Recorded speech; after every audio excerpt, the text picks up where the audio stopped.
Hello and welcome. We're live from the National Cricket Centre here in Balmain-Coover for finals in the Premiership 50 over South Zone. It's Yorkshire versus Woodland Sports Club. I'm Qadir Mohammed and we are slightly delayed this morning due to wet spots on the surface, and so the umpires have decided to give it some time to dry off, and they've decided now that we're going to get an 11 a.m. start. Umpires Avinash Narain and Simon Arun, the on-field umpires for this one. And well, news from the center is that Woodland, they won the toss and they decided to bowl first.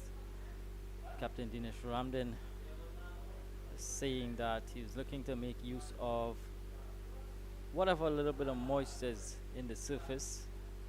So you know the sun is out in all its glory, glorious sunshine, and so he's decided to make use of the new ball, choosing to bowl first.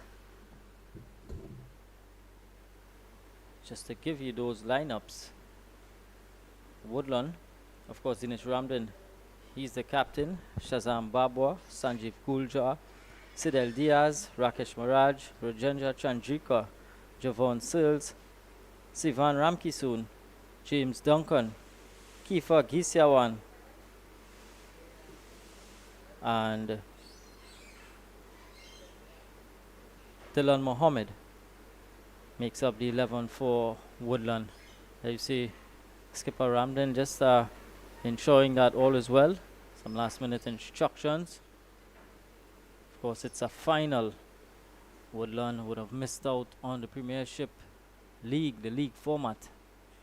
Yorkshire won that in the end, so they're the champions of the league format. They would want to add the 50 over now to that.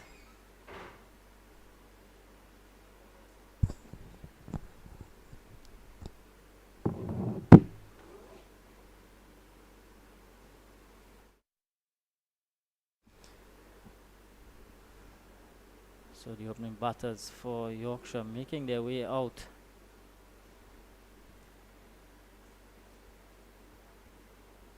It looks to be Antonio Bibi and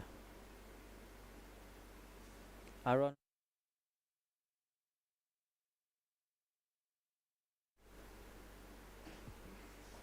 Just to run through the Yorkshire playing 11 very quickly. Akil Mohammed, captain. Trevor James, Antonio Bibi, Musa Ali, Chris Patia, Stephen Shaddick, Devon Boyce, Arun Gupi Chansing, Quincy Babel, Ricardo Adams, and Ricardo Chase. The 11 for the Yorkshire Cricket Club.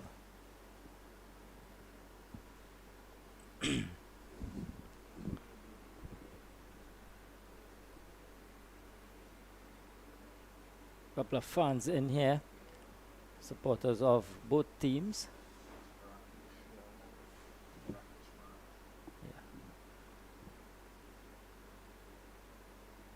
A nice cool spot, Sunday morning. Lovely outing.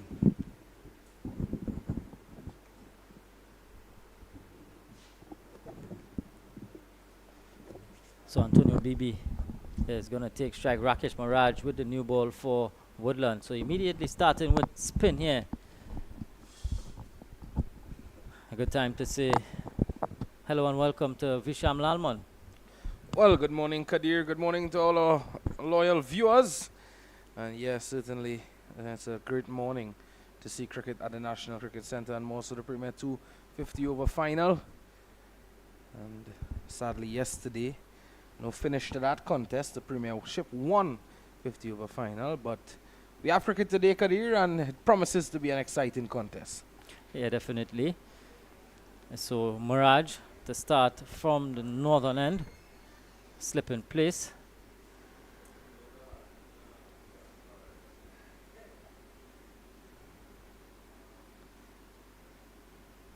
And Bibi immediately is down on one knee and sweeping and getting good contact on this one, and runs away behind square for 4.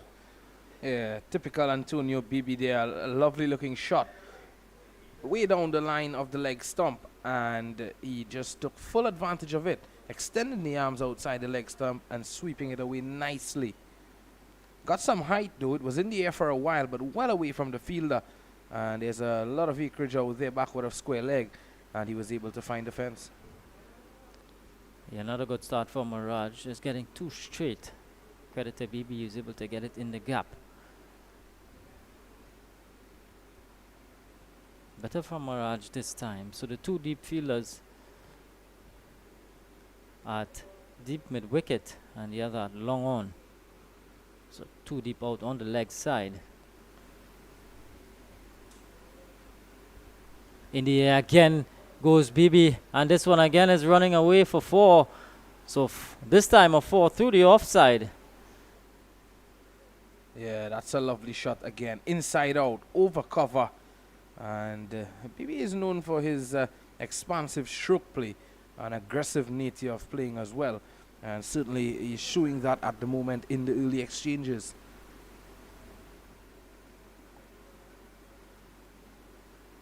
Quicker from Mirage. A good start from BB. 2 boundaries certainly do his confidence the world of good. Of course, it's a final. He'd want to get his team off to a good start.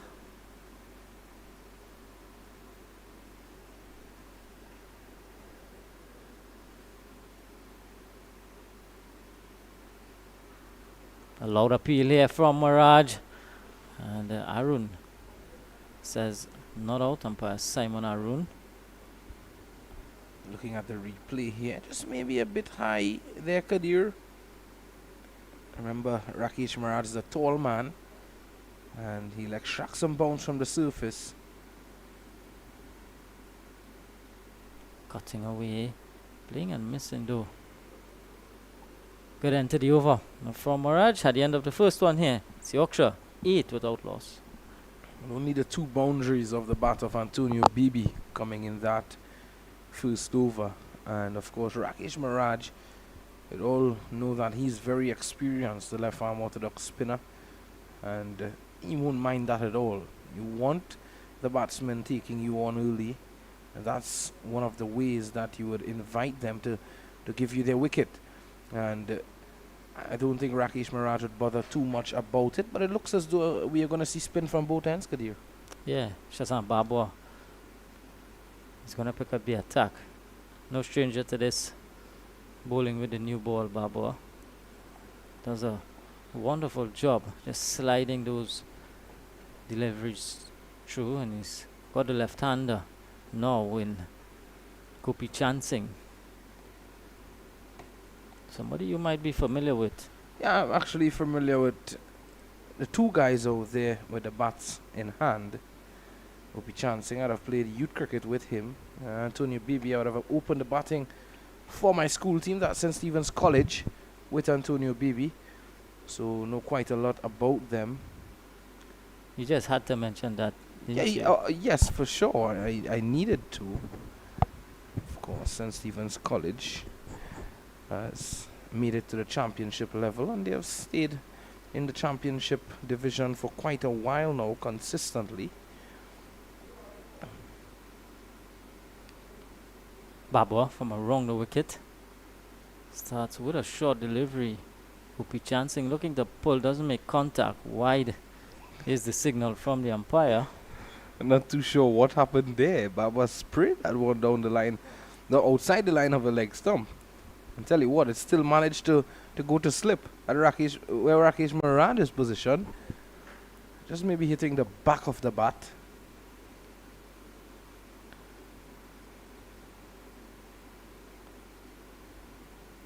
Good delivery outside the off stump.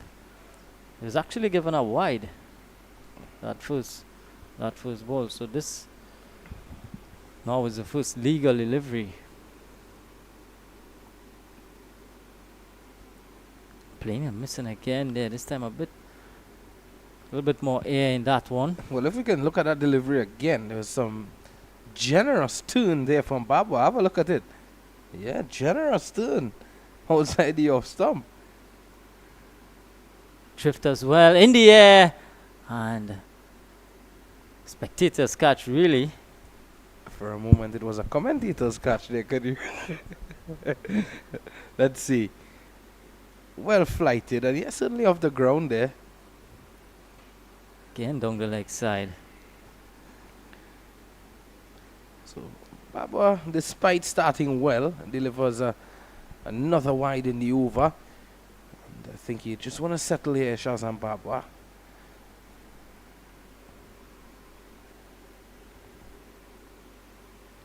That's much better.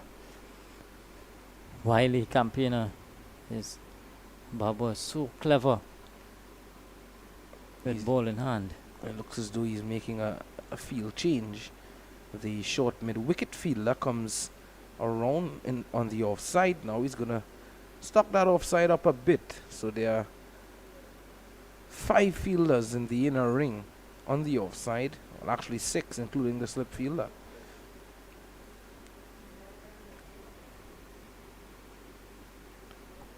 Yeah, down the ground here, Gopi Chand Singh is going to get off the mark. I mentioned the stacked offside field. Gopi Chand Singh there, just pushing that one down to long on. And that's exactly what he was looking to force Gopi Chand Singh to do. Go against the turn, the angle of delivery, and play it onto the onside. And he did that, but he did that well. Wonderful weather today here at the National Cricket Centre. Glorious sunshine. And what a lovely day it is for cricket, Kadir. Absolutely steaming conditions. Gerard Basu seems to be enjoying the weather.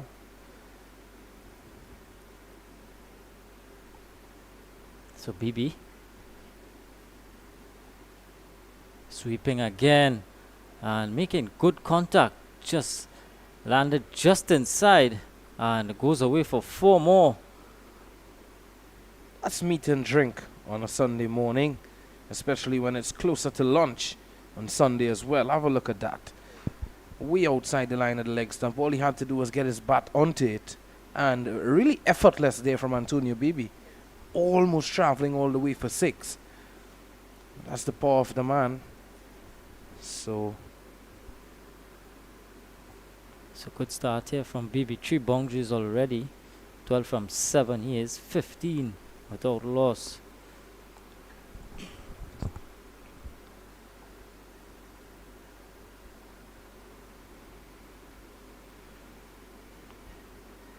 looks as though they're going to be sticking with Rakesh Maharaj, despite being struck for those 2 boundaries in the first over.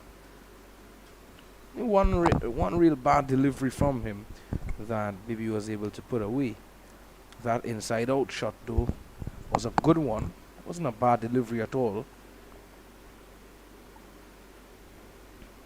This time over the wicket to the left-hander. Still slip in place. Cutting away. And again straight to the fielder. Just 3 out on the leg side. Long on, deep backward square and a short mid wicket.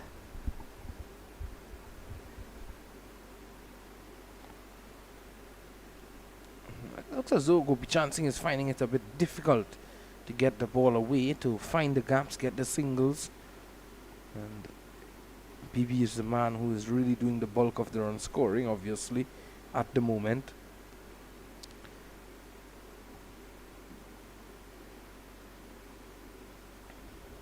And of course, quick single here. Has to hurry Gopi Chand Singh. And it does so in the end. Dicey want to get off there. Yeah, definitely so. It was straight to the fielder. And what good running in the end. Good call from Antonio Bibi. He spotted the opportunity. The ball had some time to travel on the ground to the fielder. And in the end, home safely. Good work from James Duncan. Just missing stumps on the non-striker's end. So as you know, with the late start, we've been reduced. The overs have been reduced. It's now a 46 over affair. Again looking to sweep. And this time he has to go. Missing that one there, BB. And Maharaj gets his man. Yeah, quicker through the air there from Rakesh Maharaj. Let's have a look at it again. quicker through the air and straight as an arrow there from Rakesh Miraj. That could have crashed into middle and leg stump. So Bibi has to go. He looked good at the start. 3 boundaries to him, but all he had to his name was 12. Yeah, looking to go across the line again to a straight one. Quicker from Miraj. Smart bowling. And Bibi was drawn into playing the sweep. And so Yorkshire have lost their first wicket. Bibi goes for 12. Yorkshire now 16 for 1. Yeah, just a bit too full there to be sweeping, Kadir. I'm not sure if you share the same thoughts about that one. And at that pace as well, it's going to be difficult to get bat onto ball. So, looks as though the skipper is going to come out to the middle now for Yorkshire. Looks to be Akil Mohammed. Skipper in pretty early here. Akil Mohammed, captain of this team. Yorkshire, of course, the league champions. Or is it Quincy Barbell? Just to confirm the batter.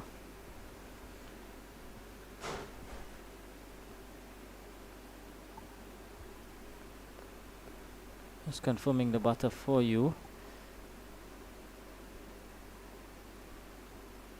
Well, there isn't numbers on the list, but I'm relying on your knowledge. Yeah, here. it is Quincy Barbell. Quincy Babel in at 3, so it's not the skipper Akil Mohammed, it's Babel, right-hander.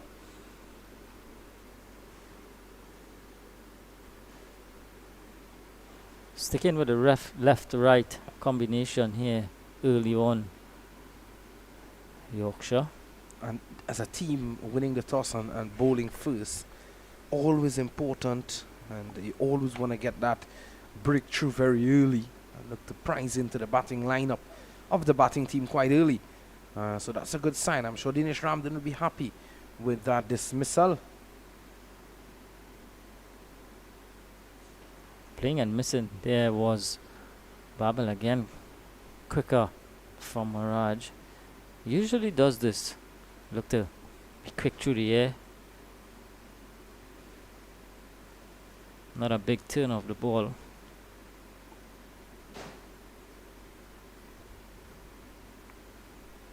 Bakan looking for the quick single. And safe in the end. Yeah, home just in time there, Quincy Barbell. So he's off and running. And that completes the over as well at the end of 3. 17 for 1.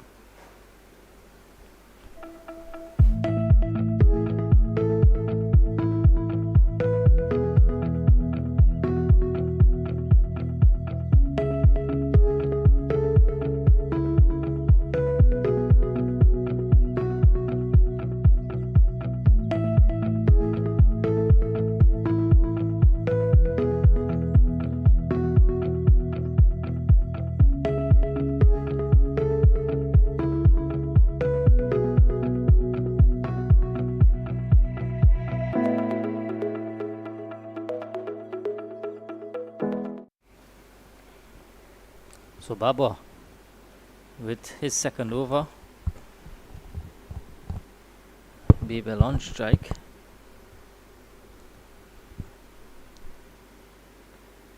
Slower. Very, very slow in fact.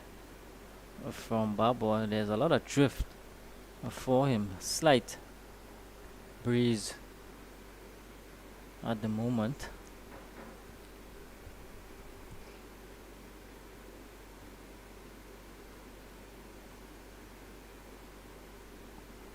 There's that straighter one from Babu and Babel off the inner half of the bat. Yeah, we know Shazam Babu has that dangerous arm ball. And while he may be just holding back the deliveries a bit, slowing things up, he can surprise the batsman with that arm ball, that quicker delivery of his. Yeah, you could just see the one finger behind it, just pushing it out. Babu was so clever.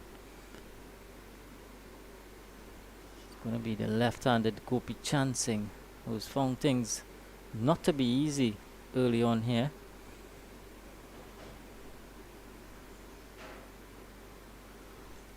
cutting and again straight to the fielder. Back to offside field again, slip backward point. Man at point, cover, short cover, and the mid off. So that short cover fielder has just been put in there because of the fact that Barbara is holding back the deliveries, and with the extra bounce on the surface as well, the ball can necessarily pop to those close-in fielders. Batsmen could be through their shots too early. Wide delivery on the offside for Barbara. Yeah, I think they're trying to get Gopi Chansing playing aerially away from his body. There you go. Looking to cut a fuller one. Doesn't look as though he's playing positively here, Gopi Chansing. He's just putting his back towards the ball. And working this one away for single. So single to finish the over. At the end of 4 overs, it's 20 for 1.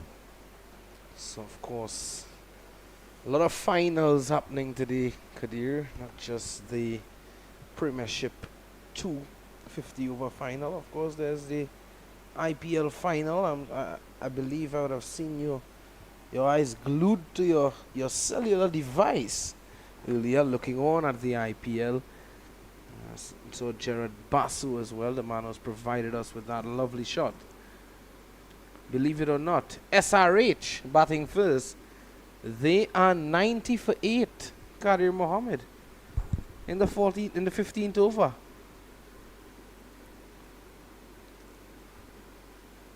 In the meantime, Rakesh Maharaj is back for Woodland Sports Club.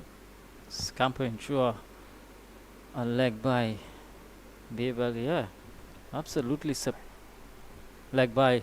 It was there from the umpire Simon Arun. Absolutely surprising to see SRH 90 for 8 in the final.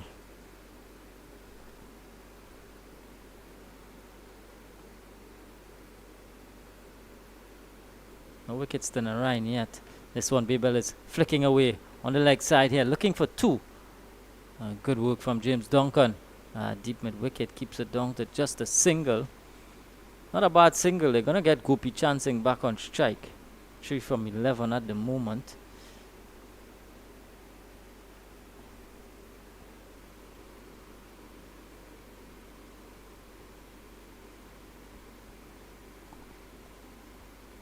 Again defending.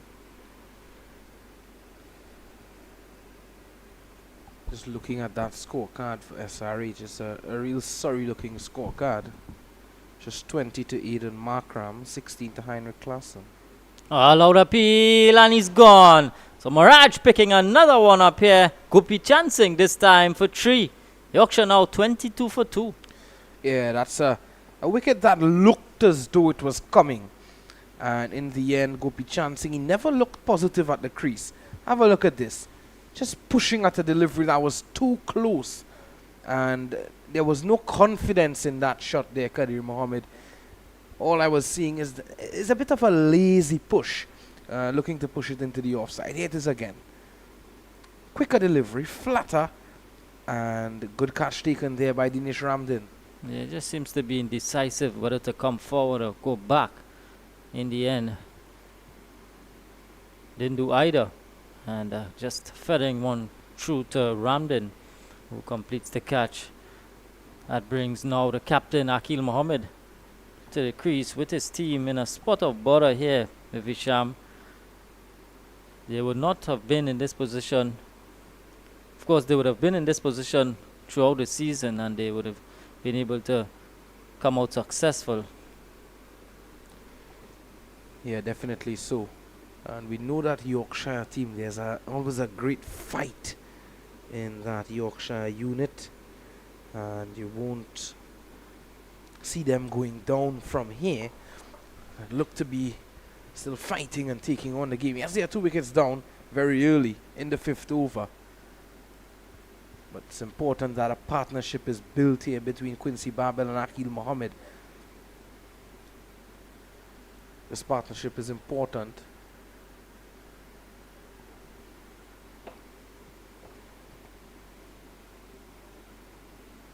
Oh, pushing this one away. The offside, Mohammed. Another right-hander. They do have the firepower in the back end, Yorkshire. But it's all important to build that platform.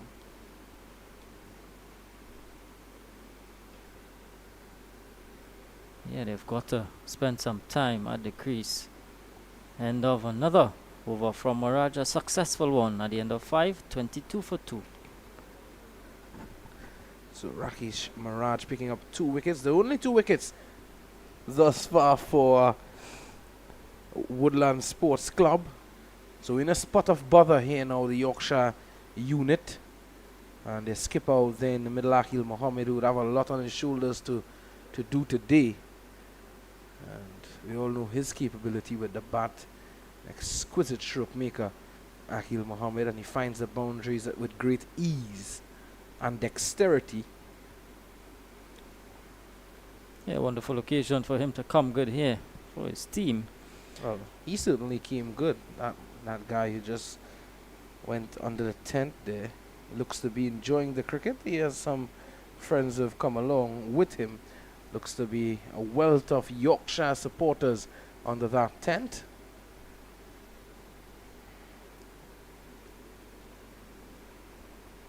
Yorkshire team out of Barakpur.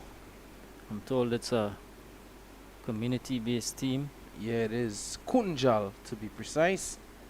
Meanwhile, Baba again is going to come in. So spin from both ends here, really doing the trick here for Ramden and the Woodland team. It's a good move because I don't think Yorkshire would have expected this. They wouldn't have expected to be facing up 2 spinners very early on, as this early. So something different from Dinesh Ramden. And that's what we tend to see from him as a captain. This time getting a quick single. Good running from these 2.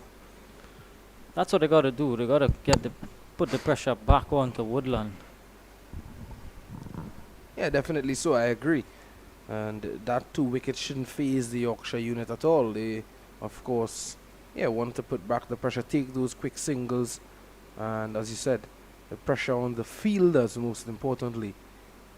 And, well, it's 2 right-handers at the moment.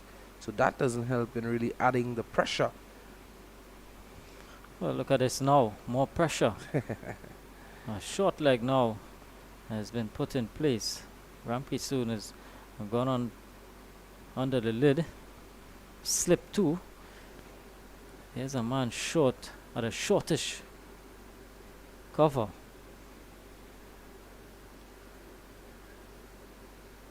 Just working this one away nicely. Mohammed. Just a single.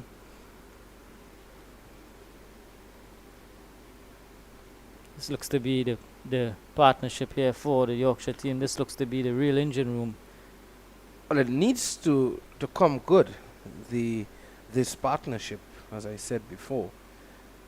Losing those 2 quick wickets, it's always important to repair the innings. And yesterday we saw Evan Lewis and Kadim Allen for the Marching Patriots team, just playing the ball on its merit and getting value. Sweeping away. Protection there. Good work in the deep. Gulja and 2 runs to Babel. Yeah, that was a good sweep shot. That was an excellent sweep shot there. Playing it all along the carpet there, Kadir, and earning himself a valuable 2 runs. But how about that for a piece of fielding from the big man, Sanjeev Gulja? Again, into the leg side. Yeah, that was brutal from Allen and Lewis yesterday. Unfortunately, that game didn't end in a result. But at the moment, 6 done here, 27 for 2.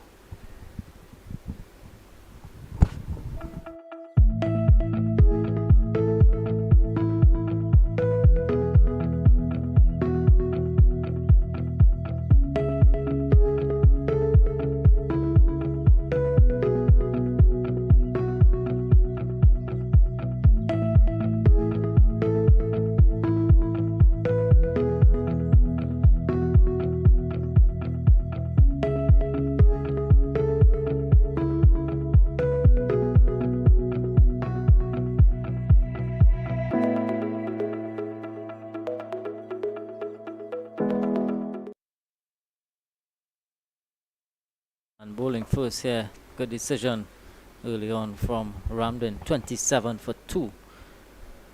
Yorkshire. Bounce. Well played from Babel. So Mirage in for his 4th over, 2 for 11. He's been the chief destroyer.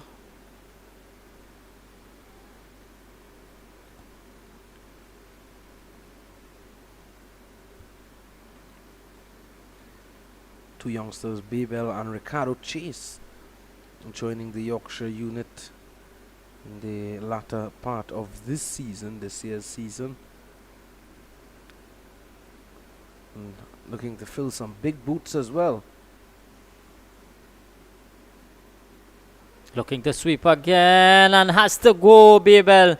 So Mirage again picking up another wicket, another right-hander, falling to the sweep shot. Yeah, bowling in partnerships, Babwa and Mirage. Look at that.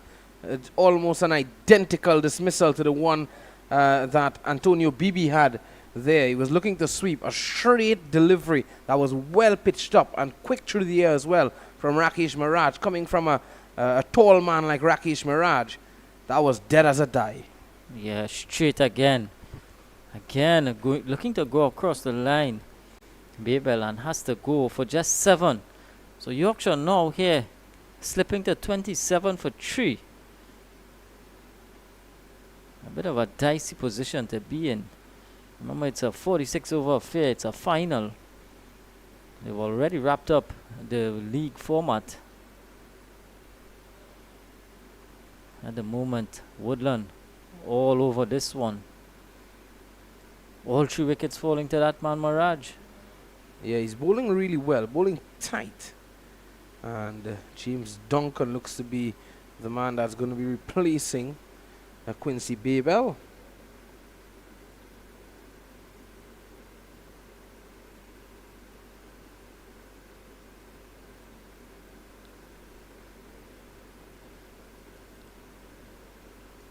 Is it James Duncan? James Duncan is of Woodland. Trevon James, sorry.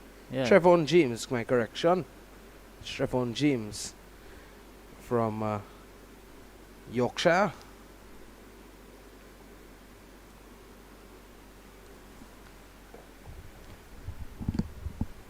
So James joins the skipper, Mohammed.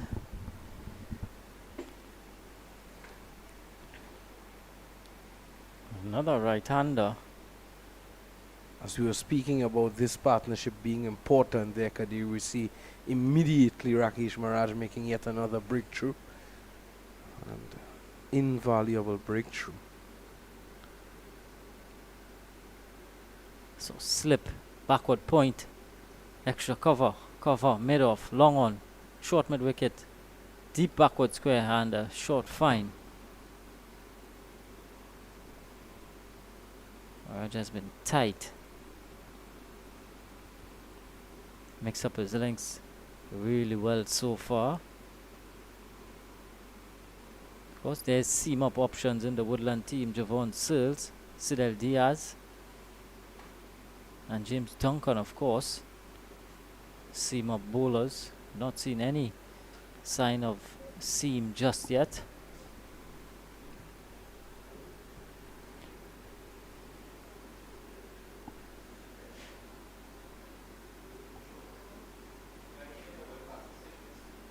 Looking for the single. Good response from Mohammed. Guljar was a bit late to that one. End of another over. 28 for 3. Yeah, for a moment there you thought that it could have easily been a run out. For one little moment you could have seen Akil Mohammed being a bit skeptical whether or not to get through for the single or send James back. In the end, going through, they get it quite easily.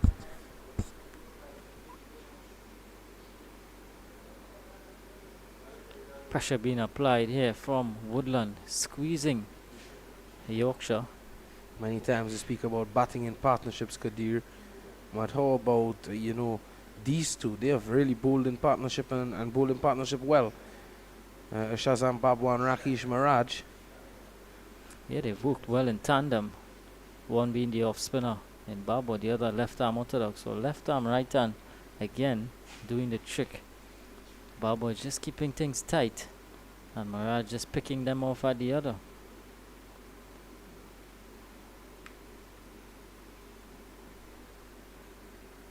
Again, it looks to they're looking to get that short leg in.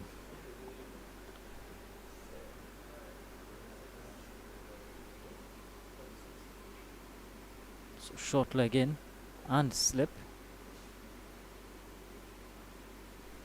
Flicking this one down to backward square and coming back for the second. Home quite easily. Yeah, that's excellent running there from James and Mohammed. There's a lot of space there for the ball to go away to that deep backward square leg fielder in Sanjeev Gulja. So he has some ground to cover. And in the end, picking up 2 there, Trevon James.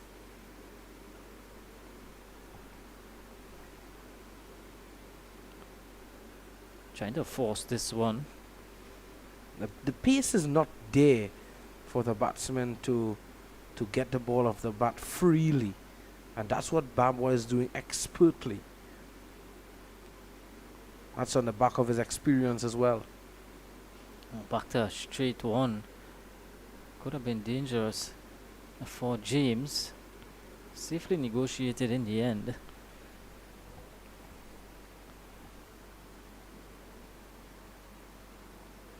It's actually a no ball. Oh. Free hit now to James.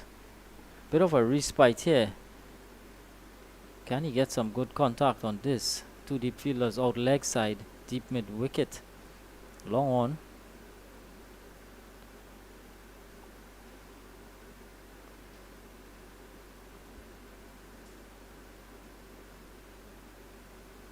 Well, Ramki soon has went back to the fine leg fence.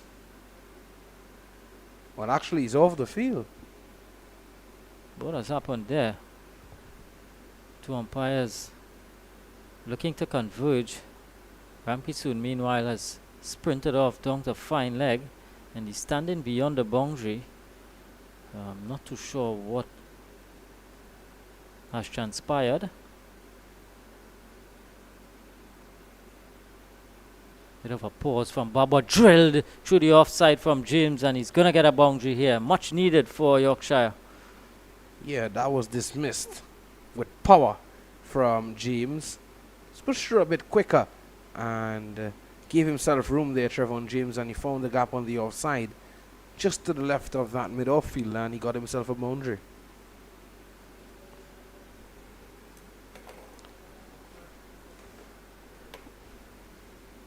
So boundary to James. Takes his tally up to 7. Again, no pace to work with.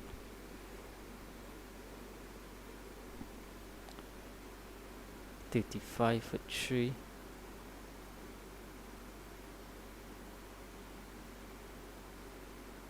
Really need to form some sort of a partnership here, these two.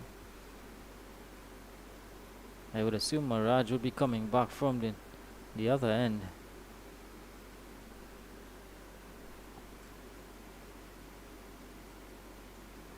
Forward to this one, and not gonna get the single there. End of another over. 35 for 3. Yeah, so another good over there from Shazam Babwa coming to an end. Despite that no ball and that boundary coming from it. And of course, we must make mention as well that Cricket 360, our very own Cricket 360, is the sponsor, one of the sponsors actually for the Woodland Sports Club. And I'm sure you would be able to see that on the back of the players. Cricket 360 logo plastered on the back of the players there, you can see it. Just at the top of the 80, the Dinesh Ramdan's number. And Mirage is back. He's down the track here, and a bit of a wild throw from Searles. They're going to come through, and it's going to run away for 4 extras. So, some sloppy work from Javon Searles at point, and resulted in 4 runs to Mohammed. Yeah, definitely. Not often you get 3 runs in cricket, Kadir, and I'm sure Mohammed will accept that gleefully. Searles was looking to execute a run out because Mohammed was down the track very early and struggling. No one was backing up to boot. This time tucked away leg side, looking for the second, and again getting it there. Mohammed, good running. There's some pressure at the moment on the batsman, I think, because of the fact that I'm sensing some miscommunication between both men out there in the middle.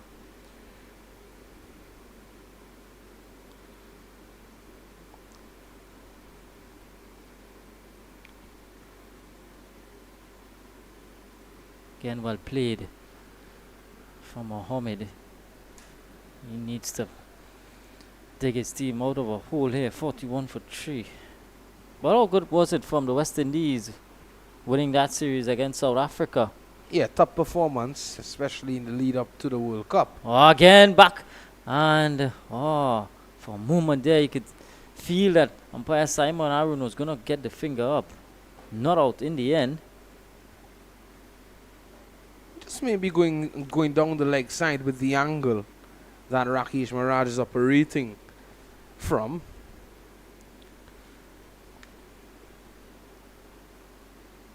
Again, another arm ball from Mirage.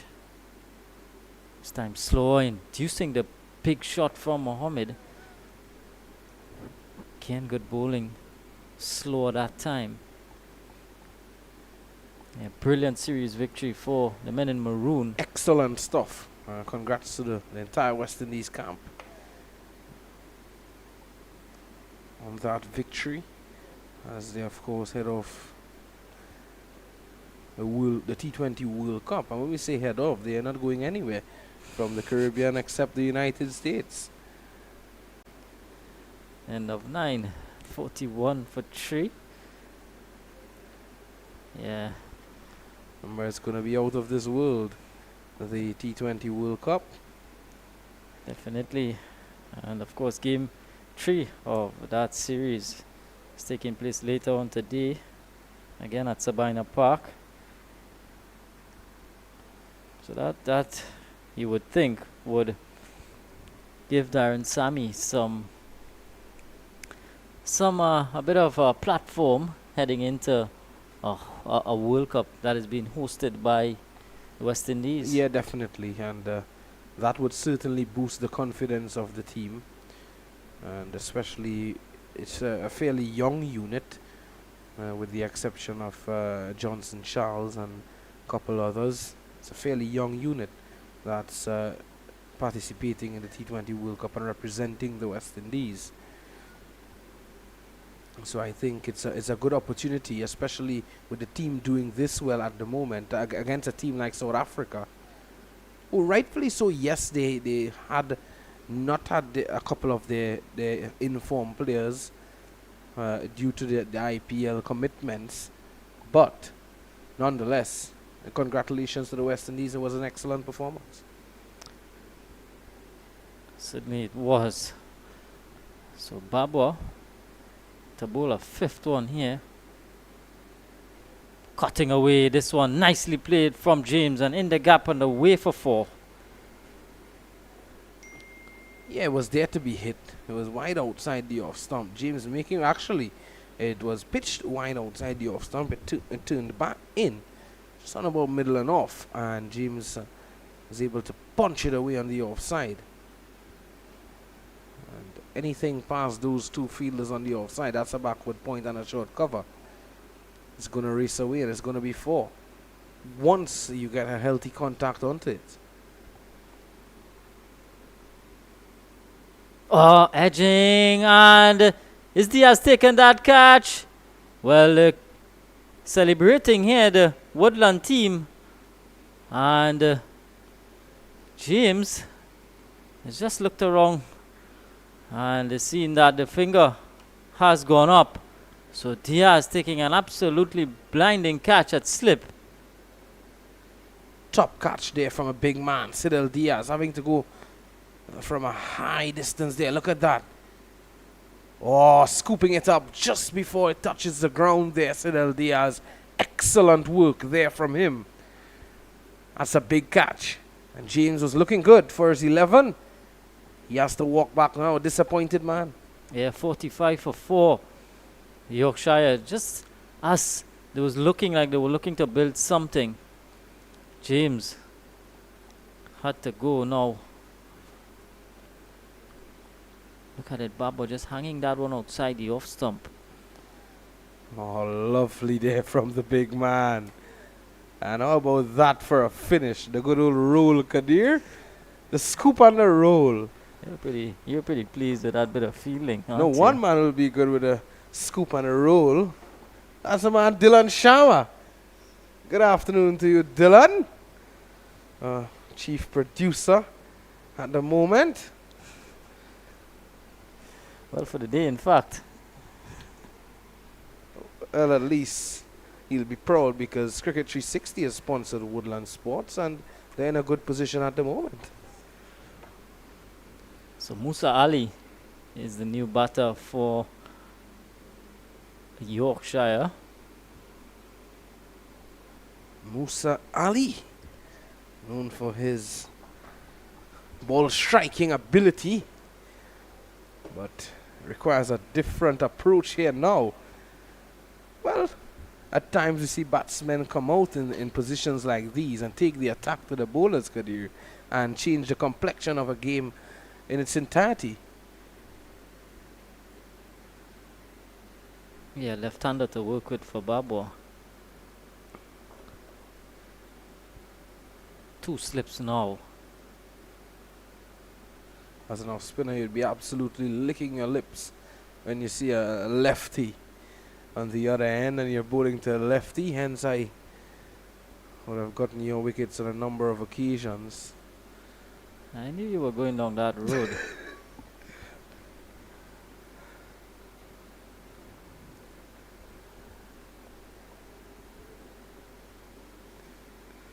Loud appeal again. And this time maybe just struck outside the line of the off stump. Well, well, well, let's have a look again. I don't think so. But he was struck in line. But maybe going down leg there, Kadir, with the angle. But he did got some turn there. It was Shazam Babwa. It was a confident appeal, but umpire Narain, of course, stands in the right position. He makes a good call.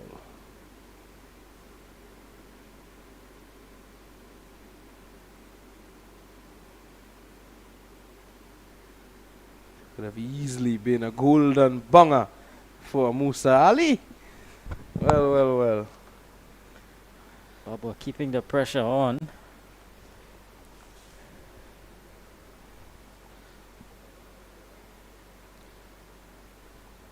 He's got to be mindful the way he plays outside the off stump. Doesn't want to be hanging that bat out there. 2 slips waiting in the wings. They're absolutely steaming conditions here. Looking to sweep down the leg side. Wide that time. Absolutely steaming conditions. Visham Lalma, Yeah, excellent day for cricket. Steaming, baking, boiling, whatever you want to call it, Kadir. It's really hot. Really hot, but it's a good day for cricket.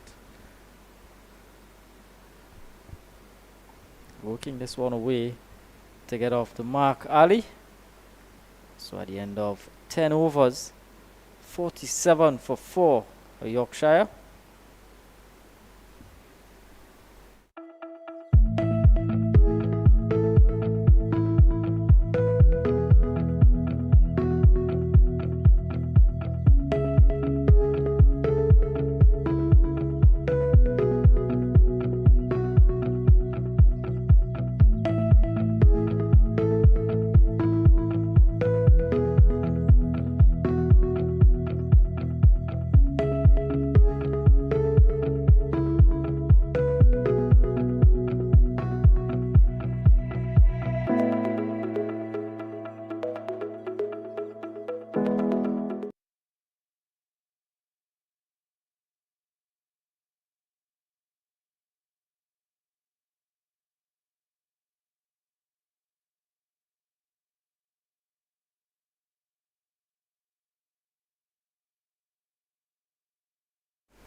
So 47 for 4 at the end of 10 overs. Sanjeev Guljar is going to come into the attack from the northern end. Ali on strike. On spinning this one past the edge. Beats Ramden 2. And wait on the signal from the umpire. Buys it is. Good start from Guljar, the leg spinner.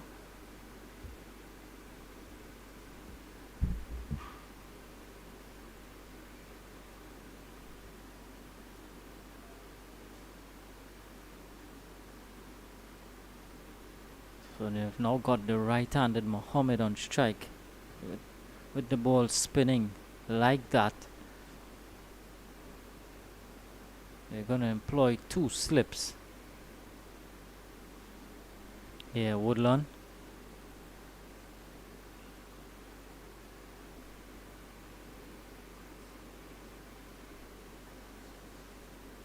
So Mohammed has got to be watchful.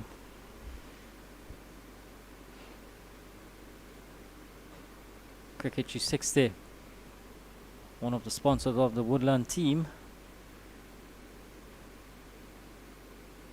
This one is in the air. It's fizzed out into the offside. And safe shot from Mohammed. Gets himself a couple of runs.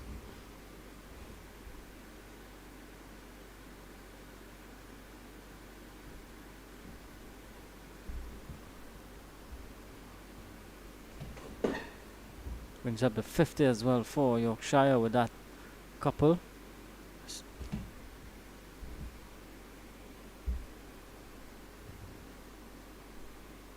It's been difficult here for the batting team. Lost the toss. They were asked to bat first. Seems to be a good decision from skipper Ramden. Seems to be a good call.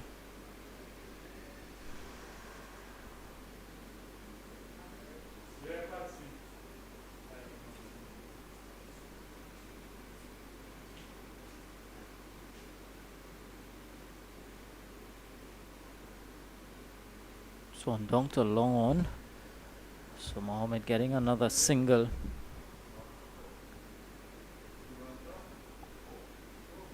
Ten from 13. Skipper at the moment, he would want someone to stay with him. Hopefully, in this case, he would think Ali could do that. Another well tossed up delivery. So Ali 2 getting another single. So at the end of 11 overs, it's 52 for 4.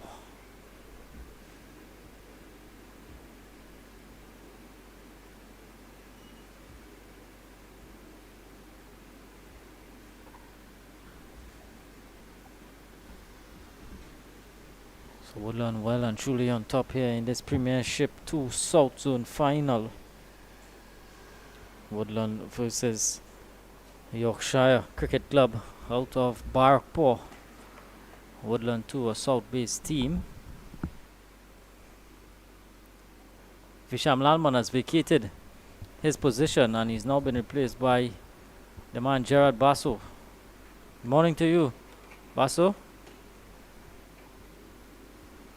Hello Kadir, hello everyone. Nice single from Ali. This is what Yorkshire needs to do at the moment. They need to keep things ticking, not let the pressure build up. Got to put away the bad deliveries.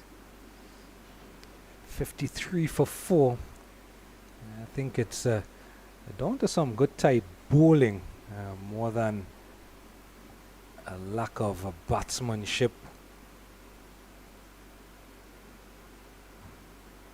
Oh, this one seems to be plumb in front, and there's the dreaded finger from Narayan. So Babur gets his man. Mohammed now has to go for 10. Yorkshire in all sorts of trouble at 53 for 5. Speaking about good bowling versus batsmanship, I think maybe he would have wanted to be Mohammed on the front foot to that one rather than playing back. Did see a few in the last couple overs just grip and turn a lot more than earlier in the session. But now 53 for 4 becomes 53 for 5. Get a chance to look at it. Playing back to 1 probably should have been forward 2. And although rocked on the knee rule, seemed to be plumb even from our angle and from where we sit. So further trouble here for Yorkshire with a half their side down and only 11.2 overs in the bag. Seems to be that they may follow suit to what just happened though with Sunrisers Hyderabad in the IPL finals. Of course, for those of you following the IPL finals as we are as well, Sunrisers have been bowled out for 113. Will Yorkshire get more than that? Of course, 2 different formats. This one a 50 over encounter. We lost 4 overs per side due to some overnight moisture. Gave us a delayed start. But half the team back in the dugout, back in the pavilion. And it doesn't look good here for Yorkshire. Ricardo Chase, the new batter in. Presentation, college boy. Yeah, difficult from the Yorkshire team at the moment. Half the side back in the hut. Just had 11.2 overs.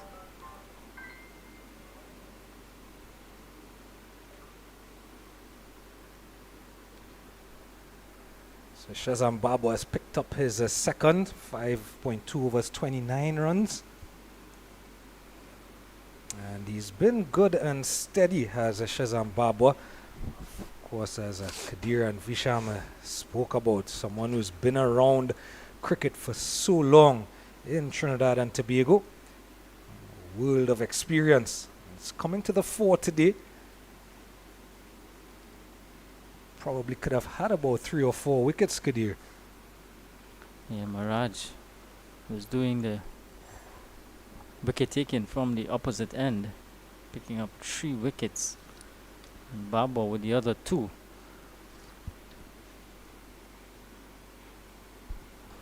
Chase is quite capable with the bat. It's just that the situation at the moment is pretty tight.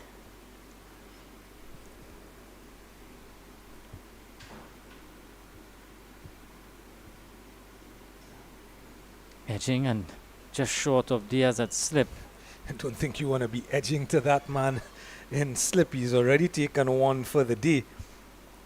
Good low down catch a few overs ago. So the end of another over, 54 for 5 at the end of 12, and you can see the evidence of that good bowling from this Woodland team. And after all that rain yesterday, Kadir, it's turned into a beautiful day today. Yeah, absolutely wonderful day for cricket. Scorching sunshine. And the outfield looks in much better condition after that downpour yesterday. Sort of looked a lot greener with that shower. Of course, that game, Premiership 150 over final, was postponed to next Saturday. So Kulja again, leg spinner. Yeah, so it's been postponed to next Saturday. Of course, matching Patriots and Central Sports. I caught a glimpse of the scores, and I looked in at that match yesterday. It seemed that Marchin were well set to get beyond 300 in that one. They were 200 and how much was it? Oh, they had 35 overs. Well, Chase is getting a single here. Yeah, they were 218 for 5 when the rains came. But it was a brilliant 100, a brutal 100 from Kadeem Allen at the top of the innings. 108 I think he got. He was well supported by Lewis, who got 70 odd as well. Of course, when you look at that Central Sports unit, 300. Cutting away here nicely is Ali. This one is running down to third man. Does it have the legs to get there? Yes, it does. So 4 to Ali. Welcome runs here for Yorkshire. Yeah, nicely in line, and just opening the hips, guiding it through that backward point gap. And there's a field that slip. Ramden has perpetuated with the slip fielder even into the 12.4 overs gone. And just that gap, probably about 20 meters between slip and backward point. And Ali picked it with precision. And this time he's looking to flick Guljar with some turn. When you look at these bowlers for Woodland, a lot of experience. Guljar, Maraj, Babwa. They've done it so many times before. You know, it's almost like wake up on a Sunday morning and do it again. It's clockwork, isn't it? 59 for 5 after 13. And names that are so synonymous with club and national cricket over the years. Of course.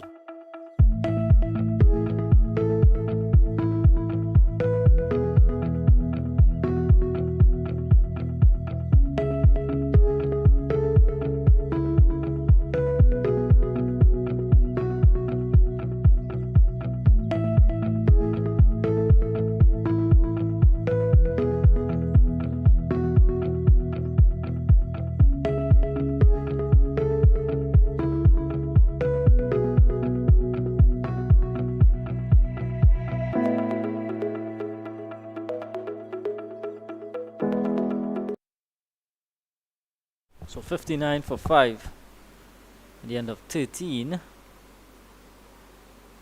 bit of a missed field from Searles. No run to the total. So Babwa bowling a 7th over here. He's bowled unchanged so far.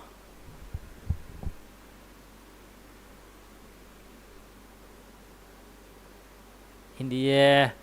And outer short fine.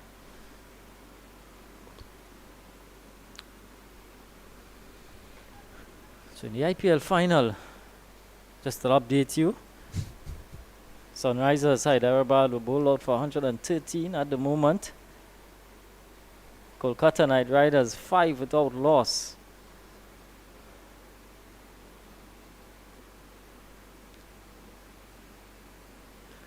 They look well positioned to take that one, making a pretty bold call early. Dylan Sharma, he's not too pleased with that. Look of perplexed on his face at the moment.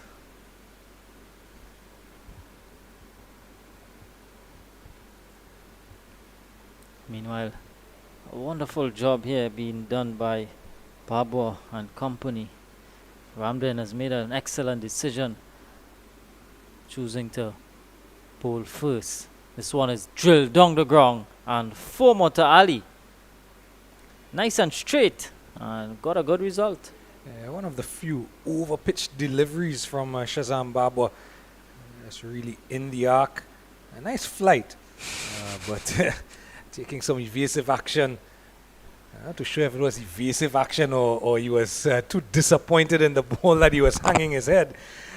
But he has been good and steady as Babwa through the innings so far. And just a slightly over pitching on that occasion. Possibly going to see him bowl out his 9 overs, maybe 10.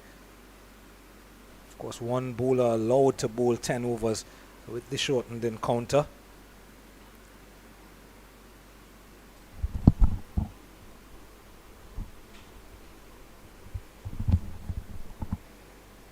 $14 done, 64 for 5.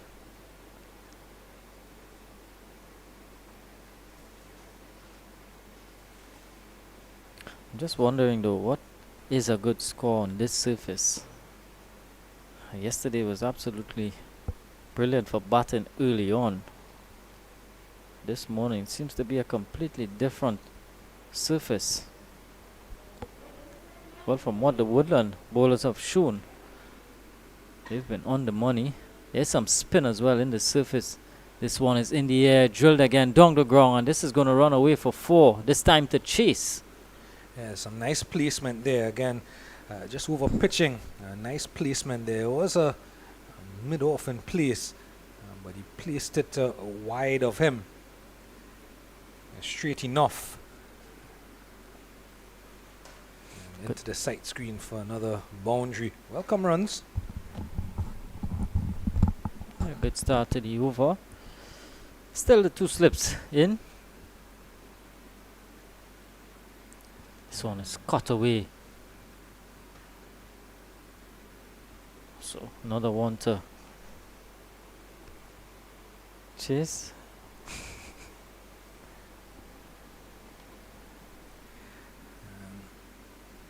Of course, they still have more than 30 overs to bat. You asked a while ago what might be a good score. I think the approach would be, as you hinted at earlier, just stitching together a partnership here and batting as long as possible. Always easier said than done. But should they be able to get into that 30th, 35th over, I think that they can still press on beyond 200. I think they probably can forget about 300, as we saw yesterday. It was probably on that way. Slog sweeping here, Ali, and this one has gone all the way for 6. So coming from nowhere there, Musa Ali, and picks up the first maximum of this contest. Yeah, I think this is exactly what we're talking about. The longer that they do bat and stitch together this partnership, shots like these are going to come about, because again, it's just slightly over pitched from Guljar, and Ali with that front foot getting to the pitch and able to slog sweep over deep mid wicket. So possibly thinking 250 still might be a target in mind for Yorkshire. Yeah, this is exactly what needs to be done. From a Yorkshire perspective, they would hope that this could continue sometime. But 15 done, 75 for 5. Yeah, when you look at the current run rate, 5 to the over, and they have just about 31 overs to bat. That's 150 runs. Added to this is 75. They should get up over that 200 run mark.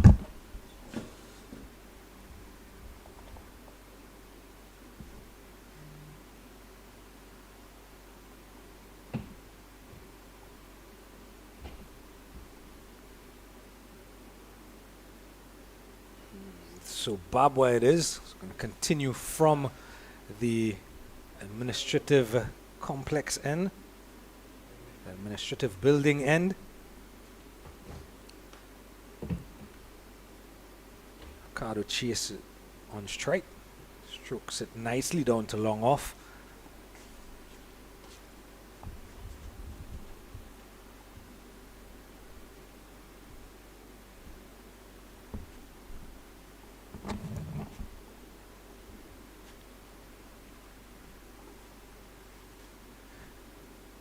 Of course, one of the benefits that Yorkshire have at the moment is a right-hand, left-hand combination.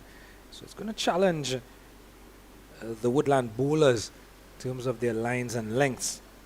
And even for someone like a Dinesh Ramdin, who has captained for so long, not just at club level but at international level, it's going to pose a challenge for him as well with his field placings. Drifting into the legs. And of course he's packed to that offside field. He has cover on the offside and a deep point and a long off. On the leg side, that fielder that just came in to do the fielding, deep backward square and a long on. So the line here should really be straight to the left-hander. And pretty much the same field without that deep backward point to the right-hander. Quicker one there from Shazam Babwa.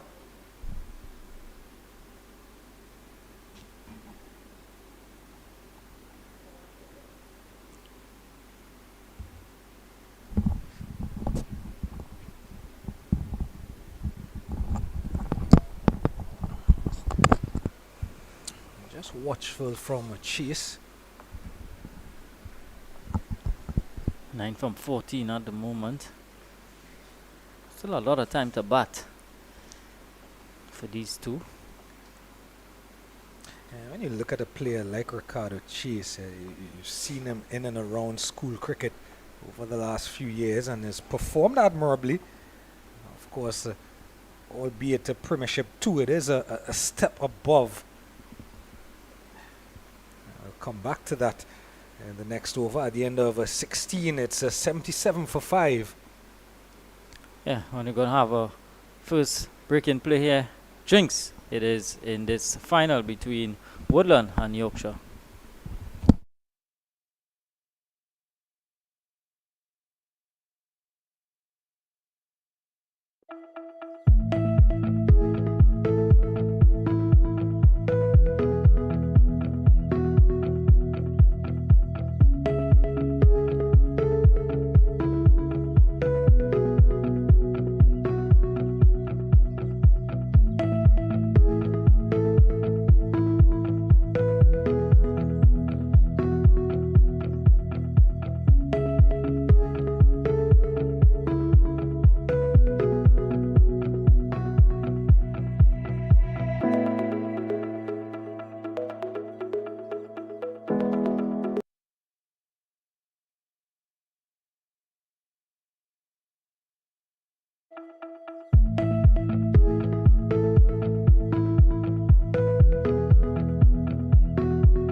So welcome back to the National Cricket Centre here, and Ali has greeted us with a boundary.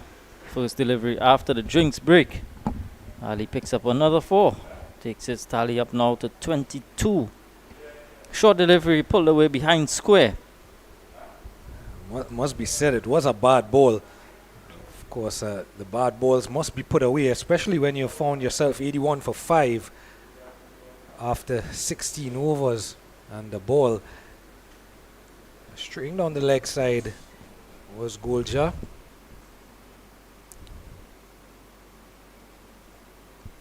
I was just having a conversation outside about that fact that even though they are 5 wickets down, Musa Ali and Ricardo Chase are quite capable with the bat.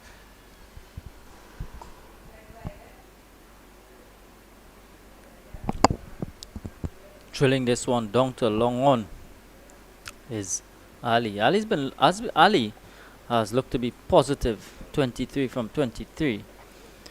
Just needs some support from Chase. As we mentioned, Chase quite capable with the bat. He has a good technique. He's tall, and he would be hoping to spend some time here. It's not going to be easy, but he's got to be willing to do the hard yards. Yeah, one of those elegant type players when he's in full flow. We were mentioning that just before the break. He's been around the secondary school cricket over the last few years, and this would be a step up from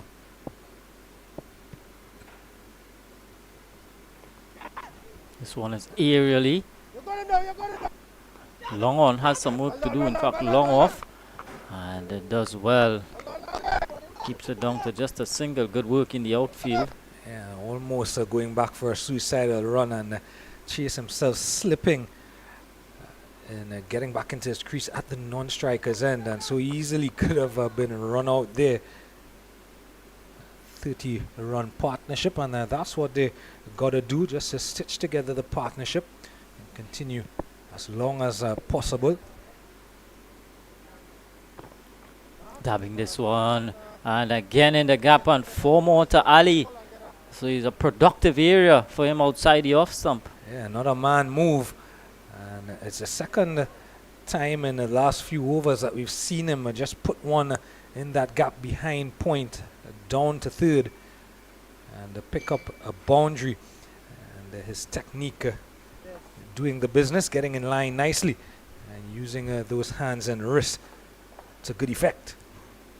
Yeah, once you bid the inner circle here at the cricket centre, it's going to speed away. So 87 for 5 after 17. And Baboy is going to finish off his spell here. 9 overs on the trot.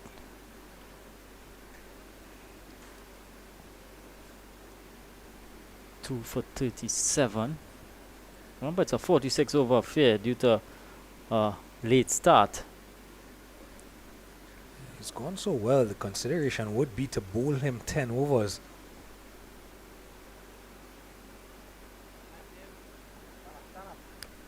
Another easy single.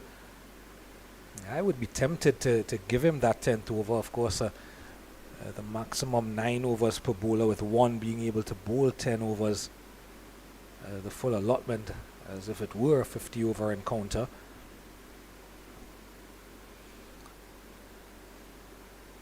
Yeah, as you mentioned, still a lot of options for Ramden. We've not seen no sign of seam at all. There's James Duncan, Javon Searles, and Diaz. But the spinners doing the trick, doing the business for Ramden.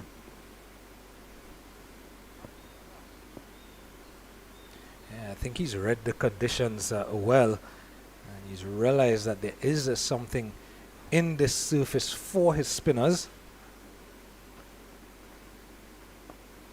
Sweeping this one, gets a lot of it, Ali, and goes away for a towering 6. Out on the leg side. Yeah, another one just into his arc, and down on bended knee and playing that slug sweeper to perfection. It's not the first time that we've seen him do it, so we know that he can. Of course, he did it from batting from this end, the administrative complex end, and put it to the northeastern end of the ground. That was a huge hit. And way back where the training center is. Yeah, I think he's cleared that 10 to where some of the Yorkshire faithful are perched. Out to that eastern side. As west, actually. I always get my cardinal points crossed up. My apologies, the western side.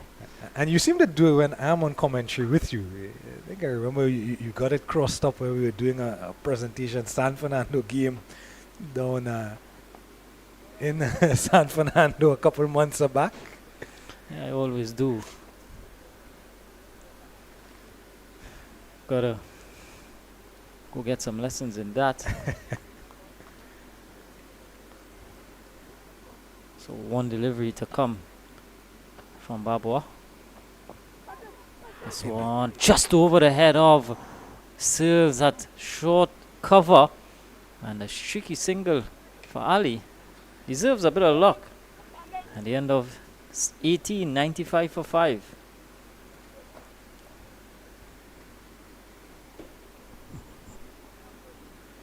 Three wickets for Mirage and 2 for Babwa. As we go into the 19th over. Of course, we spoke about Cyril Diaz and Javon Searles not having a bowl yet. There, those two gentlemen. Searles just with that effort at the end of the last over, fielding at short cover. Yeah, Shazam Babwa, 9 overs, 2 for 45. Looks as though he's going off. A big man.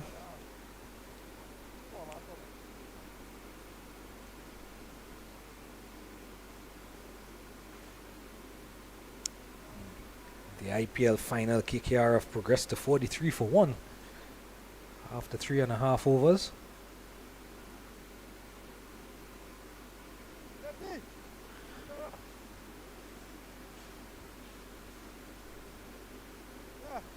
It's a one-sided affair, that one. I've taken my eyes off of it. Meanwhile, Rakesh Maharaj comes back into the attack for Woodland. And I think the choice, as we were talking about allotment of overs in the previous over, I think the choice based on the form on the day, it would probably be Mirage or Babwa to bowl the allotment of 10 overs. I think Babwa has gone off the field signaling that it may not be him to bowl those 10 overs. Nicely played from Ali. Good work in the outfield. Still able to get a couple. Like the intent from Musa Ali, 36 from 32. Yeah, and one of the things he's done well, Kadir, and he's not gotten that necessarily a bad ball that he can slog, sweep, or cut away. He's been able to find the gaps and pick up singles and twos regularly. And then he's defended astutely as he's done here. So showing us that even with a strike rate over 100 now, that he's going to play the ball on merit for the most part.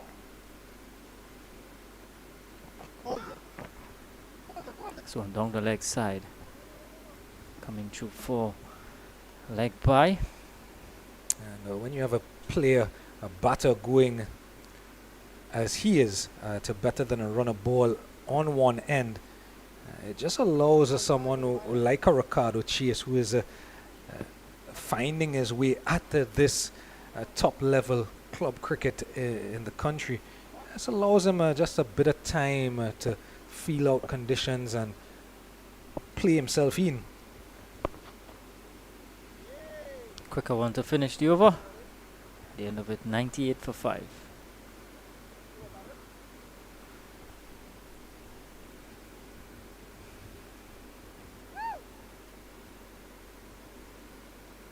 All spin from Ramden so far, all 19 overs. But we are going to see a bowling change from the southern end. Again, lovely weather here, glorious sunshine.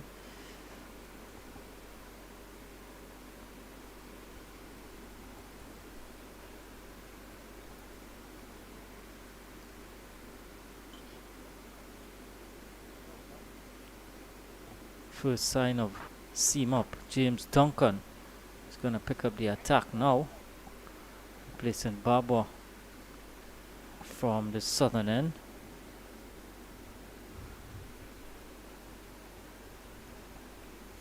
We've spoken much about the batters and the partnership that Yorkshire need to have at this stage, losing 5 wickets somewhat early in their innings. Of course, those 5 wickets all coming before that initial water break at the 15th, 16th over. The other side of the coin is that Woodland, and I think someone like Dinesh Ramden, with all that experience, would be aware that you don't want to allow it to go on for much longer, because you find yourself in a position where you could have possibly dismissed the team under 150, and now you're staring down the barrel of a big score. So Duncan starting off with a shortish delivery outside the off stump. Well played from Ali. Wins himself a couple in the offside. There's the evidence of what we were talking about in the last over. Ali just able to find the gaps almost at will. When he's done so, that's a good effort to run 2. Yeah, it's brought up 100 for Yorkshire as well. 100 for 5. At the moment, partnership of worth 47 between these two.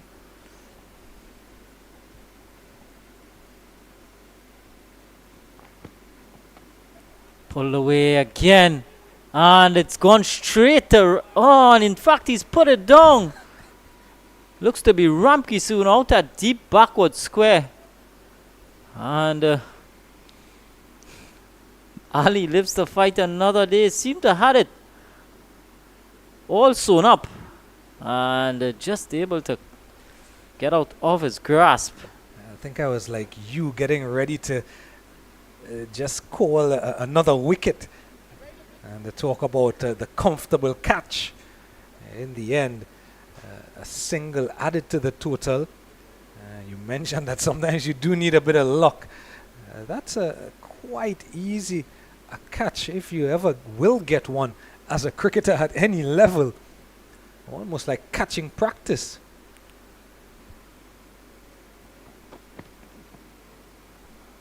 Nicely tickled by Chase. This is going to run away for 4. He's getting too straight, Duncan, and pays the price. I think these two batters will feel a little bit more comfortable with the seam now in operation. You can see how comfortable Ricardo Chase, just nicely inside the line and tickling it away, bringing up a 50-run partnership between himself and Musa Ali.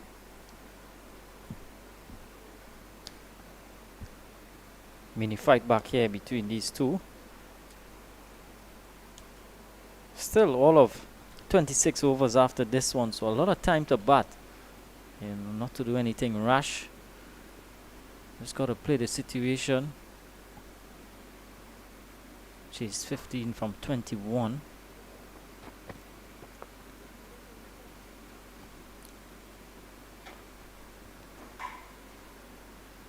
Fisher mentioned that there is some power to come in the lower order for Yorkshire.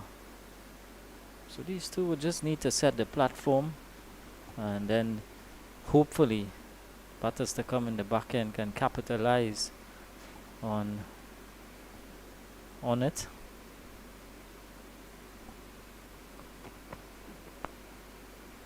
Just glimpsed down, and you can see at the bottom left of your screen, they've maintained Ali and Chase. They've maintained that run rate in and around 5 and just over 5 to the over.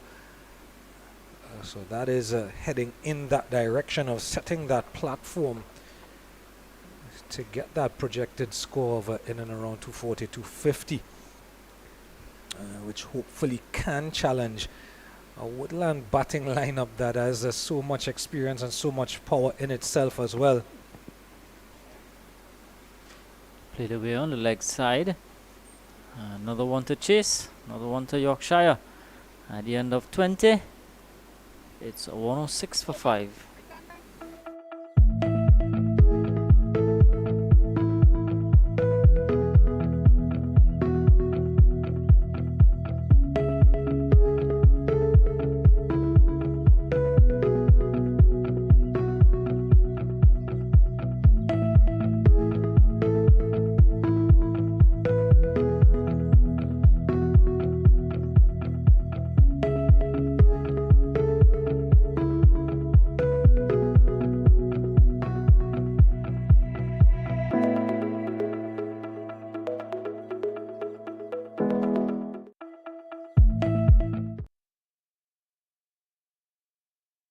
Overs in the TTCB Premiership 2 50 over final between Woodland and Yorkshire. Yorkshire sent into bat found themselves in some early trouble, losing 5 wickets. The score not yet 50, and they've progressed through a good partnership from Musa Ali and Ricardo Chase to 106 for 5. Kadir Mohammed has taken his leave. Visham Lalman rejoins me. Good afternoon, Gerard. Good afternoon to our viewers. And Yorkshire fighting back. Kadir and I were talking about that. It is definitely a fight back here. If you're Captain Ramden, though, are you starting to get just a tad worried that this partnership has progressed beyond 50? Not necessarily. And as the captain, of course, Dinesh Ramden, he would know, he would have been in many situations like these before.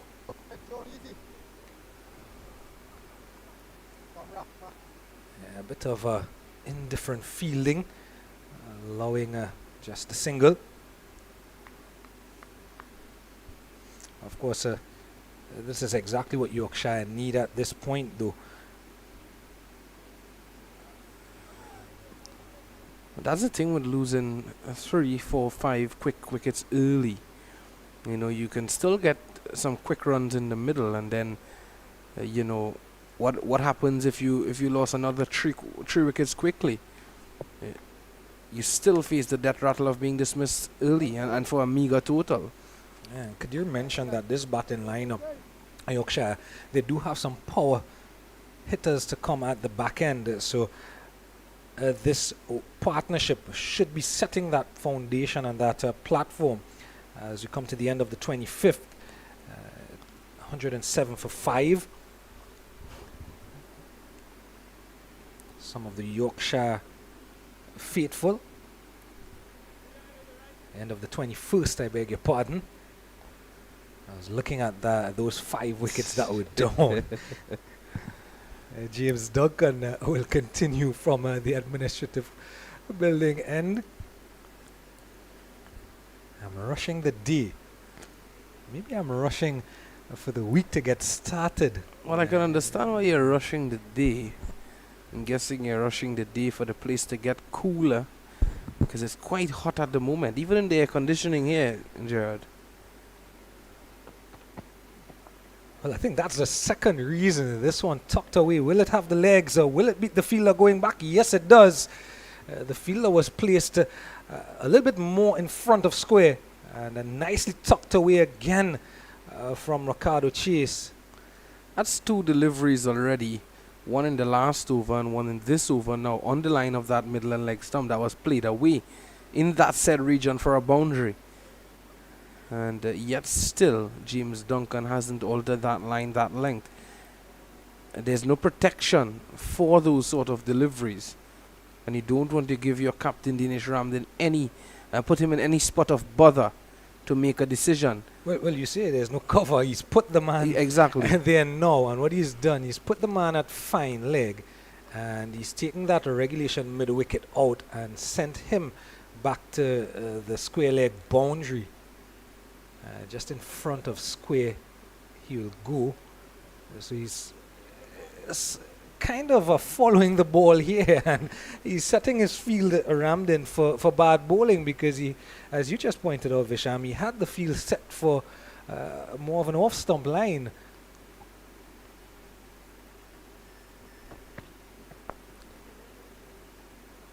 But the previous over that Duncan bowled, he did have two fielders back on the leg side.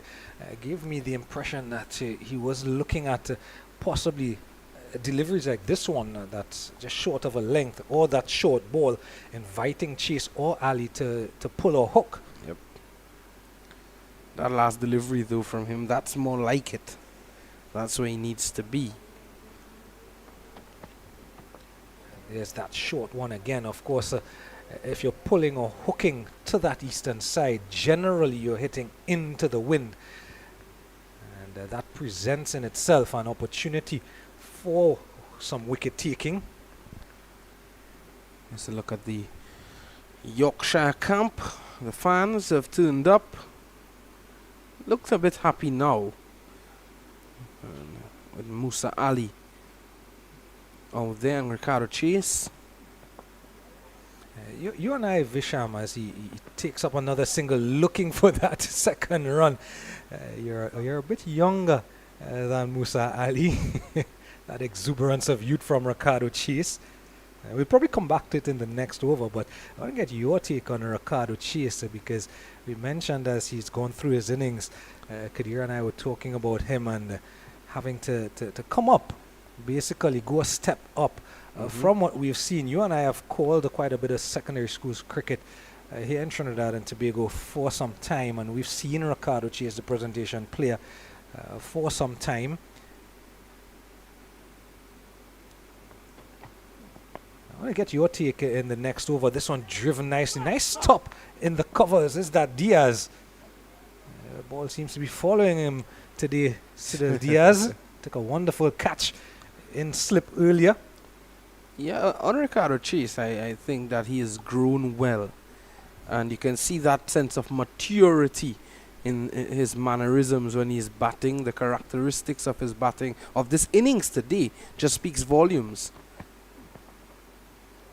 Down the leg side again, and a flick nicely. It will beat the fielder at deep backward square leg. And another boundary here for Musa Ali to finish the 22nd over. 116 and now for 5. It was there to be hit again. This time the left-hander was on strike, and Duncan still straight down the line, down the leg side, sorry, and he was put away. That was a gift from James Duncan. And Musa Ali, look at his total, is on 43 now. He's approaching a half century. I don't want to put the mockers on him just yet. But I think I could have done that there. I'm glad that you said it. It crossed my mind when he was on 38. I thought to myself, he's well set here now for a half century, is a Musa Ali. I thought better of it. That good old commentator's curse that they talk about. And,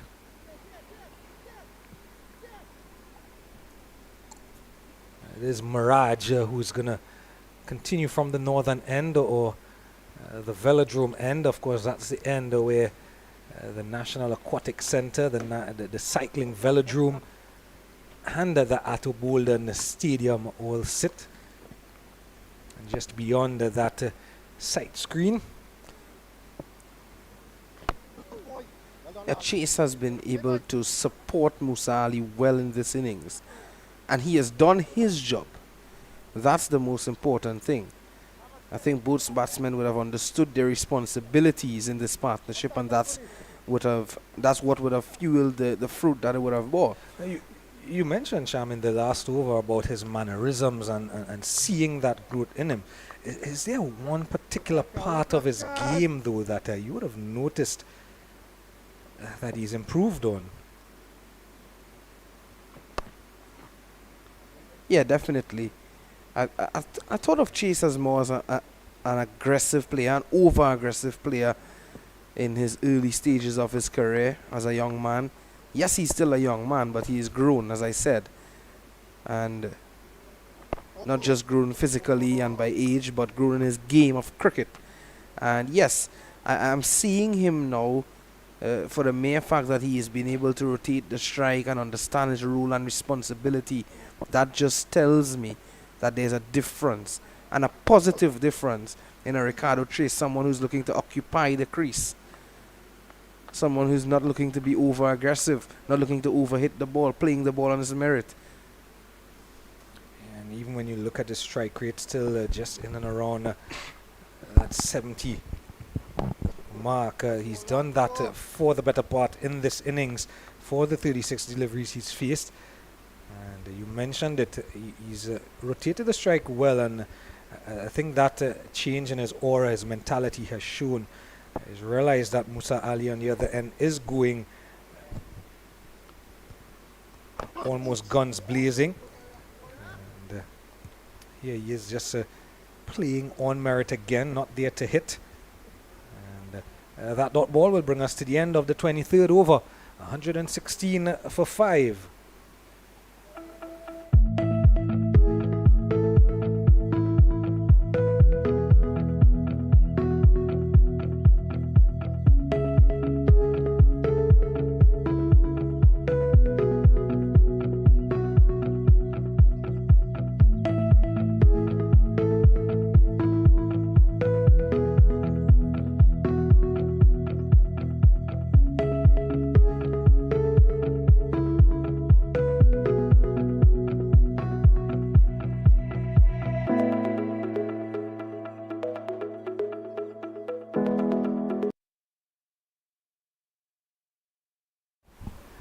After so much rain yesterday that affected that TTCB Premiership 1 final that has now been rescheduled to next weekend. Glorious sunshine, just the sputtering of clouds around. And the National Cricket Centre here in Balmain-Couva, Central Trinidad, is baked in sunshine, and it is baking out there. Sham, you and I both had our stints outside working the camera. Yeah, certainly. And it's boiling hot out there.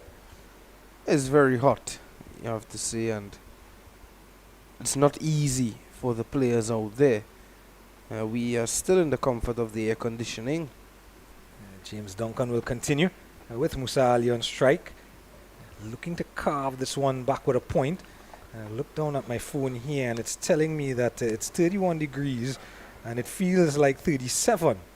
But I think it may be incorrect, because the geotag on it is for the Diego Martin area.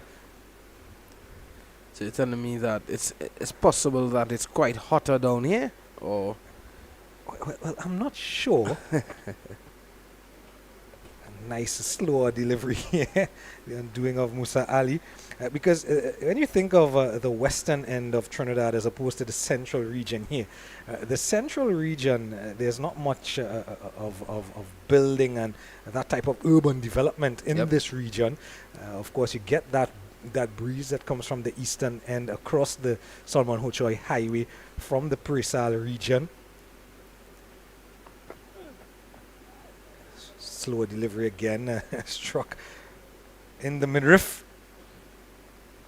And when you think of the western end of the country there, there are those buildings and that urban development, as we say, that makes it feel hotter on that end, that northwestern end. So it may be right. It may definitely be right. It may be 31, 32 and feels like 37.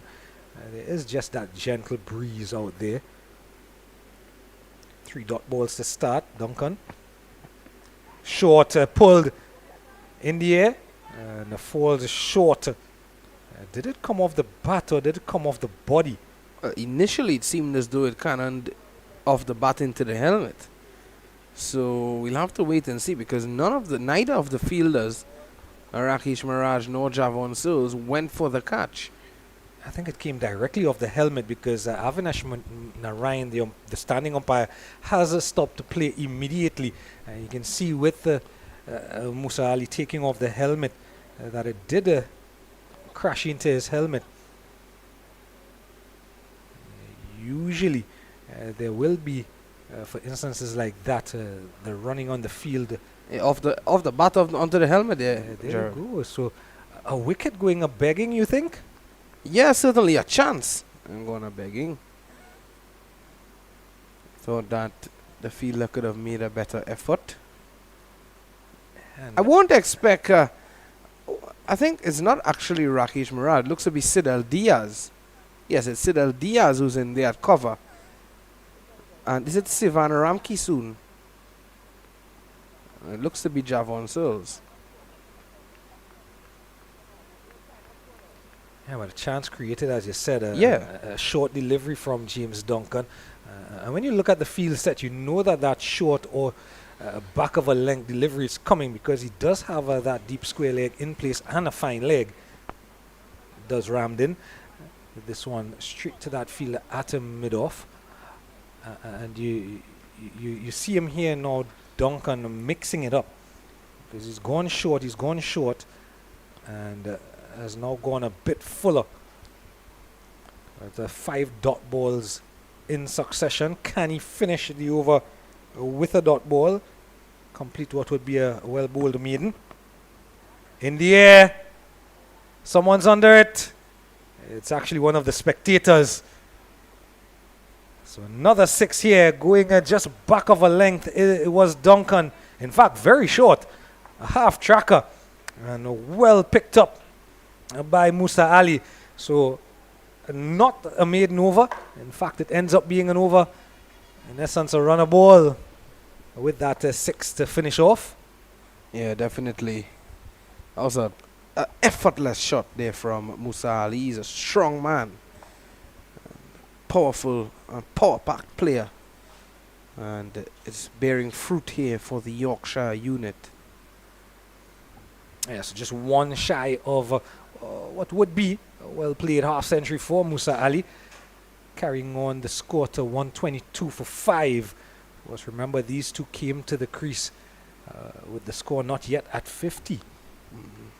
And half the team back in the dugout, back in the pavilion. And at that point, I thought maybe we would have had an early day. And possibly we could have gone to some of the other activities around the country. Of course, it's a buzz of activity. There's T10 cricket around. There, many of the international teams have landed in Trinidad for the upcoming ICC T20 World Cup. I saw a couple of pictures of Uganda in their practice session yesterday at the Queen's Park Oval. Of course, that's going to play home to the much anticipated warm-up match between the West Indies and Australia.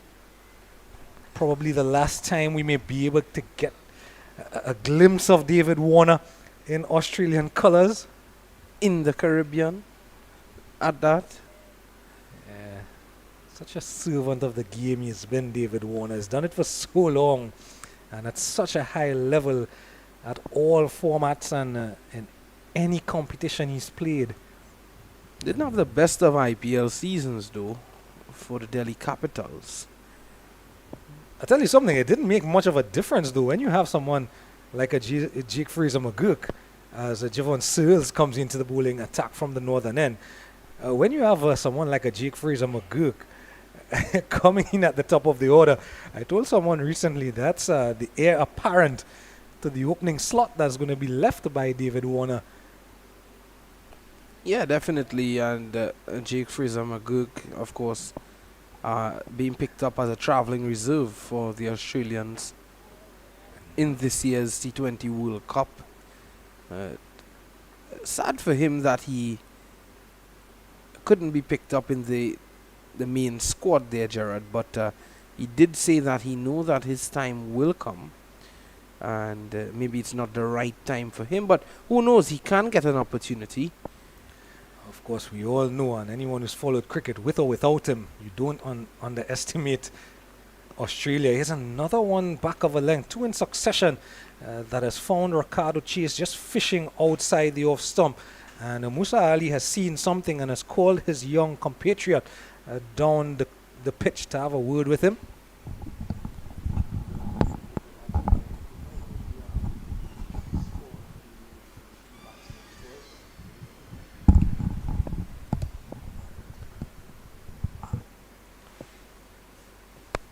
This one is going fuller. Chaser tugging.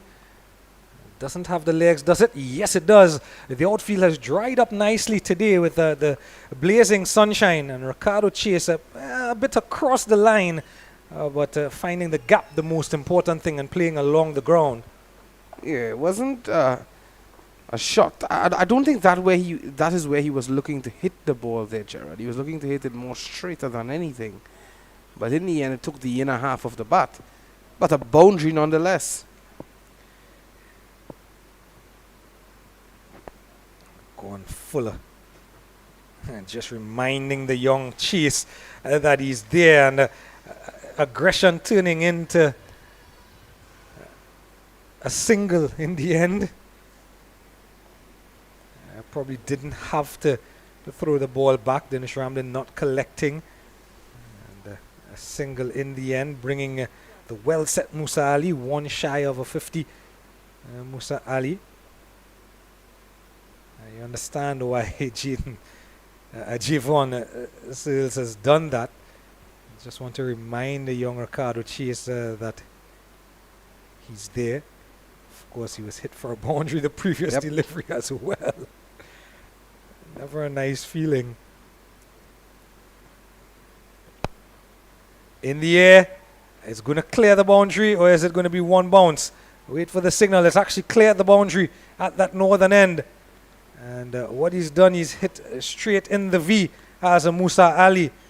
So brings up a well-played 50 here, just over pitching.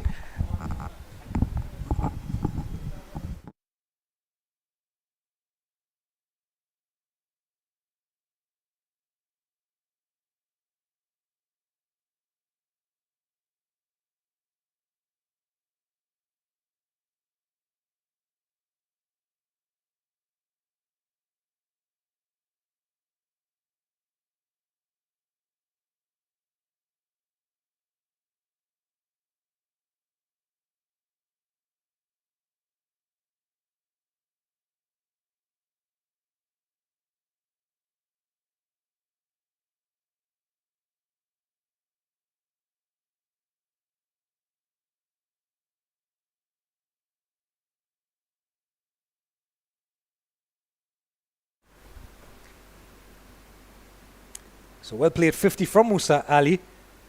And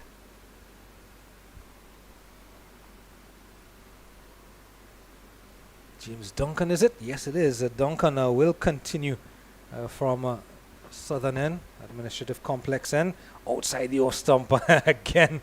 Ricardo Chase fishing just a bit outside his off stump. Yeah, he has been didn't have too much of the strike in the last couple of balls being served up, and he wasn't able to rotate the strike much there, Ricardo Chase. He got that lone boundary of Javon Searles, but apart from that, it's just been kept a bit quiet. Musa Ali has done the bulk of the run scoring. But if you look at Ricardo Chase, every single delivery that's bowled, whether it's to him or not to him, he's looking for that single. Exuberance of youth. Definitely the exuberance of youth. Don't think you'll see that much in the second innings with someone like a Shazam Babwa. Maybe in his younger days, Babwa would have been just like Chase, looking for every run. Because you're hungry to get back on strike. You're hungry to make your name as well. Back of the length is in the air, and a simple enough catcher for Searles at a backward point running in. Musa Ali, after getting a well-played 50, looking to tuck one around the corner, has just found the leading edge, and a bit of extra bounce from the tall, lanky James Duncan, the undoing of Musa Ali. Is this the wicket that is going to open the floodgates here for the Woodland Sports Club? Tell you what, it's not going to have any flood because there's no rain, but I can understand what you're saying. Certainly, in an innocuous position there was Musa Ali. That one really tucked him up and cramped him for room. I thought it was a wrong choice of shot as well, but it really climbed on him, Jared. You can't fault him there because on another day, on another track, that one could have easily been worked into the onside. Unfortunately, though, Musa Ali has to go, but a well-played knock of 55 nonetheless. 134 for the loss of 6.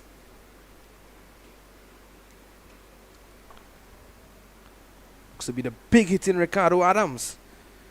Ghanis cricketing standout, Ricardo Adams. Yeah, and I think every time we've seen Adams this season, we've referenced back to a 2-day encounter that we saw at the Woodland Sports Ground. I think it was back in late September or early September of 2023, where he hit the ball to all parts and chalked up a double century. Of course, a different format, but that was actually in January, was it? It was, of course, a director telling me that it was in January. We will definitely check back the date.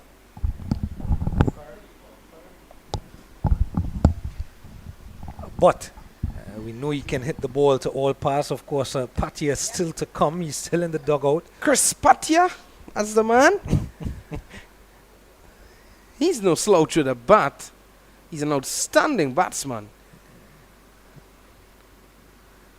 Yorkshire player there walking around. He's been supporting all day. Hearing his voice and seeing him. He's been in a corner there, Gerard. There's always those players on your team that just sits by themselves, you know, and at times you hear their voices and supporting their teammates. But when they are not doing so, they are focused on the game. And some players are like that, you know, Gerard. They need that space and that time for themselves before they carry out their responsibility on the field.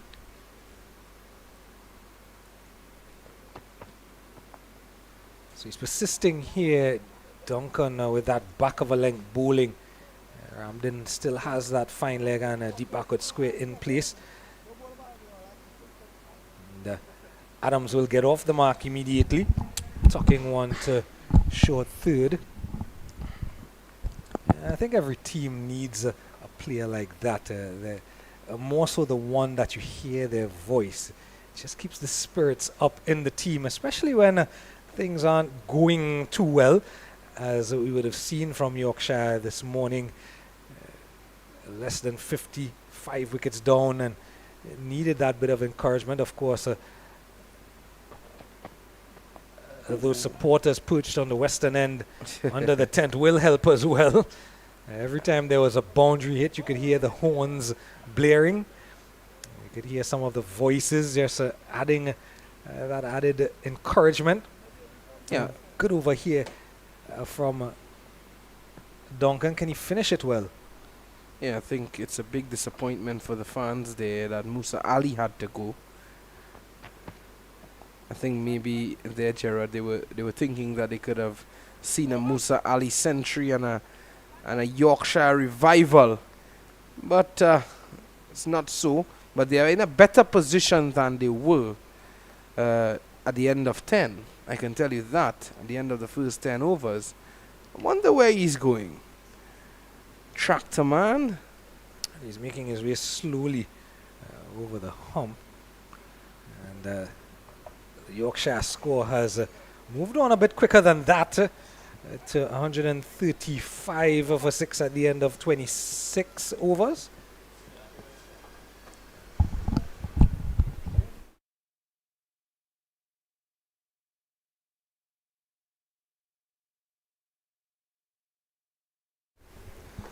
Nice view looking back into the southern part of the Couva region.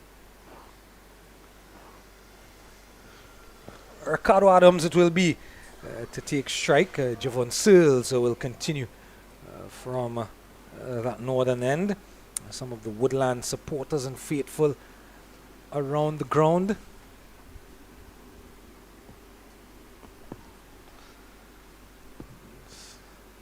Thanks to Kadir for playing a wonderful shot. It's a much better shot, I think, than Ricardo Adams fishing outside the off stump. We were talking a little bit a while ago about players like a Jake Fraser McGurk and a David Warner and having them here in the Caribbean. I'm going to put you on the spot.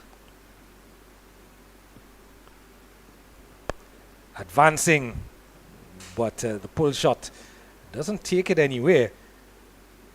It's going to trickle out into the point region at the end of the day. Who is your pick for the ICC T20 World Cup 2024? Well, to be fair, Gerard, I'm a West Indies supporter. I live in the West Indies, and I would never stray away from supporting the men in maroon or the women in maroon. There's a nice looking shot there from Adams, yes, but I'd never stray away from supporting my West Indies teammates, I should say, because we are all one team in the Caribbean. And but in saying so, I still believe, Gerard, that West Indies has what it takes to win this year's T20 World Cup. There's a mixture of youth. There's also some experience in there. Today, though, I would have seen that Jason Holder is no longer in the West Indies World Cup team. He has been replaced by Obed McCoy. That's interesting. But there's still guys like Johnson Charles and Andre Russell as well. Nicky P, Shimron Hetmaya, all of these guys who has, yes, they are young, Gerard Basso, but they have a wealth of experience on the franchise circuit, the international scene as well, because their career on the international circuit would have started at a very tender age.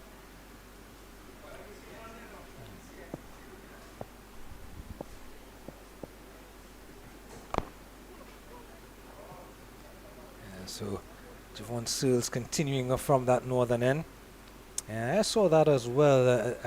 I'm glad to see Obed McCoy back in the mix in maroon. I'm not too sure that I like the fact that he is replacing one Jason Holder. And we'll have to go through, of course, the rationale behind it. Of course, Jason Holder coming off some good scores in county cricket for Worcestershire. I'll get it right eventually. Worcestershire? Yeah, I'll get it right eventually. One of those tongue twister county clubs.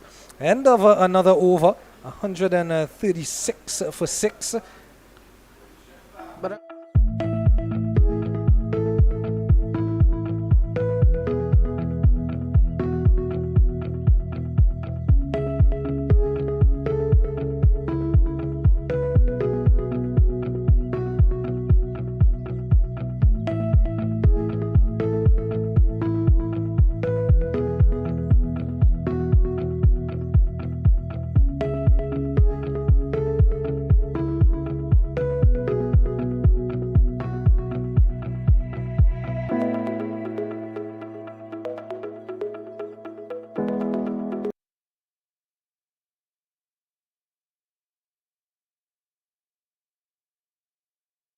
so at the end of 27 overs, it's a 37 for 6. Back of a length, it's pulled and just out of the reach of the fielder at mid-on. And well placed in the end. Adams is on the way.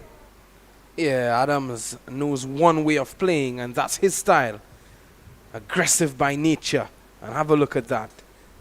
That went to the boundary in a flash. They would have enjoyed that. And I can tell you that box is looking a bit empty, so that tells me that meal is very delicious. Good on you, sir. Yeah, have a bite, man. I'll tell you something, Ricardo Adams has just announced himself advancing at James Duncan, and he's having a bite into the bowling of Duncan presently. What's on offer here from Duncan? Back of a length, advancing, pulling in the air. This time the fielder comes around. It's Mirage from mid-on. Easy as you like, and wicket number 7 in the bag. Yeah, as they would say, easy as Sunday morning, Gerard Basu. Have a look at that again. Looking to play a similar shot. Looking to repeat the shot. The ball was not there for it. It climbed on him, took the outside edge, the top edge that is, and Rakesh Mirage covering some hard yards there and taking a simple catch in the end. So that's the end of Adams. What a big blow that is. And who knows, maybe you'll see the incoming of Chris Patia now. He is one of the power hitters. Adams, one of those power hitters that Kadir hinted at earlier. They do have some batting depth, do Yorkshire. But they are in a spot of bother yet again. 7 wickets now down. 150 not on the board yet. Earlier, when Musa Ali and Ricardo Chase were going and stitching together that partnership, that 50-run partnership, we thought that 250 would definitely be on the cards. Patia it is, who's going to stroll out to the middle, and he's going to have that responsibility still. Just under 20 overs to bat here, Visham. I think they're thinking more so, because 20 overs is a long time. They're thinking about finishing their 46 overs. Of course, it's a 46 over encounter because of the late start due to some moisture earlier from the overnight rain. But they're thinking, bat out the 46, bat out the 46. Can they do that with three wickets remaining? Well, with the poor choice of stroke making at the moment, by one we saw from Ricardo Adams, I don't think that would foster your team to bat out the allotted amount of overs. Now, you can't afford to be over aggressive here and put yourself in a position. You're already in a position where you can be dismissed before the 46th over and way before that as well, you know. And this Yorkshire team, Gerard Basu, would have had some great players throughout this season for them. Munir Kaka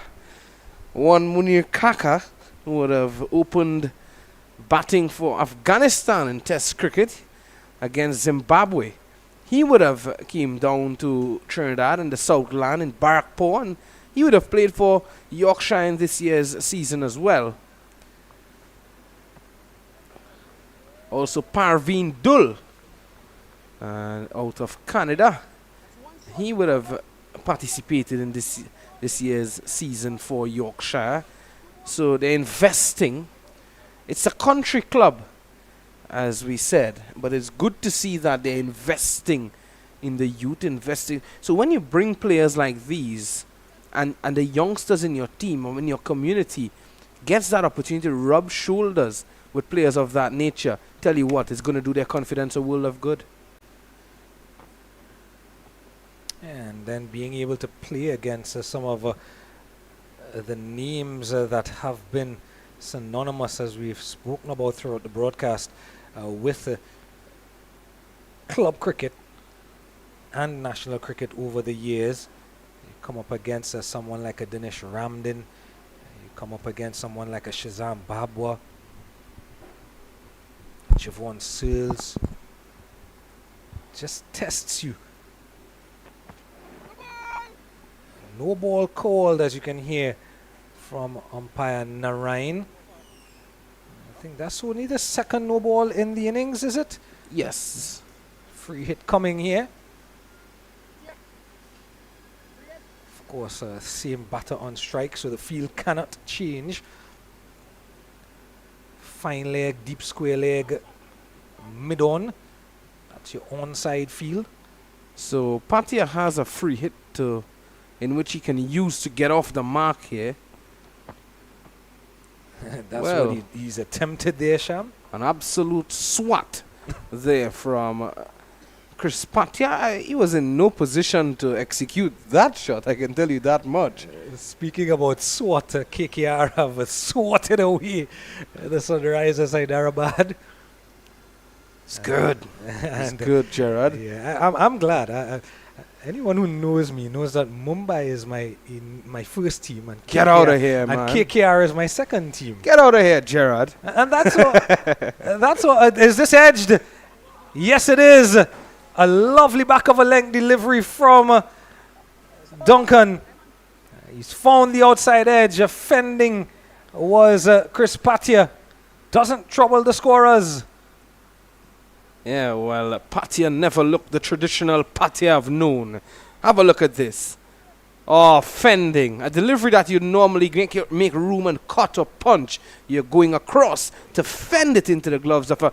Guess who? It's Dinesh Ramdin. So that's the 8th wicket down, the 8th nail in the coffin for Woodland Sports Club, as they would have won the toss, elected to bowl first. It's 145 for the loss of 8.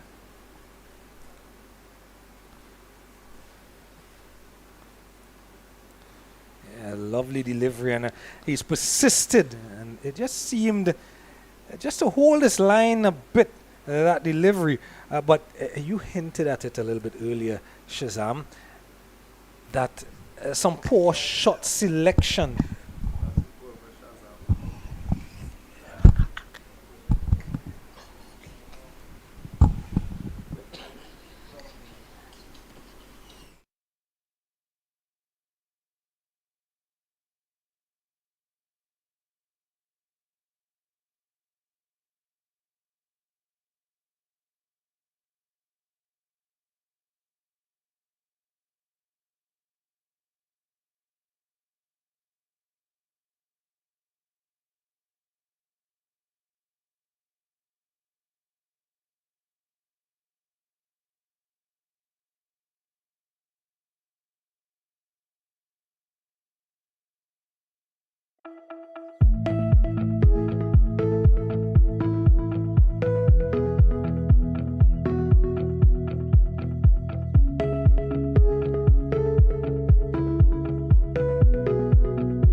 There's going to be Javon Searles is coming back into the attack, and the drinks break would have been completed. 2 more wickets for the Woodland Sports Club, in which to dismiss Yorkshire before the 46 overs are up. And this has been an excellent performance by Woodland Sports Club after winning the toss and electing to bowl first. On a track that rightfully so would have had some moisture on it. Ricardo Chase has been left there on 31. It's going to be interesting to see how his approach is going to be, given the fact that there are only 2 more wickets remaining.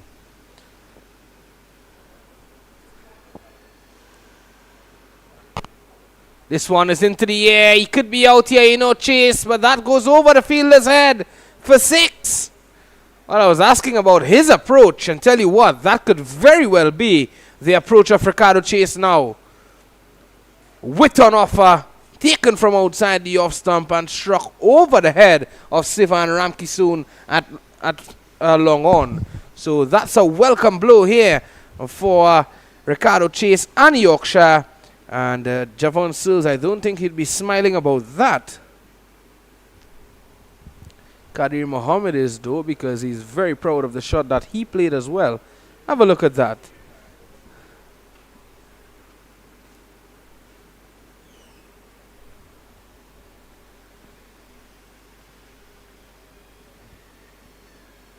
And behind me, I don't think you can hear, but Gerard Basso is performing.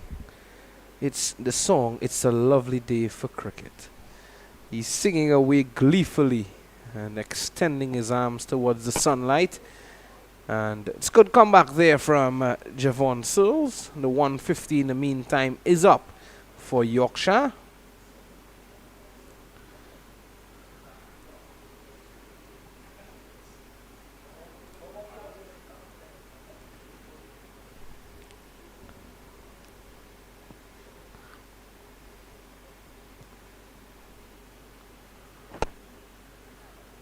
Good bowling by Sills. Right up into the block hole there.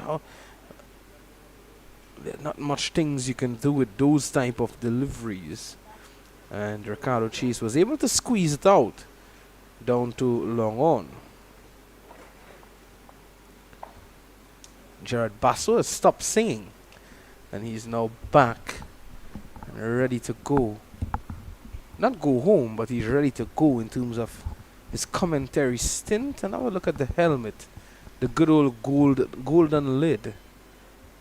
Doesn't look to be a TKR helmet, or but I think it's a good time to have a golden helmet for the mere fact that KKR has secured the victory in IPL 2024.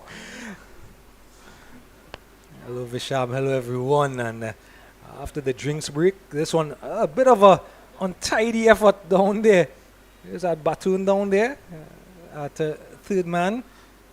It seemed for all money that he had it covered, coming off the outside edge of the bat.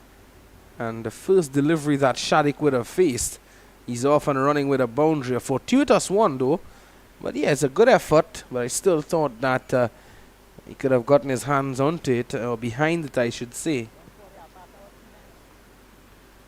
But you mentioned a very important point. If Yorkshire can at least bat out this 46 overs, they can get a good total, a handsome total. It's becoming more and more difficult with wickets falling, and with 8 down now, it just shows the importance of that partnership between Ricardo Chase and Musa Ali. And Ali probably getting out at the wrong time. You would have liked, if you were a Yorkshire fan, part of their setup, you'd have loved to see Ali batting at this time in the innings. He and Chase probably down to the 30th to 35th over. Two well set batters, 30 to 35 out of a 46 over affair. You would think that that would put them well set for a big total. As it stands, at the end of 29, it's 157 for 8.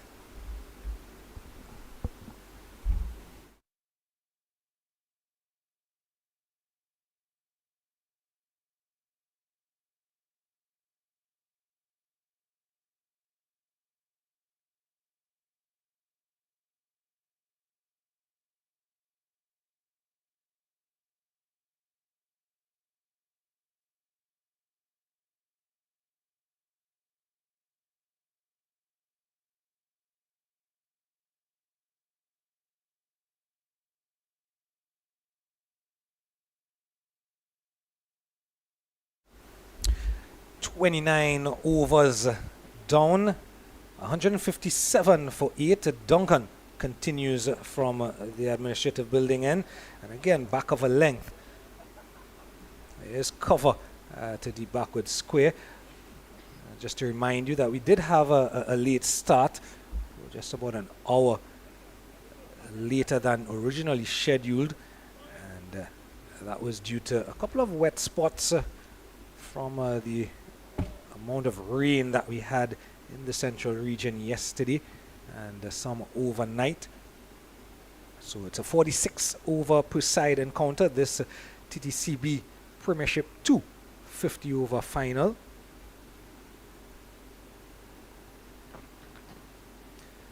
With the fall of wickets around him, Ricardo Chase has continued along his merry way, 38 from 53 deliveries. Playing that one well. Of course, as Sham mentioned, KKR completing the victory to raise the IPL title 2024. Of course, for those of you who follow Formula One racing, Charles Leclerc has won the Monaco Grand Prix. Fishing outside the off stump. Chase done that a few times today. Of course, that must be a nice feeling for Charles Leclerc to win a Grand Prix in front of your home crowd. He is from Monaco. Of course, Charles Leclerc, Oscar Piastri, and Carlos Sainz, the podium finishers, with Lando Norris and George Russell 4th and 5th. Again, a nice lifting delivery outside the off stump. And that length just seems to be a bit of a bother for Ricardo Chase. So no Max Verstappen on the podium this time.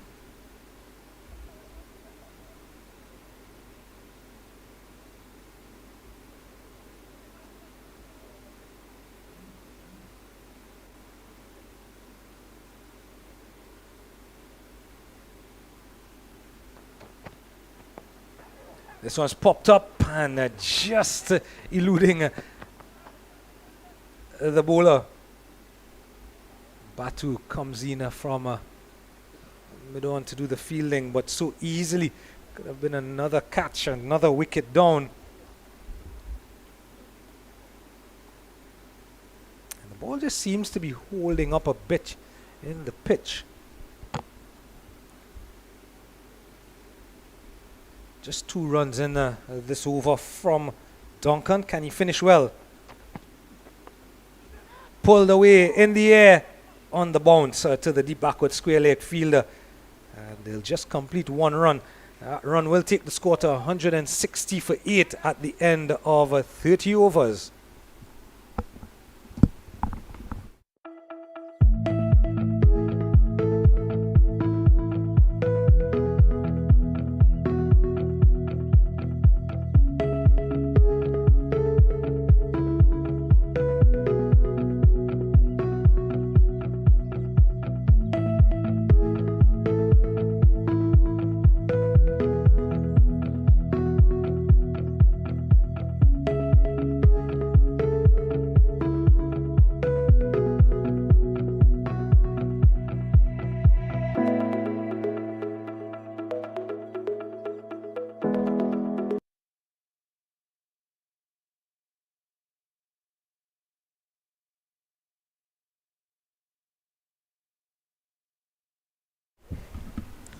Oh, I'm sure those 2 coolers must be filled with some special stuff in there.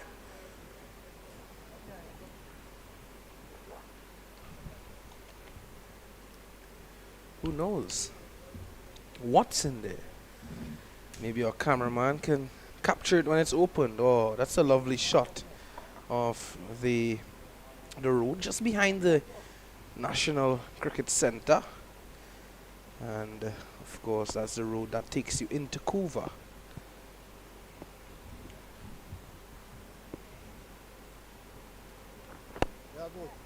Rakesh Miraj is back. So he has been the chief destroyer for Woodland Sports Club, and 3 for 22 now in 8.1 overs.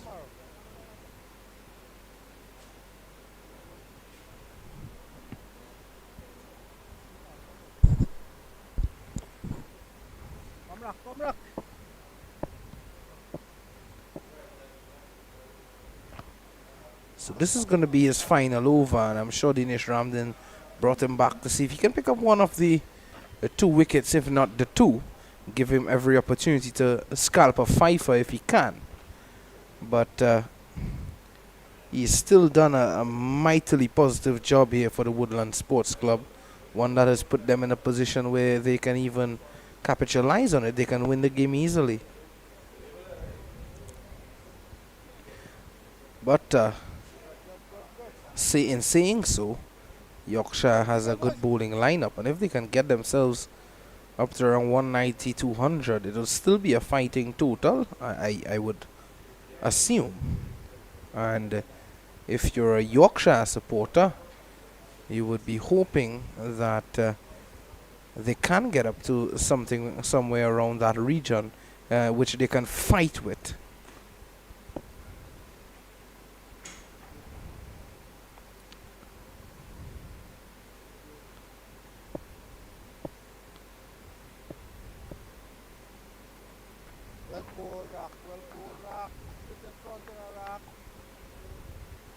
And here Dinesh Ramdin saying, well bowled rack.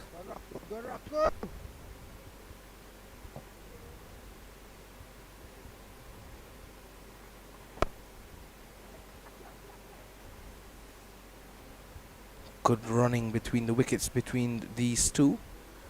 Stephen Shaddick and Ricardo Chase, the 2 men out there.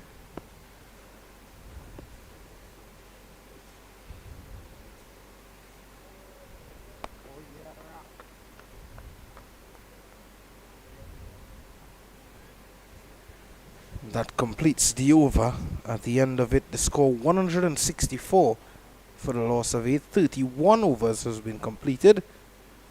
15 overs remaining in the innings. Just a quiet period. You can see the remnants of the grass there that has been burnt due to the bushfires in this season that we are in. Of course, in Trinidad we call it crop time. We're now easing away slowly from that. But tell you what, it feels as though it's far from, the end of the crop time, because of the fact that we're seeing all this heat, experiencing all this heat. Duncan continues. And outside the off stump, I thought that was a poor shot there from Chase.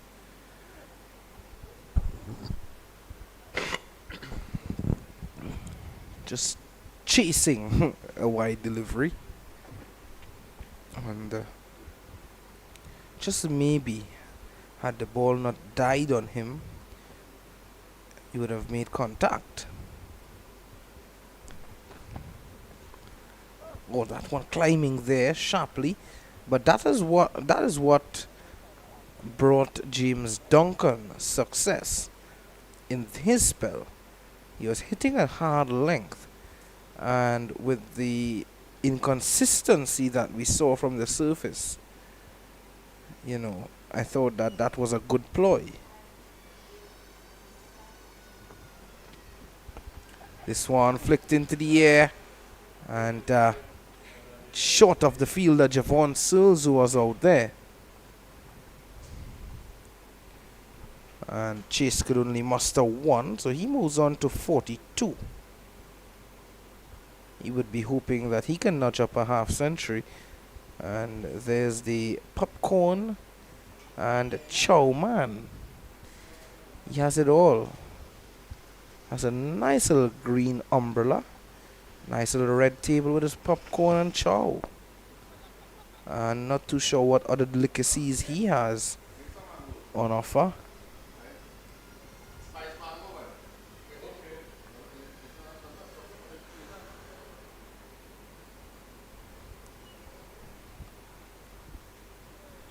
Jared Basso has left us for some singing. He's doing his performance. Second of the day. This time Shaddick is looking to pull. That one just died as it approached Dinesh Ramdin.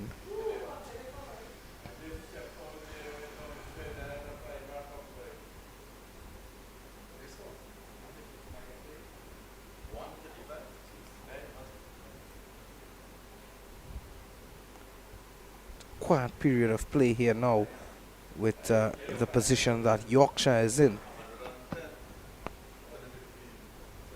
That's going to be 4. Lovely shot there from Stephen Shardik, pulling that one away to the left of the mid-on fielder Rakesh Miraj. He would have had no chance to get that one. That raced along a green top here at the National Cricket Centre all the way to the boundary for 4.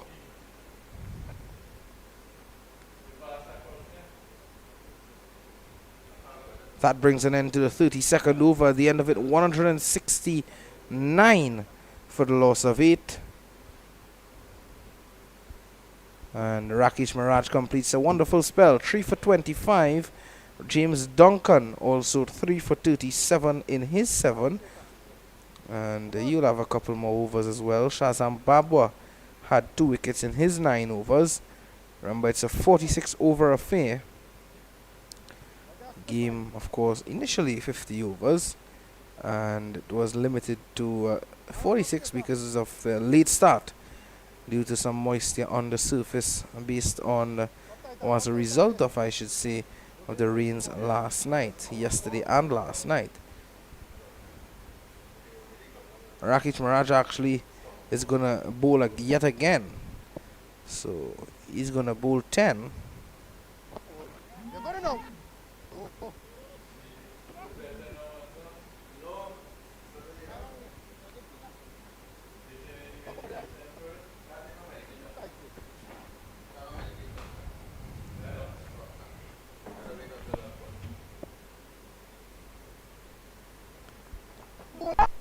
Not a beautiful leg before, and he's given. That's the end of Ricardo Chase. A poor shot there. Yet another batsman going to Rakesh Miraj, sweeping straight deliveries. And tell you what, that was plumber than a plumber fixing a pipe. 169 for 9 now. Chase goes to 42. That was the shout, and that was the dismissal.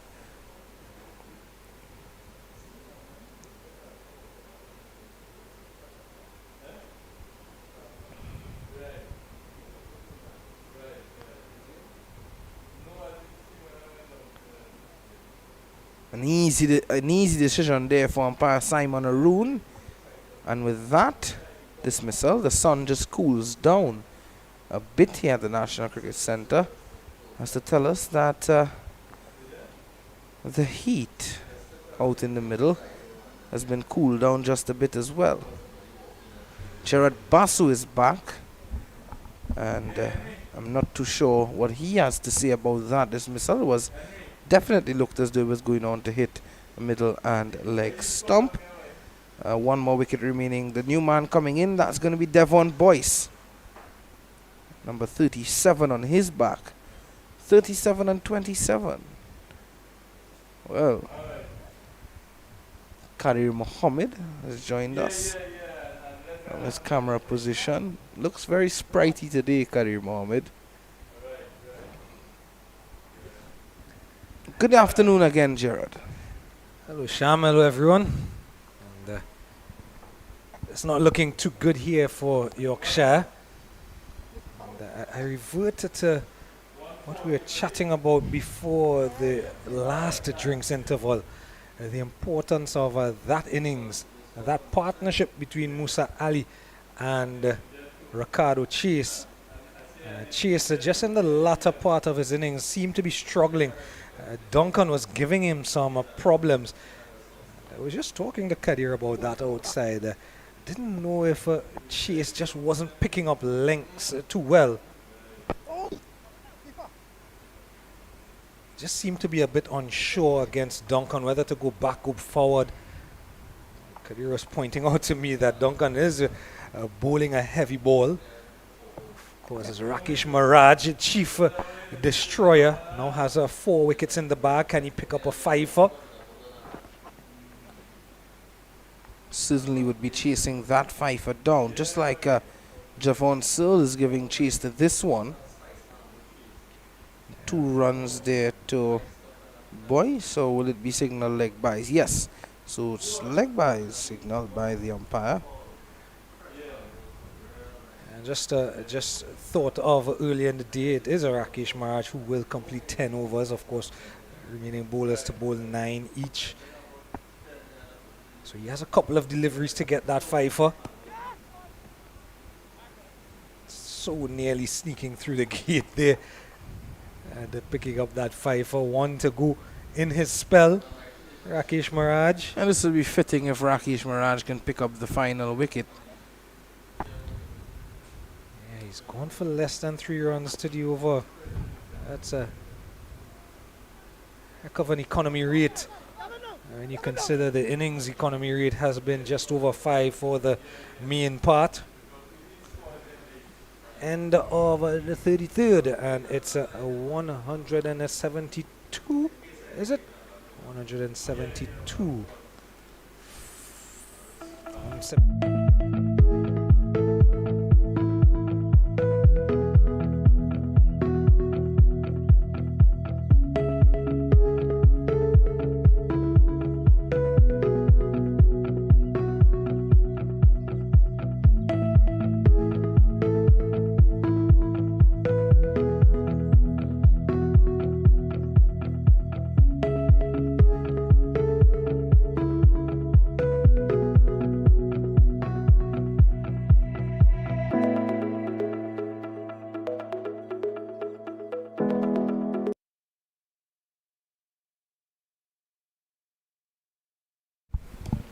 33 overs completed, 173 for 9. Yorkshire being put into bat first by Woodland Sports Club.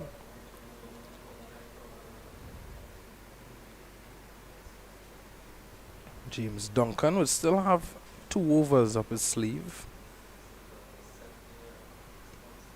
This would be one of those 2.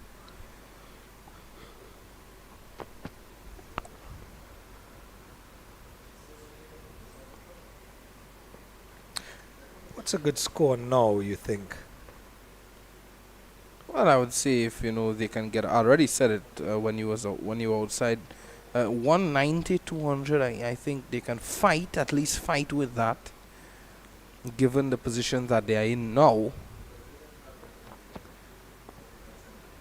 I don't think that 241 would be gettable from this position that they are in. But I could be proven wrong, Gerard. We see many occasions, we've seen last wicket partnerships bearing fruit for teams, and you never know. One of those recent famous last wicket partnerships when Jaden Seals and Kimar Roach would have won a test match for the West Indies against Pakistan, was it? Yes, Pakistan in the Caribbean a couple of years ago. And even more recent, the efforts of Shamar Joseph in Australia. Yep. Making a huge difference in that last wicket partnership. The second test match, I think it was. Correct.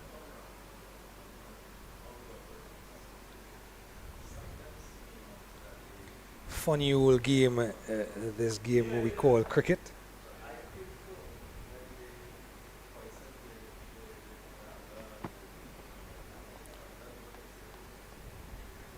Persisting with this hard length is Duncan, and it is working for him.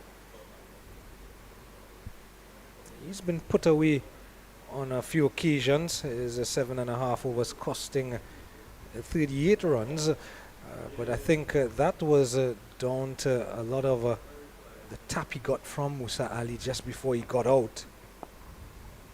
Of course, he did account for Musa Ali in the end with that hard length.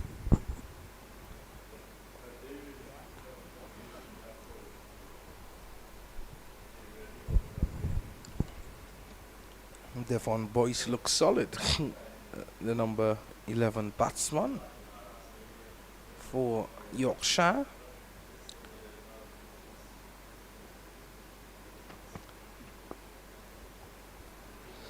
solid in defense.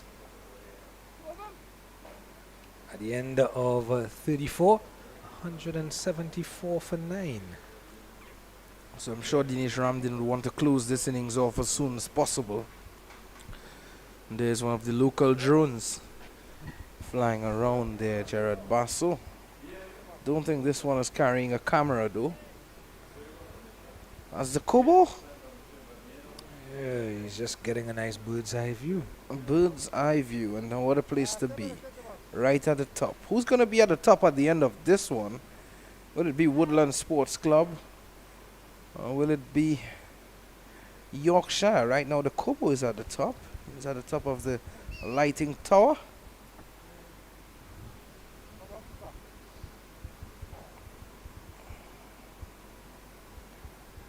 Sanjeev Guljar is coming back into the attack. Sanjeev Guljar, another man who has a world of experience on his shoulders. Obviously, he would have recently come back from a tour to Pakistan with the West Indies over 40 team. He would have had a good tour to Pakistan.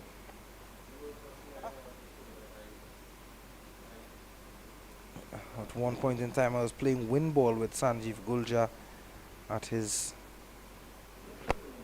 family's home, and tell you what, he told me, and for those that who doesn't know, his first class wicket for Trinidad and Tobago was that of Shivnarine Chanderpaul. Ramdin is confident here, but I don't think that back leg moved.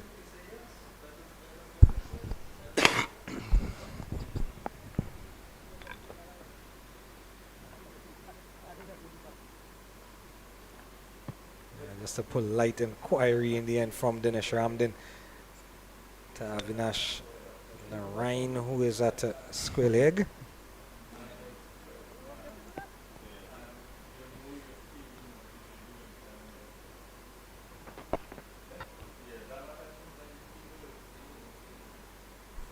It's a bit too short there, I think, from Guljar. He has already served up a mixed bag in the day's proceedings. He wasn't able to find a wicket, but he was bowled well, despite serving up a variety of short pitch deliveries as well.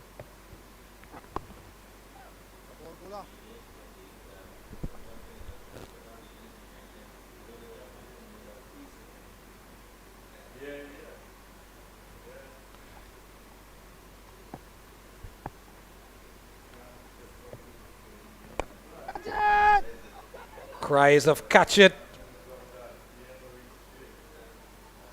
And this drop just short of that fielder. They seem not to pick it up. Fielder running around from a long off.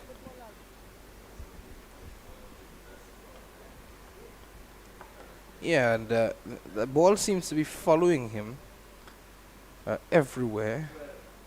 He would have dropped, that said fielder would have dropped a catch at deep backward square leg as well. Musa Ali was looking to pull, and he was dropped. The ball seems to be following him everywhere. He's still at the top though. No one can bother him or her, as the case may be.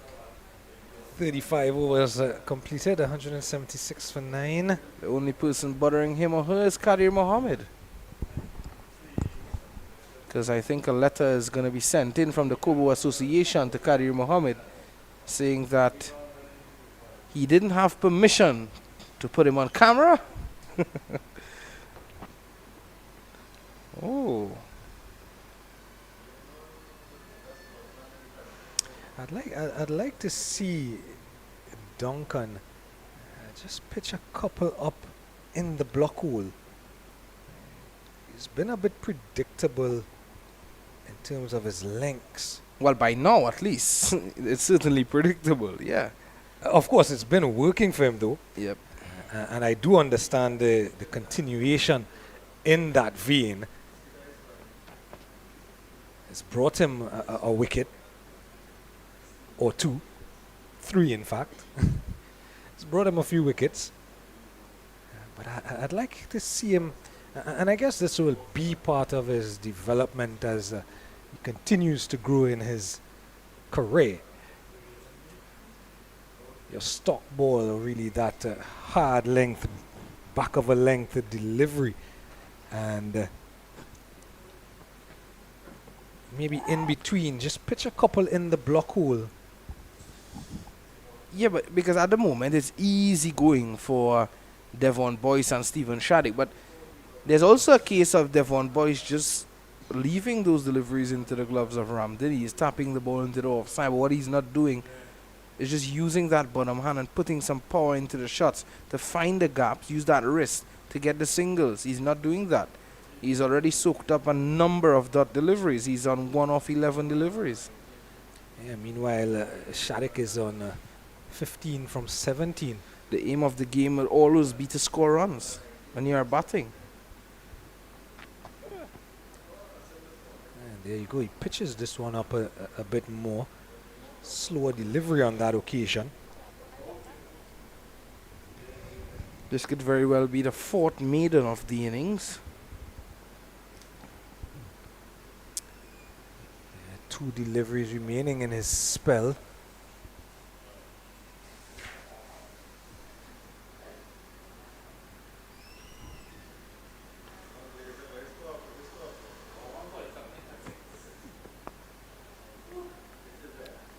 One more to go in his over.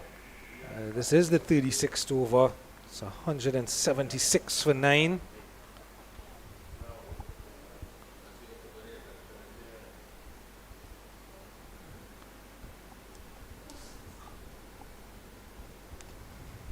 Ten overs remaining in this innings. Will we get it? Well, we'll have to wait and see. Turns down the single now, which he should have probably been doing at the start of the over. At the end of another one, 176 for 9, a maiden over.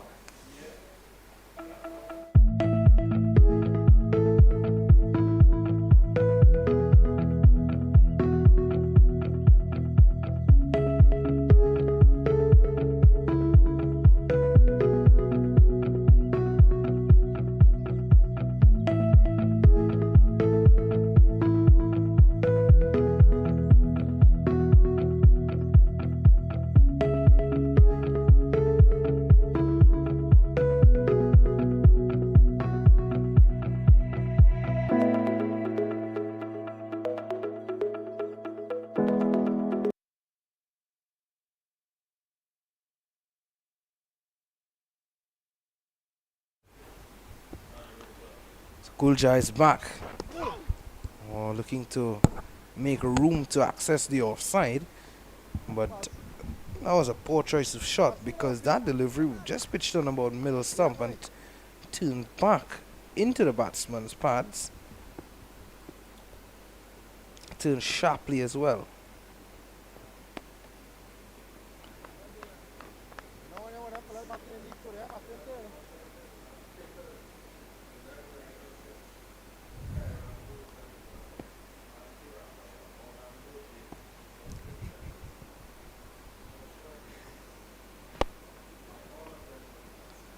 Lovely shot there by Shattuck. Good piece of fielding as well. As I said, the ball seems to be following him all day. Yeah, to keep them down to 1 run. That was definitely a good effort. And you'd have thought because he had so far to run around to complete the fielding effort, you may have seen them go for 2. Well, Devon Boyce, I'm not too sure what his role and responsibility that's been ruled out for him today. Because tell you what,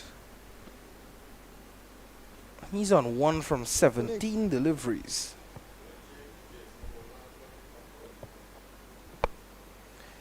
So in case you missed it earlier in the day, Jason Holder is out of the World Cup, and the statement from Cricket West Indies earlier today is that Jason Holder is actually injured.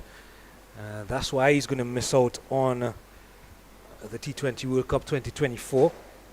Left arm seamer Obed McCoy into the West Indies team. CWI's statement including that they're still confident in the makeup of the West Indies team going into this World Cup.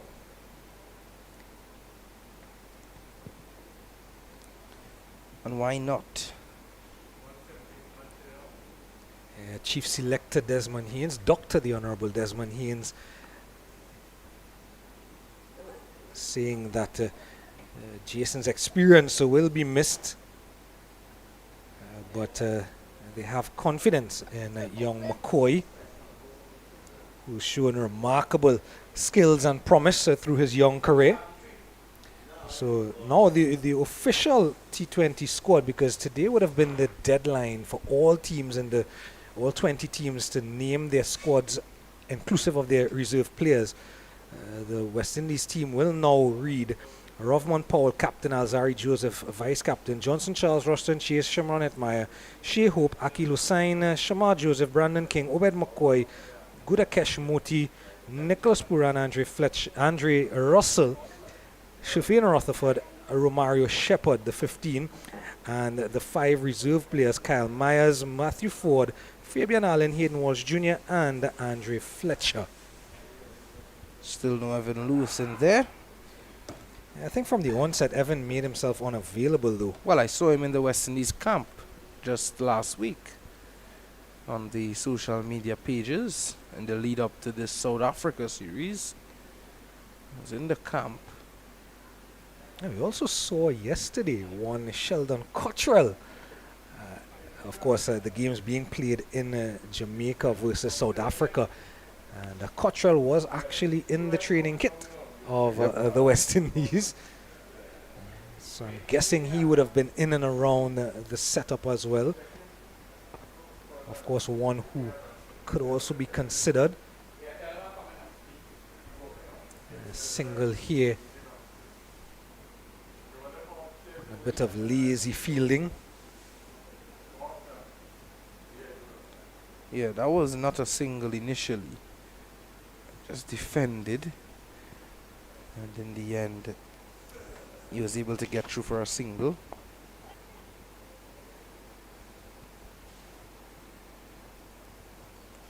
Yeah, so Jason Holder is injured, and I think we mentioned it just a while ago during the broadcast that he's coming off some good scores in county cricket, and we definitely hope that he's going to be fit and ready for the months of July, August.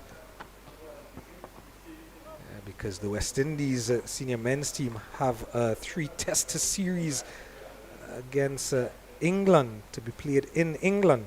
Of course, Jason Holder, Kemar Roach, and Jaden Seals. That's going to be very exciting, Gerard Basso, that England series. Yeah, I pinpoint those 3 players because they're the ones in the West Indies senior men's setup who've been playing county cricket in recent times. And of course, Jaden Seals with a number of fifers this season, finally being able to take up his stint at Surrey. Missed out last year because of injury to Jaden Seals. Struck on the pad, loud appeal, Avinash Narayan with that slow dreaded finger sends him on his way. So the vigil here from Boyce has come to an end. 3 from 22 deliveries. Look to just be sneaking down leg side, but then again, we're at an angle. Avinash Narayan reckons it's hit the leg stump. Yep. Looks as though that it was going to cannon into leg stump. Certainly nothing to do with middle. But tell you what, that brings an end to the innings of the Yorkshire. Have a look at that dismissal again. Yeah, definitely taking leg stump out of the ground if the batter wasn't there. So LBW the final decision. The final wicket falling, 182 all out. Yorkshire, remember, they were sent into bat this morning after a delayed start. It is a 46 over encounter due to that late start. And when we resume in about half an hour's time, the run chase, Woodland Sports Club will need 183 for victory and the championship in Premiership 2 of the TTCB Championship. We will return in about half an hour's time.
Welcome back to live action here at the National Cricket Centre in this TTCB Premiership 2 South Zone 50 over final.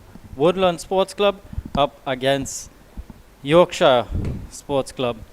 And news is that Yorkshire, they were asked to bat first and they were able to get up to 182 all out, which means Woodland require 183 for victory. Qadir Mohammed alongside Visham Lalman. Good afternoon again to you, Visham, and your thoughts on how the Woodland would approach this innings. Good afternoon, Kadir. Good afternoon to everyone. Yeah, Woodland, I think they have two big hitting all-rounders going out there, Sidel Diaz and Shazam Babwa. And tell you what, I don't think that Woodland is going to let this total slide, and I don't think that they're going to take it too easily. They're going to go hard, and they're going to go at this total. You don't want to let this total be a problem for them. And Sidel Diaz, you know how destructive he is. And also Shazam Babwa. So Diaz and Babwa, the two openers for Woodland. And with the new ball, it's going to be Ricardo Chase for Yorkshire.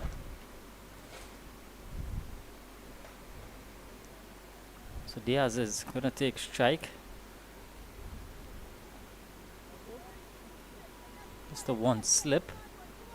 A backward point, cover made off, a mid on, a mid wicket, and two deep fielders, deep backward square, and a fine leg. New ball is going to be very key here for both of these teams. See what Chase has to offer. Starts with one down the leg side, and so immediately Woodland off and running in their run chase. Yeah, another good start there by Ricardo Chase.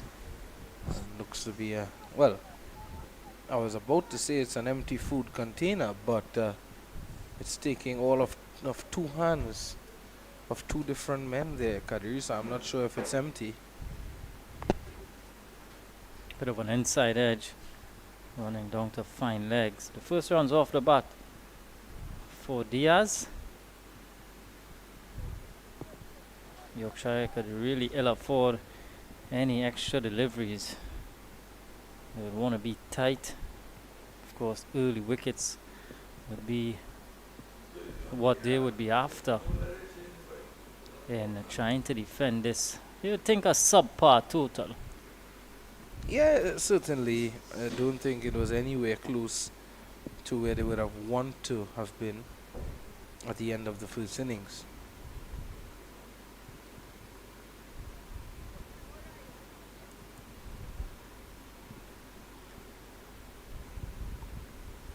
Got to chase, young man, represented Trinidad and Tobago on the 19 team recently.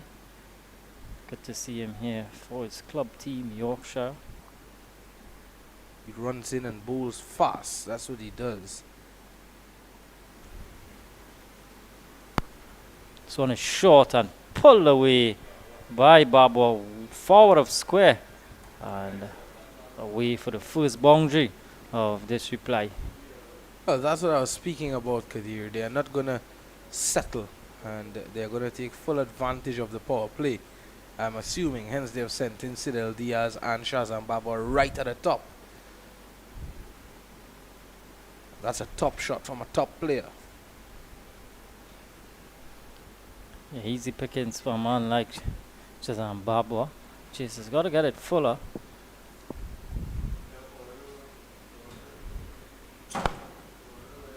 And this one is driven through the offside. Even better from Babwa. Placement on show here now. Yeah, exquisite from the senior statesman. Have a look at that. Well pitched up and found the gap to perfection, and it raced along for four. Quick start here from Woodland. Already 10 on the board, 2 boundaries.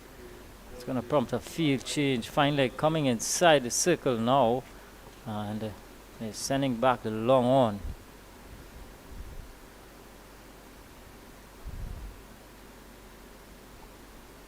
Jeez, he's got to get his lengths right early on. This one is hit high and handsome over the top. And does it out of... Does it? All the way for 6. So, yep, got the distance. For a moment I thought it was going to bounce inside, but he got all of it, Babwa. Straight 6 now. Yeah, well pitched up again. And Chase not learning from the previous delivery. And in the arc and out of the park, as they say. 14 or 4 Shazam Babwa. This is proving to be an expensive first over. And especially when your team was only managed to score 182 Kadir in your first innings. It's always going to be difficult when you get a start like this. Again going through the offside, Babwa. And more runs again, 4 more of them. So taking apart young Chase here in the first over. At the end of it, 20 without loss. Yeah, brilliant over for Woodland Sports Club. And as I said earlier, they are going to take advantage of this. They're going to make amends here in this power play. This first 10 overs, they're going to make it their own. And well, if they continue like this with this run rate, they can easily win the game in 10 overs. Well, you could easily see that after that first over, the morale of the Yorkshire team just started to drop. You could see heads hanging, and it certainly wasn't the best possible start that they could have gotten. But they're in it still. They gotta fight. They gotta believe.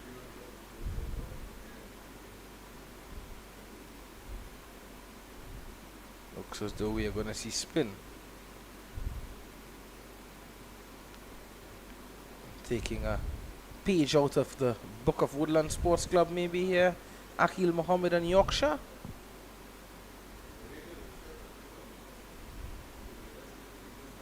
Both helmets off for both of these batters. See, there's something so common these days. Yep. Yeah, batters just, it's much of a comfort thing. Don't want to be getting anything in the eye line. It's always difficult for batsmen. I know at school level, you're not allowed to bat without a helmet. That's for the youngsters.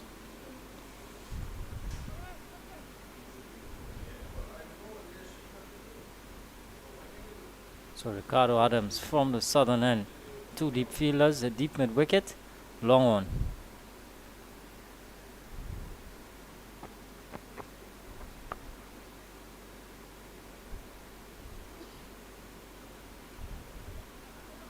Sidel Diaz has only faced his second delivery because Babwa has been special in the first over. Babwa's raced along to 18 from just 5 deliveries.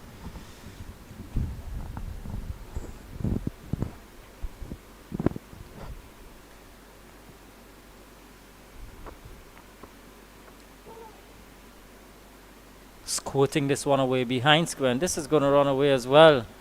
So 4 to Diaz now, and Woodland well and truly off and running now. 24 without loss. Yeah, not where he intended the ball to go, but in the end he earns himself a boundary. He was looking to go downtown there, Sidel Diaz. That one held its line and took the inside edge. But they're racing at the moment.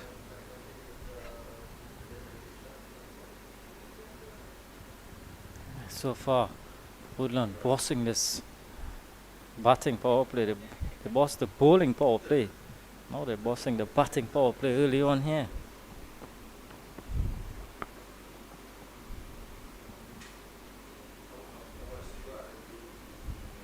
Adams won't mind that though, with that ball running away for 4. It wasn't a bad delivery by any means.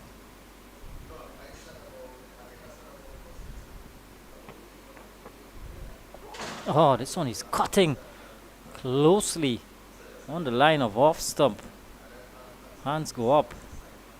But for Diaz, got the bat down in time. Well judged. That one came back sharply. The arm ball there from Ricardo Adams.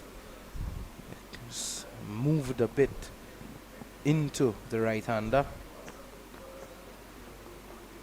drilling this one, and the big hands of Adams gets in the way.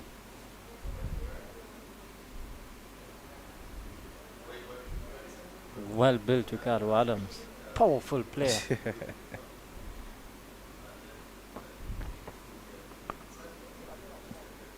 Nicely played from Diaz, getting right in line with that one.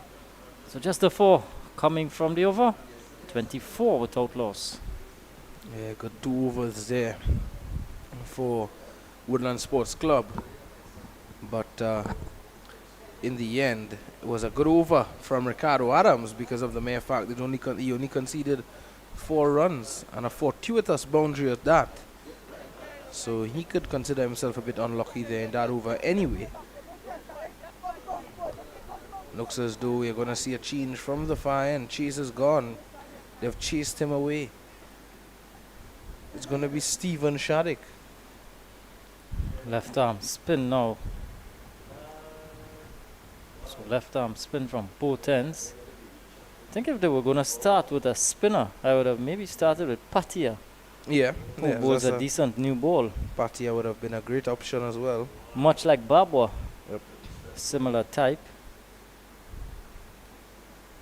But in this case, it's Shattuck to Babwa. Babwa 18 from 5. Flicking this one, and it's going down the leg side.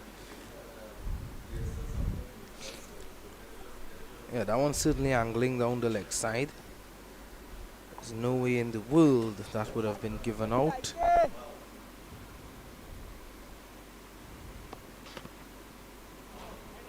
Again, looking to sweep. Takes him. In fact, it doesn't touch anything. Wide signal by the umpire.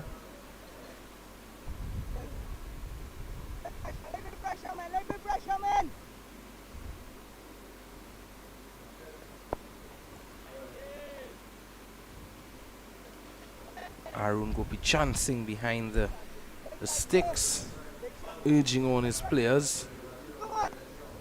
That's good to see. That's good to hear. Keeper's always tasked with that responsibility. Coming down on this one, Babwa. Protection out there. Another 1 to the total.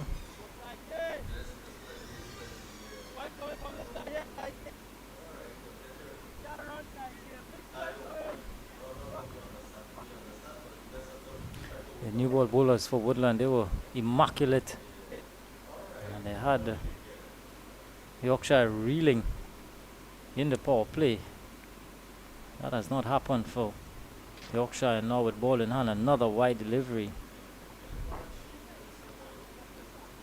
You feel as though they've been roughed up by that start, that flying start from Baba. Sort of ruffled their feathers, the Yorkshire team. Yeah, I think so. Oh, good delivery, a bit of an inside edge.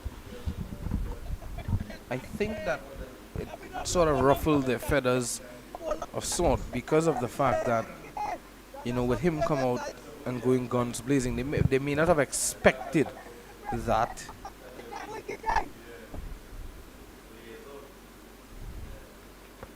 Short and pull away in the gap. 4 more to Diaz.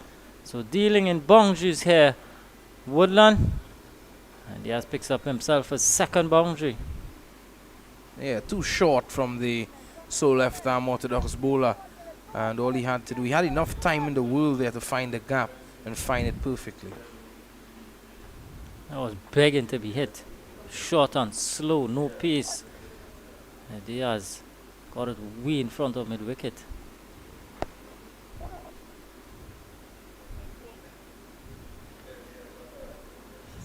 One without loss at the end of 3.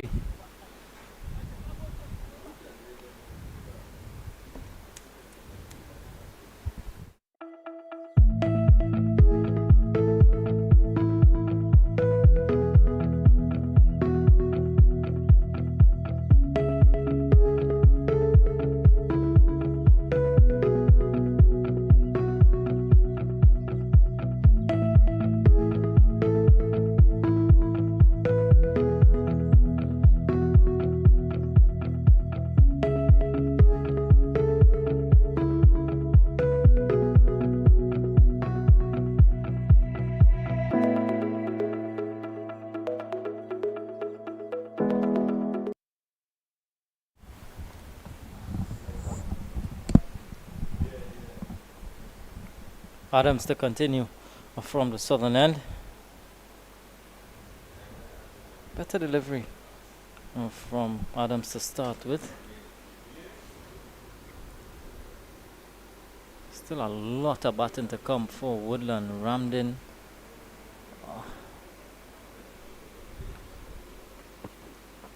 Chandrika. This one fizzing past the edge. Devon Searles. So it's gonna have to be a procession of wickets. You feel if Yorkshire's are to affect this one.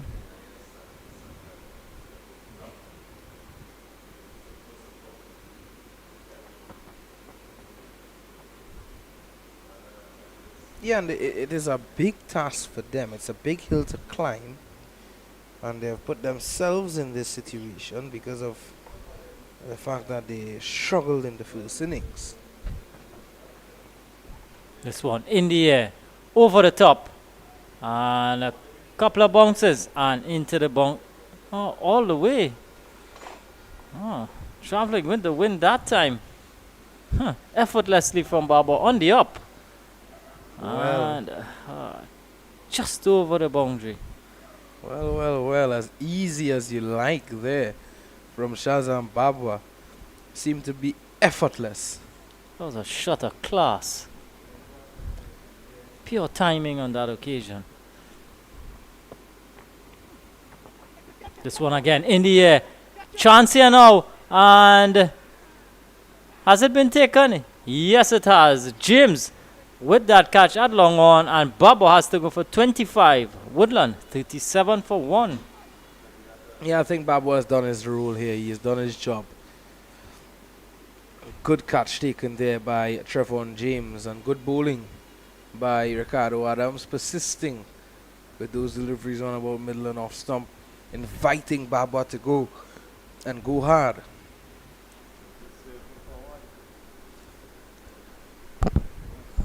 So the big man has come and gone. This time didn't get all of it. So a good running catch from James had to be taken, and Babwa has to depart. That would bring Chandrika to the crease. Chandrika.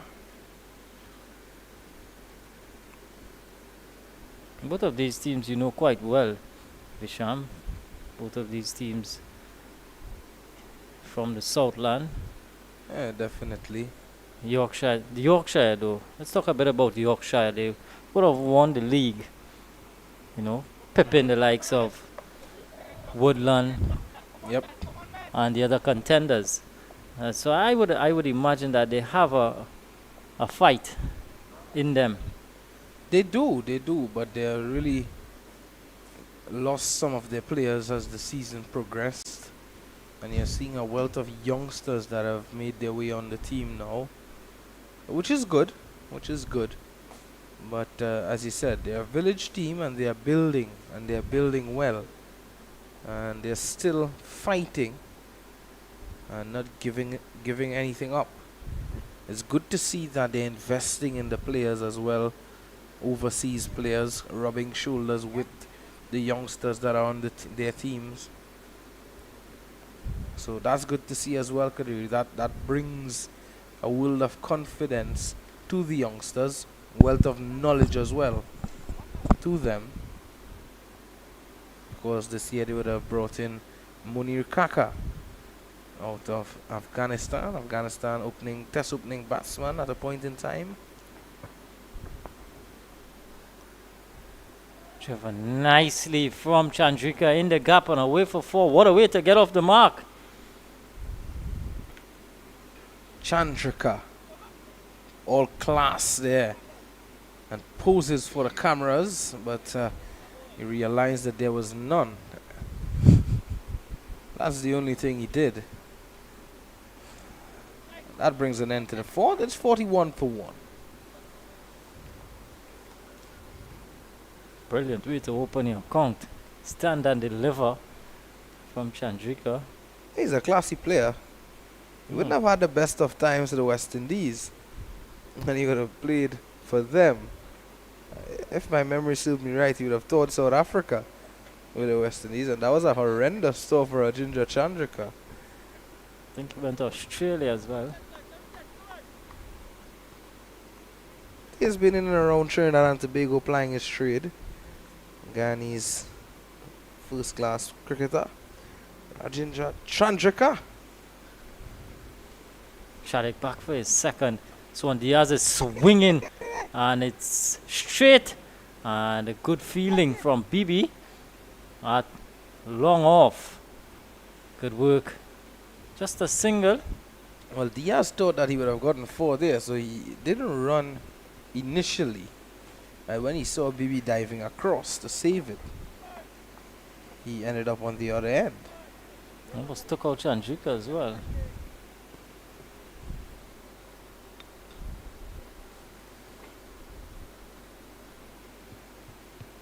But what we're seeing from the surface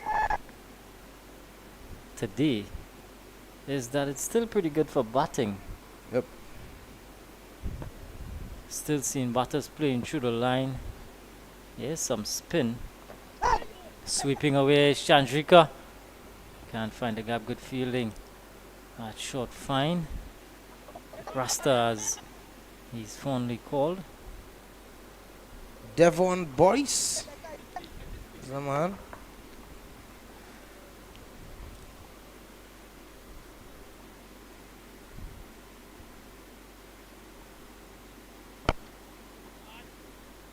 Nicely played again.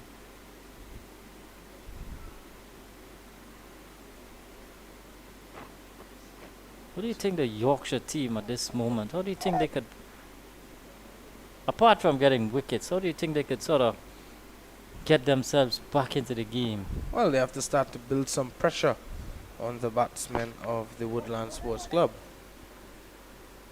Diaz is turning this one away nicely. Boyce is after it.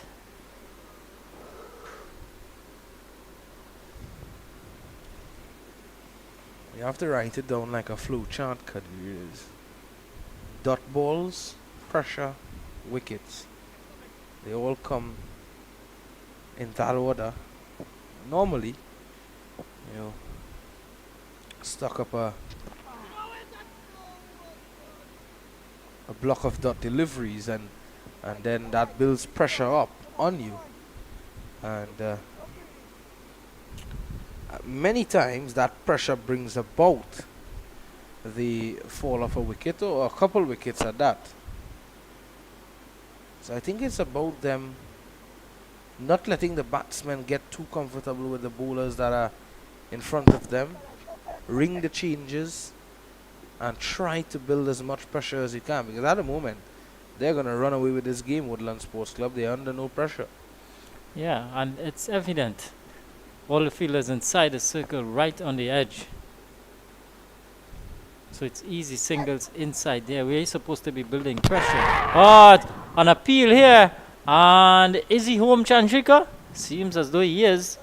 Umpire Narain is unmoved. And so quick single taken. Brilliant piece of fielding there from skipper Akil Mohammed. Pick up and release immediately. Yeah, just like that, Hevisham.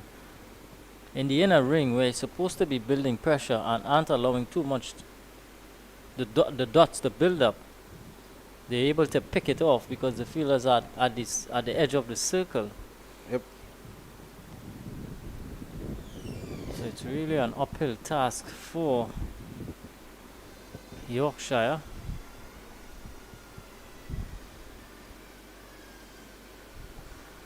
Bird's eye view, you'd say? Bird's eye view indeed.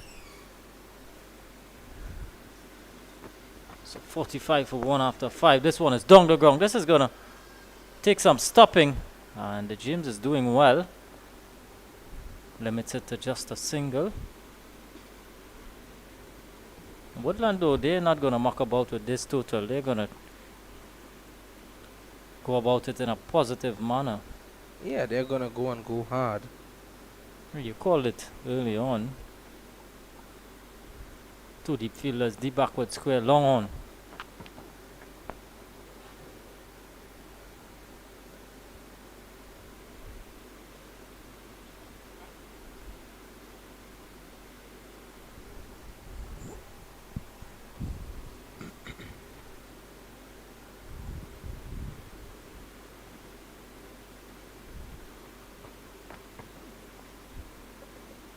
Guyanese versus Guyanese at the moment.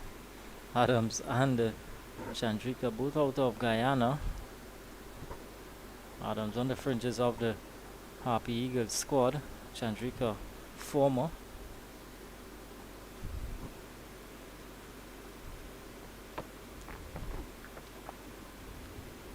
Good delivery. This is a good tight spell from Adams so far. Just conceded the 15.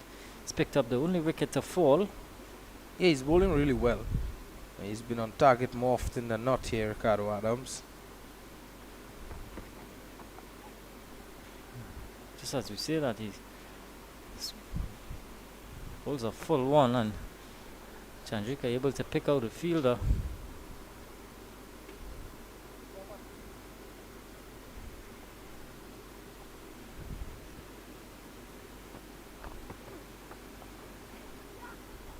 Getting a bit too straight and worked away nicely. But again, just a one.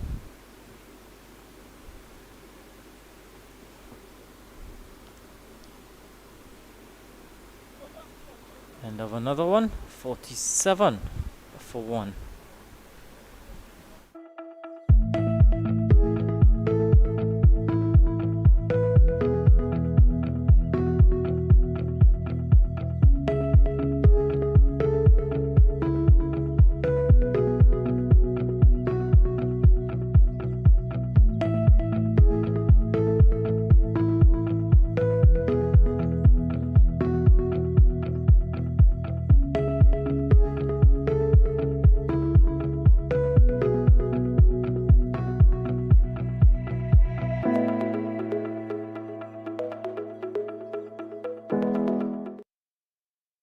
.36 needed from all of 240 deliveries.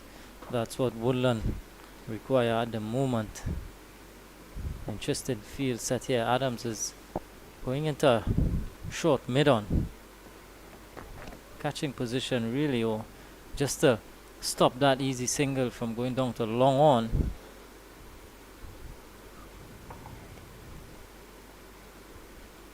In fact, it's not Adams, it's Patia, who is placed very close to the bat.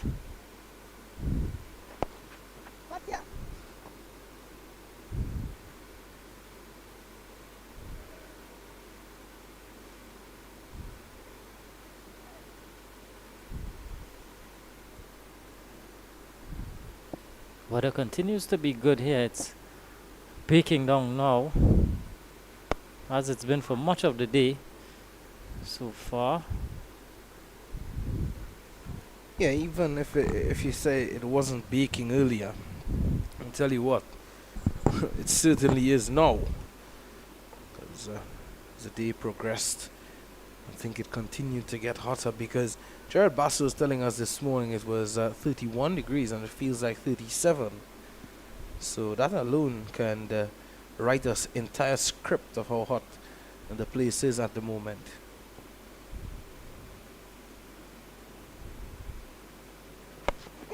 This one in the air, chance here. Just over the head of Babel at mid-off. A risky shot from Diaz, looking to go one way, the ball going the other. Yeah, he was looking to go big over the onside, and in the end seemed to have sliced the ball and went straight up into the air, gained height, not much distance though, and Babel tracking back. It was always going to be difficult in this white sky. Yeah, the sun is not as hot as your bright red t-shirt at the moment, Sham. Well, need to represent the brand, and the brand Cricket 360, and Woodland is representing them well. Woodland being sponsored by Cricket 360 this season. Yeah, very good from administration of Cricket 360.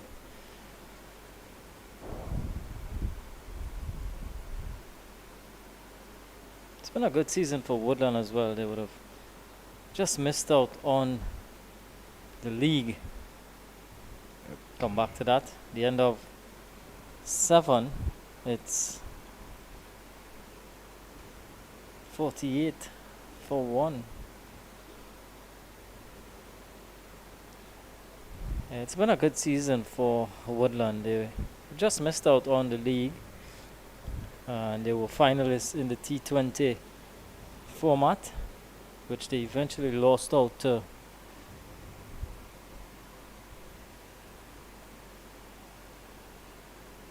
Police. Was it Police that beat Woodland in the final of the T20? Yep. Police. Yeah, lost out to Police in the final. Champions. And then another final here. Well, that's just like Central Sports in the Premier 1. It's basically similar to what Central Sports would have achieved. Well, Central Sports still have a possible 3 titles up for grabs. Exactly. Yeah. They would have wrapped up the league, T20, and next week Saturday they're going to contest the final. Rescheduled, of course.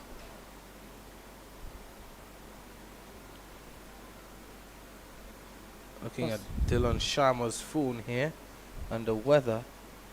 Well, his phone is in Kingston. His phone is still in Jamaica. This one in the air and out of here. 6 from the bat of Diaz, a huge one over long off. Yeah, that's a mighty blow. Towering, to say the least. And went all the way and a half. He felt as though he didn't get all of it too. Yeah, I felt as though he didn't. And it's 34 degrees and he is increasing the heat out there in the middle as well, Sidel Diaz. But tell you what, I think the persons who are parked behind those bleachers there needs to say thanks to Diaz that he didn't get all of it, because had he gotten all of it, one of their windscreens or hoods or coverings on their trees or bonnets would have been in danger. That would have been a cause for concern. At the moment, he's denting the spirits of the Yorkshire unit. This one is over mid wicket and even bigger from Diaz. 6 more back-to-back sixes here. Sidel Diaz smashing it to all parts.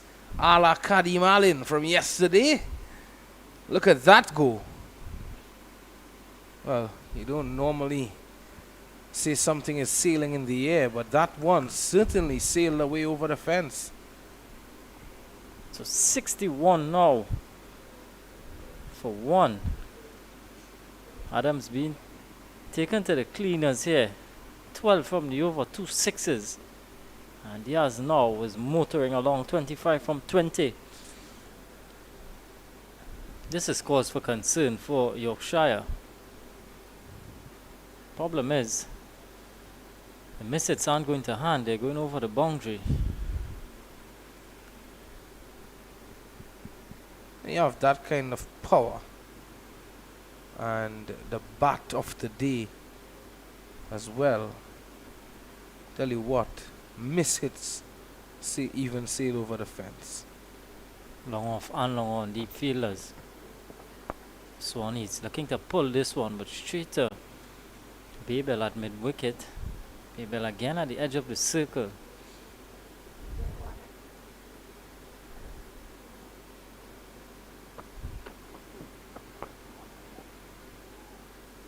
Showing that he's watching the ball closely.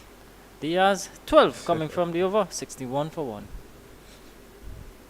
Yeah, healthy over there for Woodland Sports Club. Sidel Diaz picking up where Shazam Babwa would have left off. And it looks as though we may be seeing some pace here now. The helmet for Diaz is back out.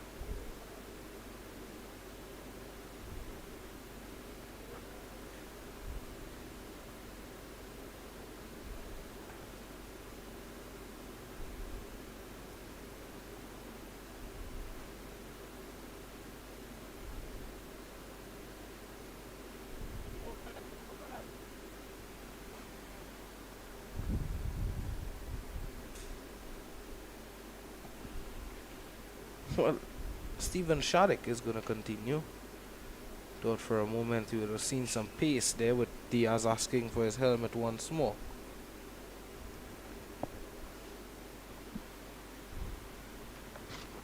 Sweeping.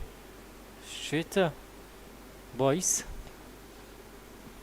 So just to update you, third and final T20, West Indies versus South Africa. About to get going in Jamaica. South Africa won the toss and they decided to have first strike. First ball is at 3 p.m. local time.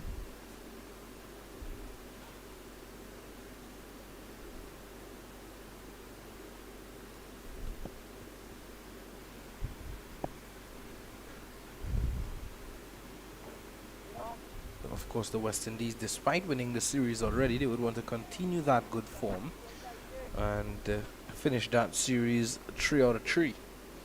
Yeah, we saw some news coming to hand concerning the World Cup team. Yep. And there was some big news.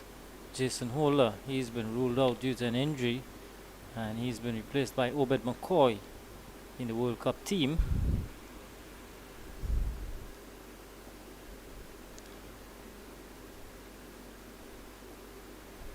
Yeah, And so with definitely. the IPL now over, could expect Andrew Russell, Rutherford, and company, Hitmaya, Yep. to join up with the team.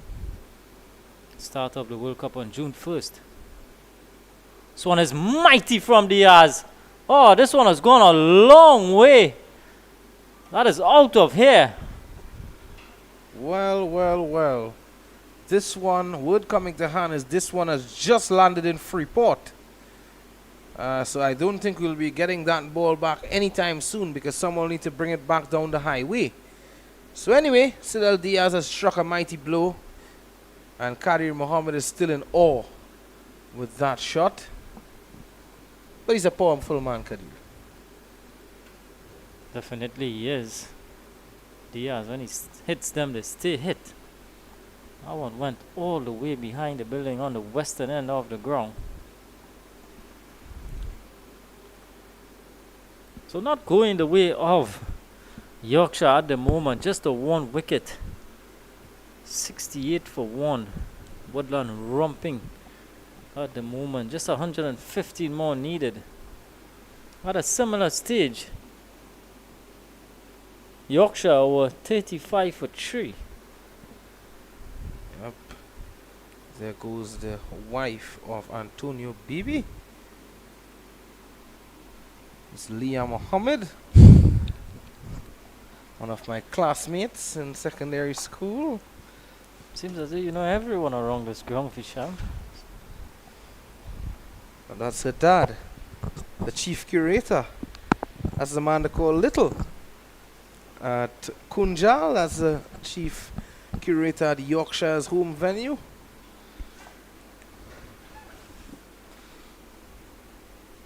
There she goes again. Anyway, it looks as though a new ball will be brought out. A box of balls has been brought out by Mr. Hills. Mr. Hills just providing the balls for the resumption of play. Dylan Shah was about to run out with his box of balls as well. He always keeps a box of white balls in his bag just in case. There's a young lady just passing by there, one of the supporters of the Yorkshire team. There's Mr. Hills. So we've got no replacement ball. Sharik has been on the expensive side. Into his 4th over, he's already conceded 20. Not picked up a wicket. Well, Shadik has gotten a new ball. And 68 for 1. And Diaz is hitting them miles. Look at that run rate well over 7.7 it is. He has 31 from 23. Still inside the power play. Final over of it. At the end of the power play, 68 for 1, Woodland.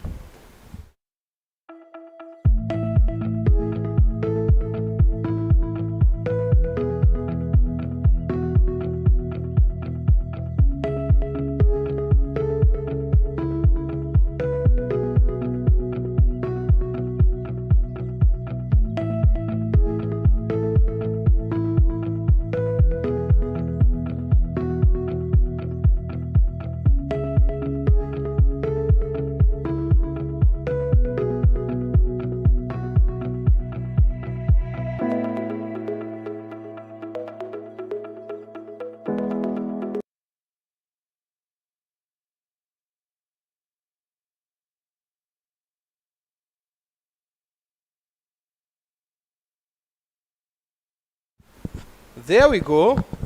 Someone is getting lunch and someone can be considered special.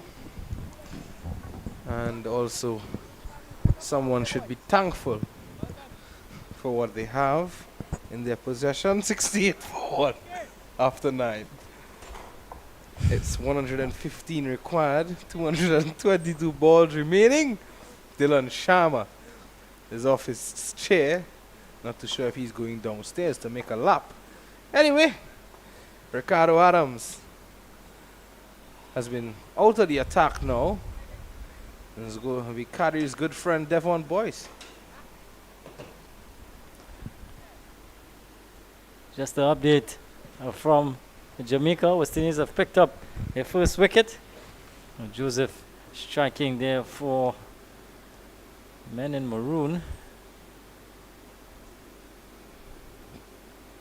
Got rid of Reza Hendricks. So boys, through on a round. Starts with a full one punch down the ground. Outside of the power play now, field a little bit more relaxed. Tell you the deep fielders. Deep extra cover. Long off, long on. And a deep mid wicket. 4 outside the circle. In the inner ring, there's a short third man, a backward point, cover. And a man just behind square on the leg side.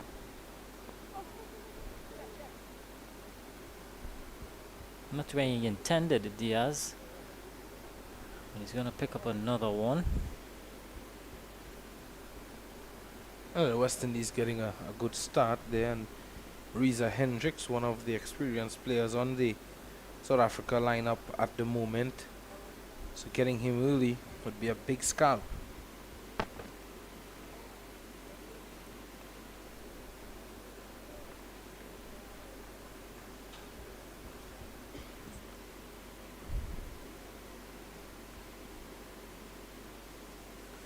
Yorkshire would be hoping that Boyce could affect this game. Couple of wickets, and you never know. Oh, this one is full. Ah, not out, says the umpire. Oh my. Seems to be a lot closer than we thought. And that looked to be heading down the leg side. Career. From our angle, it may seem as though it's going to hit leg stump. With the angle of the bowler, he's running through and around. That's the man known as Little. Anyway, yes, he's through and around and going very wide of the crease as well.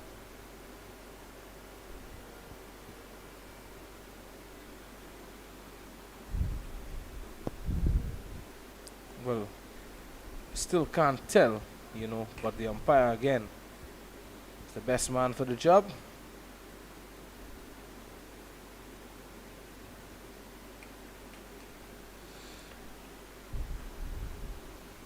Dangerous Diaz.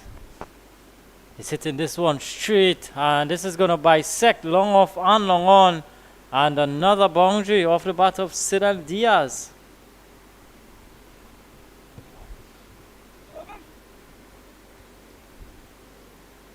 Just too full from Boyce. And a good place to hit. Straight. Always value for runs there. Brings to the end another over. A 75 for 1.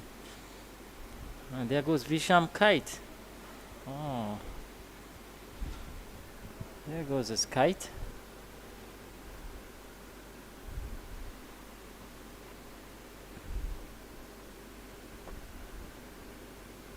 flying start here. 75 at the end of 10 overs.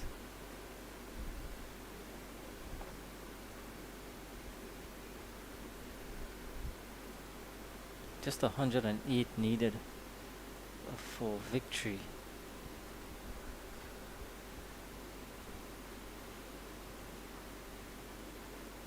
No Chris Bhatia yet. Strange.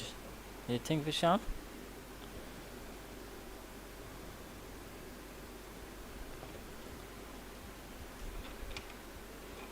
Very strange, I would say, because of the fact that what we saw in the first innings.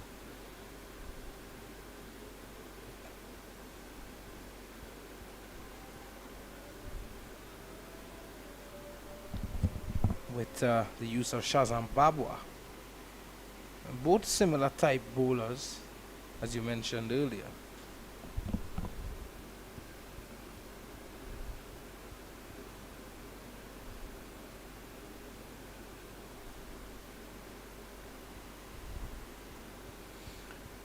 Yeah, at the moment it's pretty easy going. Shattuck, not much turn.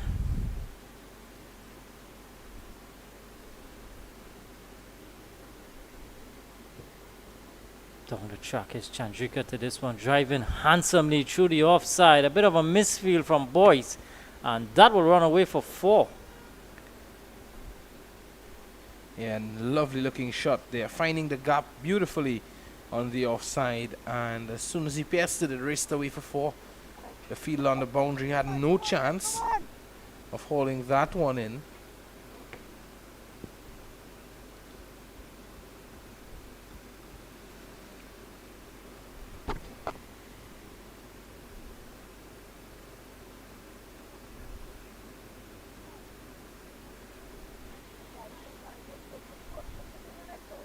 So Chandrika with a couple of lovely boundaries to get going in his innings.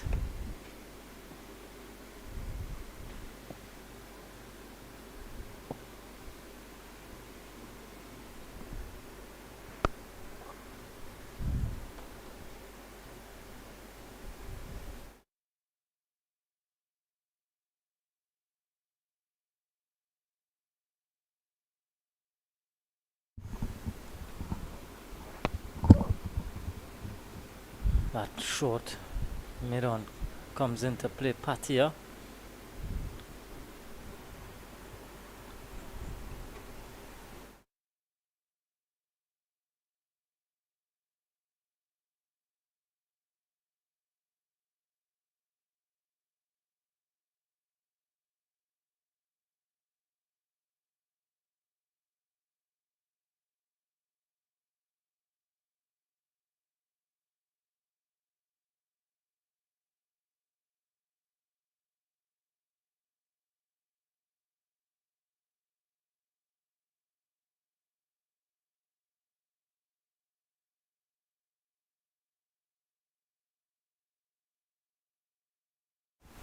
Tapped away from Diaz, delicate and mixing power with dexterity here, Sidel Diaz, and he picks up yet another boundary.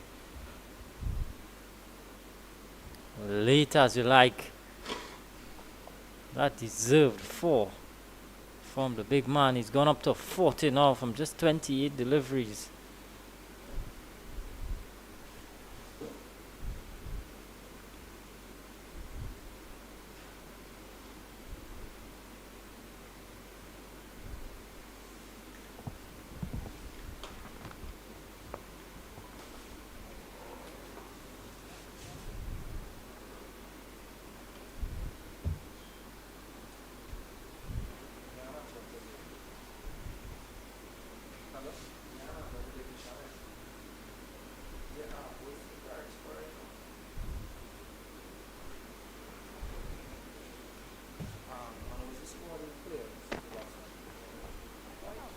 This one is up and over the offside, over extra cover and a couple of bounces and away for 4 more. So Diaz dealing in boundaries. We saw precision early on, this time power. And the timing. With a class in that shot as well from Sidel Diaz, showing his full range here. 44 now from just 30 deliveries. Brings up a 50-run partnership between these two. Exactly what the doctor ordered for Woodland. Not so much for Yorkshire.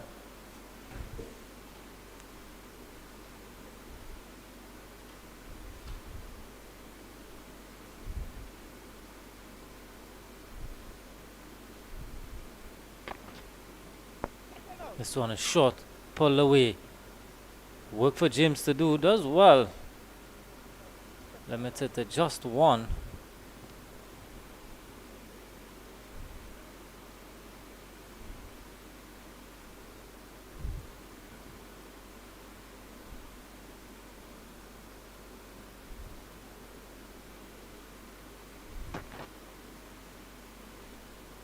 Sweeping away, fine here, Chandrika.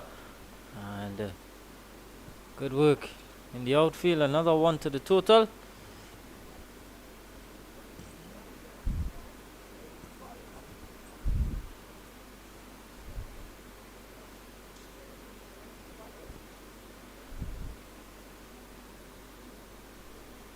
These two showing what a good surface it still is for batting. Short, pull away.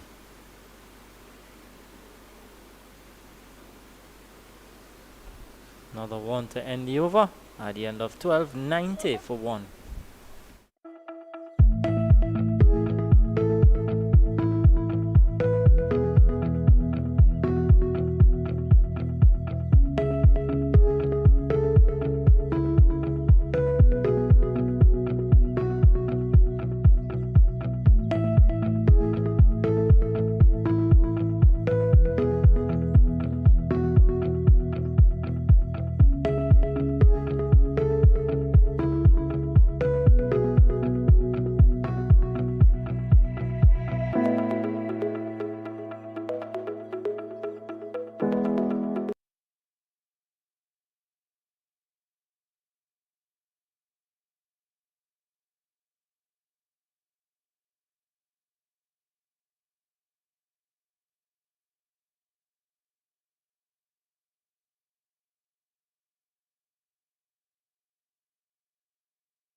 So Shadik to continue. 6 overs for him so far. Start off his 6th. Diaz eyeing up a half century here. 46 from 32. Threatening to take this game away from Yorkshire, and pretty quick too.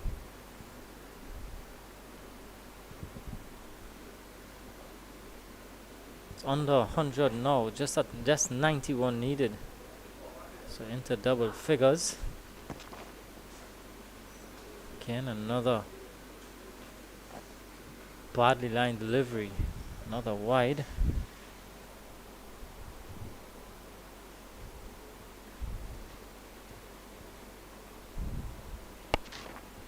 This one in the air, dismissive, nonchalant from Diaz, and this is going to bring up a half century in style with another maximum here.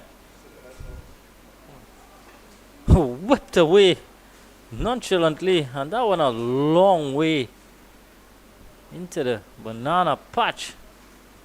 And so Diaz gets a half century.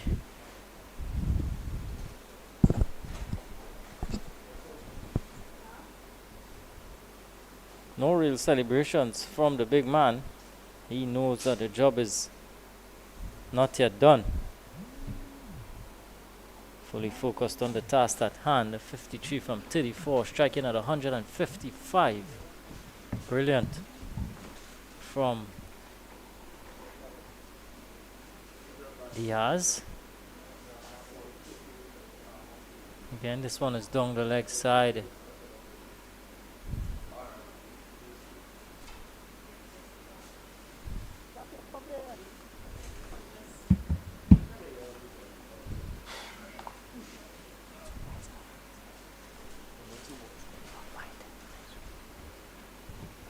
Looking to launch this one again, doesn't get all of it. And that brings up the 100 for Woodland inside 13 overs. Comparatively to Yorkshire, they were 54 for 5.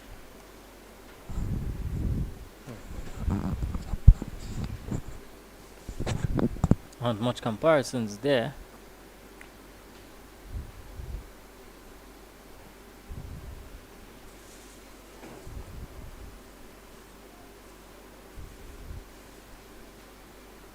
Shattuck wants a slight field change. He's now asking the mid-wicket to come a lot squarer.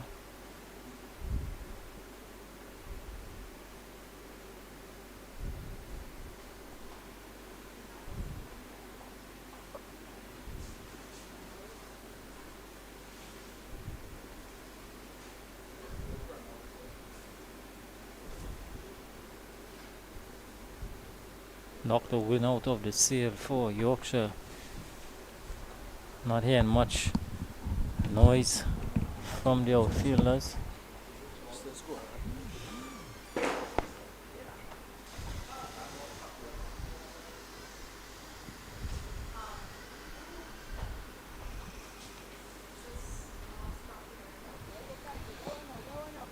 Partnership with 63 so far.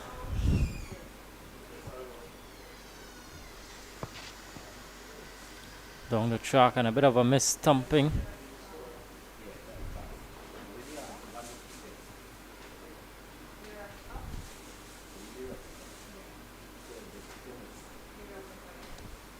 Apologies, just coming off the pad of Chandrika.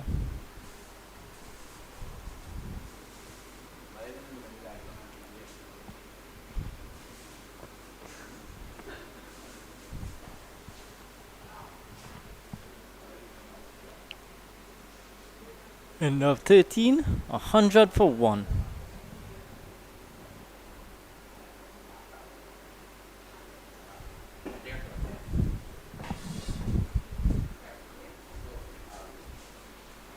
There's the cycling velodrome across to the northern end of the ground, a real sporting hub here in the Scoover district. There's the cycling velodrome, there's the Woodland Stadium.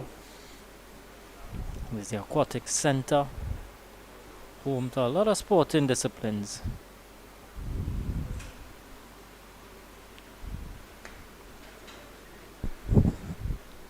So Patty are now into the attack of spinner.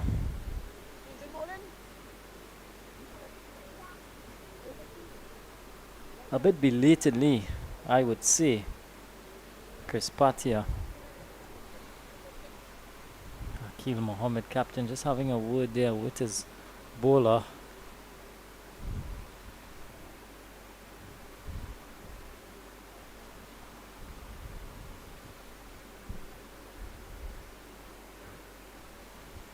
Looks as though we're all set to go. He's got the fielders exactly where he wants them to be. His deep fielders, long off, long on, a man at cow corner and a deep mid wicket.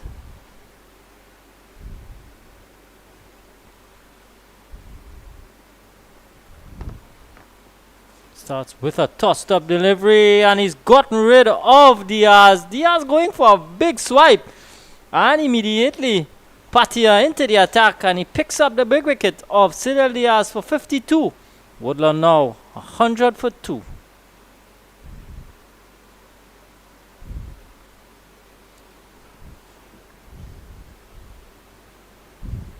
Diaz has done himself some damage.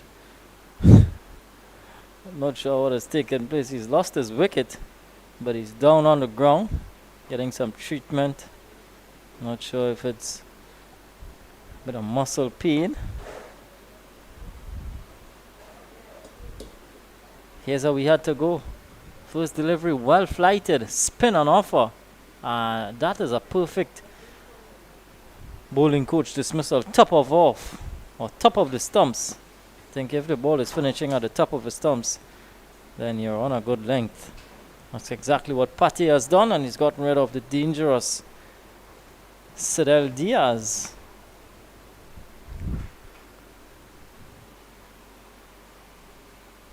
So it's 100 for 2.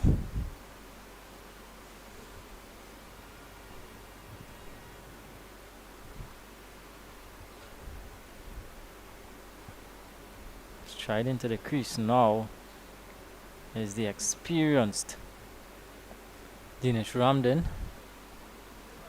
captain of this Woodland team. So good to see Ramden involved in playing still. And I think we're going to have an official water break here. So as soon as play resumes, we'll be back with live coverage.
So welcome back to the TTCB Premier 2 50 overs finals between Woodland Sports Club and Yorkshire.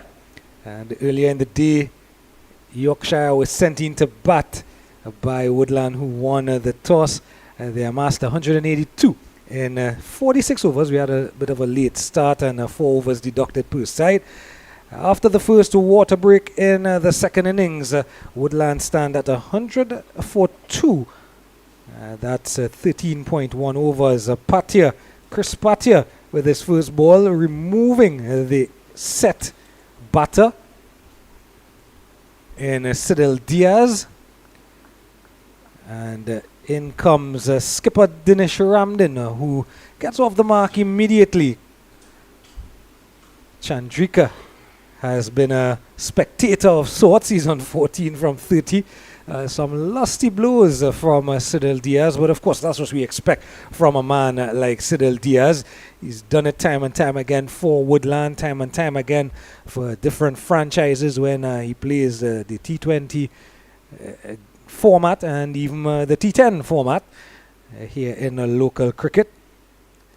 A bit of an injury sustained when he was bowled by Patia, but he got up under his own power and he was ushered off the field and helped off the field by the Yorkshire players. A nice moment of good sportsmanship, if you will. And the game has been played in wonderful spirits, even when Diaz was going hell for leather, as we say. Seemed to just enjoy the innings. And of course, this one cut away beats the fielder at a backward point, and into the thick patch it goes. Seemed to be just a bit short and wide, and cut away nicely by Chandrika, picking the gap. Thought for a moment he had picked the fielder out on the point boundary, and picks himself up 4 welcome runs, and the score continues to race away. Now just a 78 needed by the Woodland Sports Club. 8 wickets needed by the Yorkshire club. Visham is alongside me. Yeah, good afternoon, Gerard. Good afternoon, everyone. Yeah, so Patia striking immediately, removing what we would consider a big wicket under the circumstances of this contest. Diaz was going guns blazing. It seemed for a moment he was going to win the game all on his own. Yeah, it was looking that way up until this man stood in his way, Chris Patia. So the end of another over, the 14th over, and it's 105 for 2.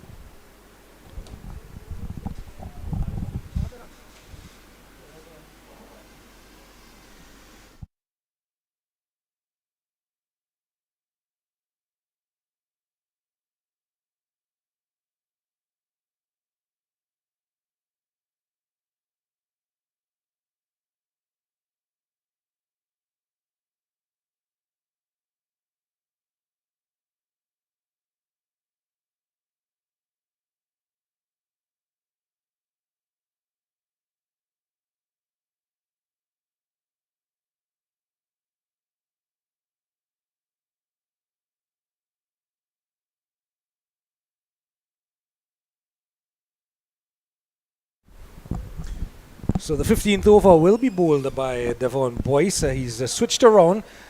His first couple of overs were bowled from this end where we are sitting at the administrative building end. Skipper rammed into face. And Visham has left me. And Kadir has joined me. 105 for 2, Kadir. Yeah, easy going for Woodland. Captain at the crease, joining Chandrika. These two would want to take Woodland home. Yeah, I was just saying to Sham that it seemed for a moment that Diaz was going to do it all on his own. And he's done his job. He's gotten a quick half century. Yeah, he just seemed every ball that he hit just seemed to come off the middle of his bat, and some lusty, huge, magnificent shots. Some clearing the tanks and the fig patch out to the northwestern end of the ground.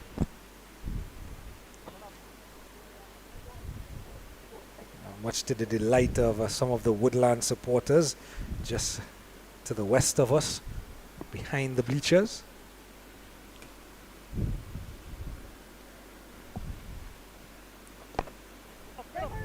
Squirted away. Oh, good work from James. That was going to the boundary. Saved it. 3 runs for his team there. Yeah, so under the sweltering sun, the pitch along with the outfield has dried up really nicely. It's just meant that it's become a bit easier for batting, you reckon? Yeah, I think these two though are showing that it was always a good surface for batting. You know, even in this second innings, if you like, the pitch is still very much conducive for stroke play. Diaz showed that.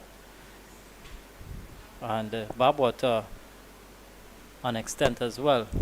Full toss has guided away. Will it beat the fielder? And good effort in the end, but the ball wins the race and wins that bout.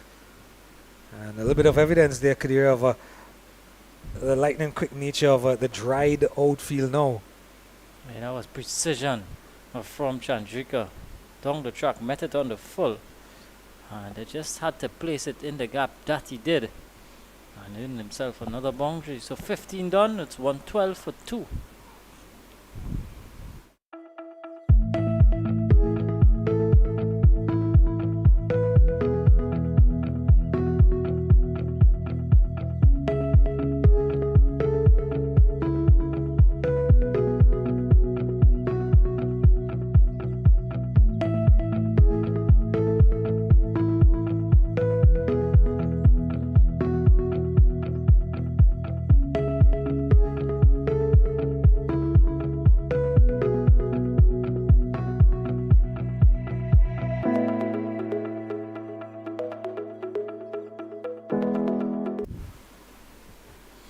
So Patia to resume action here for Yorkshire. Can't get a run there. In fact, he does. Good running from Chandrika coming down the danger end. And I think that's what you expect when you have the captain there as well. He's one of those players will just open the wrist or break the wrist and turn it either side of the wicket and pick up those easy singles. This is good from Chandrika, presenting the full face of the bat. Just an update across in Jamaica. West Indies, they have reduced the South Africans to 49 for 3 in the 8th over.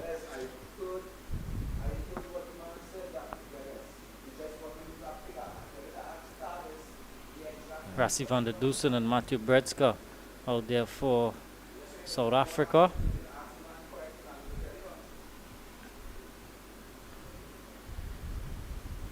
I quite like how the West Indies have gone in this series. Sweep shot here from Ramden. There is protection. That man Kadir, Gudakesh Moti, just continues to take wickets. Yeah, he can't stop taking wickets at the moment. 3 in the first game, 3 in the second, and he's already got another one. Yeah, and the last time he played for West Indies previous to this series, he took 3 as well. Down the ground. Bit of an awkward bounce and through the hands of James. And that just goes to show luck is not on the side of Yorkshire. Yeah, when it's your day, it's your day. And it's been a Woodland's day from the moment they took 5 wickets this morning with Yorkshire struggling less than 50 on the board. It just seemed that it was going to be a one-sided affair. Down the track, swatting this one away. One more to Chandrika. So these two using their feet, playing the spinners relatively easily. I think Chandrika has decided that he's not going to let them settle. We saw in this over just completed that he decided he's going to use his feet a bit. And he's going to play some aggressive shots. 16 down, 120 for 2 now. And that target even closer, 63 remaining for victory. So we see some of the Yorkshire faithful.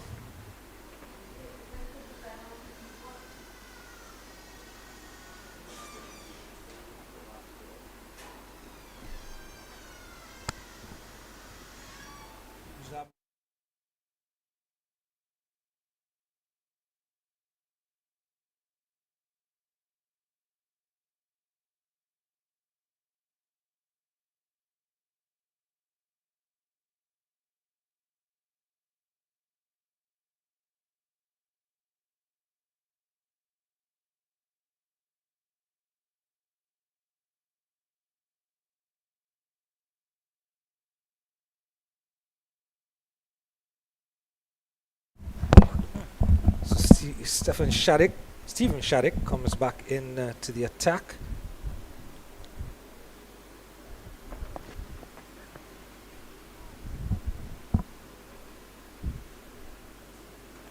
Just a single to start. Of course, singles will get them there. Just 62 now needed. Quite a lot of deliveries, 179. I don't think they'll use up those 179 or require them.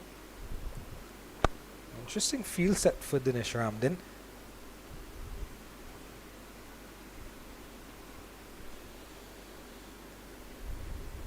just at a silly mid-on, if you will. Just beside the non-striker. Nicely driven. Just have the legs to beat the fielder. Not this time. Good fielding from a long off, coming around. Yeah, that was good work in the outfield. Chase it looked to be. Kept it down to just a single. But these two doing it comfortably at the moment. Required run rate, no issue. Pulled. Found the gap. Yes, he has. It's going to run away down in the direction of the thick patch and the water tanks. And Dinesh Ramden picks himself up a boundary. Yeah, just too short from Shadik again, asking to be hit. And Ramden is never going to miss out on that. So quick to pick up length. It's running away now from Yorkshire. You could see again heads dropping. No real energy on the outfield from the outfielders. They know that this one is slipping out of their grasp at the moment. Yeah, the other side of the coin, just before he played that shot, I was about to tell you that someone like a Dinesh Ramden wouldn't want to give the opposition a sniff. So doing it in singles and just rotation of strike and knocking off the target one by one. So again, neatly played from Ramden. This is going to be another boundary here. Just tickling this one past the short fine fielder and away for another 4. Yeah, the type of shots that we've grown accustomed to seeing from him over the years, whether it's a stepping back and cutting behind point or pulling away on the leg side. This time just a nice little tickle, a nice little leg glance. And that boundary brings us to the end of the 17th over, 131 for 2.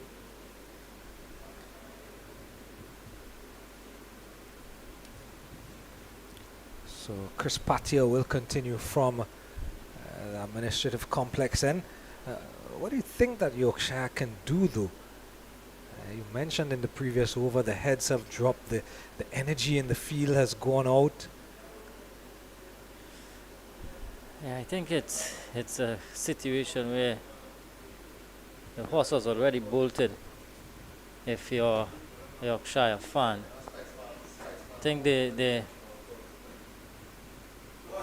mode of operation with the new ball would have been to pick up early wickets. That has not happened, and ever since then they were always on the back foot, playing second fiddle. It's good to see that the skipper has kept a slip in place though. So you can tell that he's still at least thinking about a wicket some way or the other.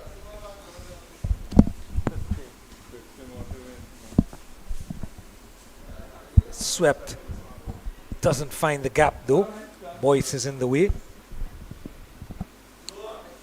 Chandrika looks steady. Quite comfortable. 32 from his 45 deliveries. Yeah, he's looked untroubled so far. Getting down the track and whipping this one. A good work again from Boyce. Can't prevent the single though. He's been good in that position on the leg side, just behind square. He's been either short fine leg or at square leg in that 45-degree region. There's the one misfield from him earlier in the piece that did go for 4.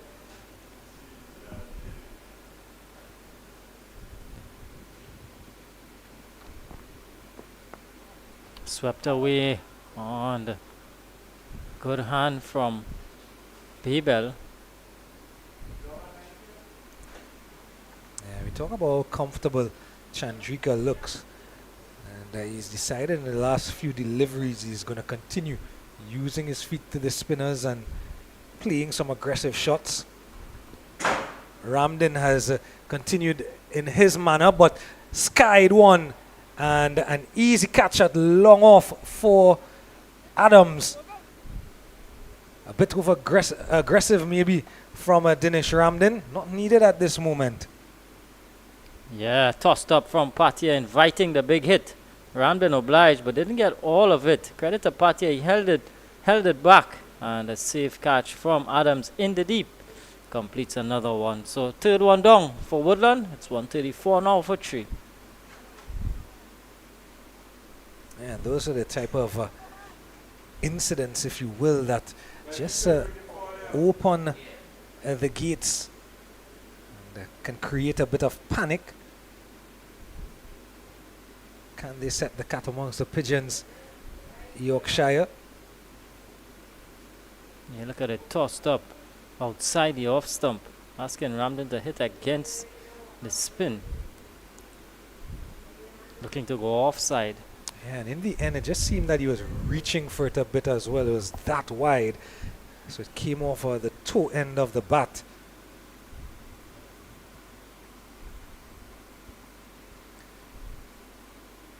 So Sanjeev Guljar is the new batter there for Woodland.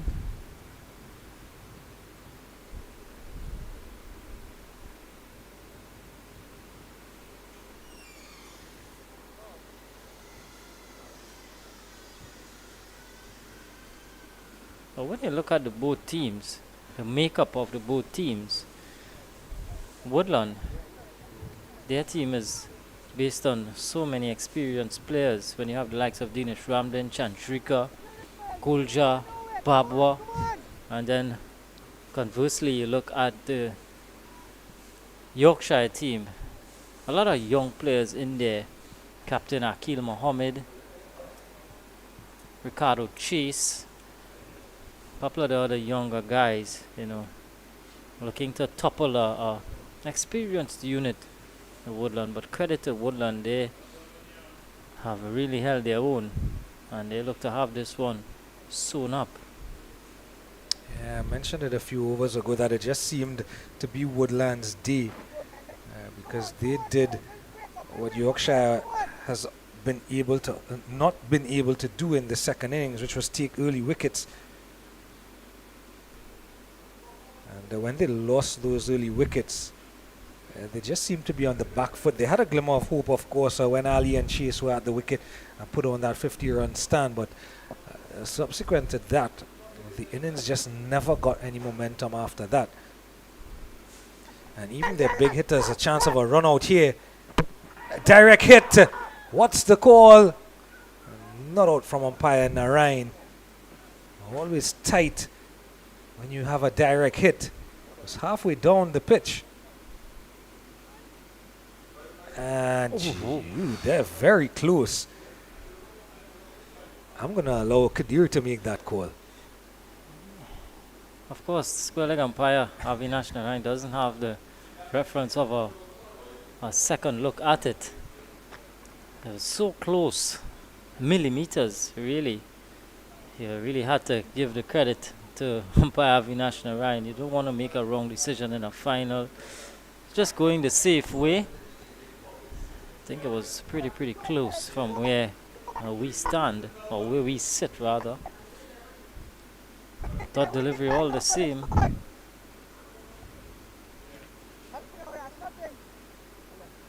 And that man Boyce in the action. This time he's fielding at extra cover.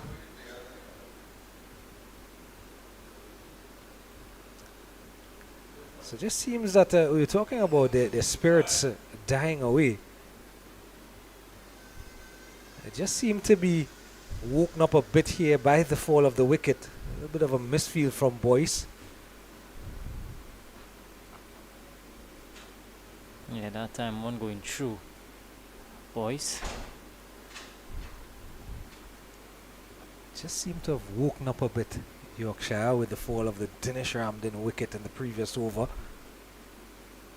Which is why I was saying all along that if Yorkshire, if they were going to start with a spinner, then I would have probably started with Patia. And Patia is the one who was sort of give them any chance of hope with those 2 wickets.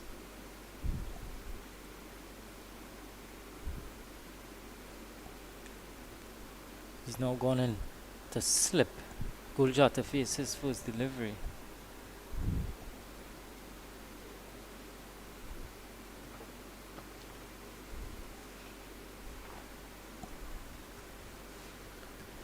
And with a batter like Sanjeev Gulja at the crease, you don't expect that Woodland on the other side of the coin would suffer any more wickets and a slide or collapse into the next phase in their innings. 19 complete, 135 for 3.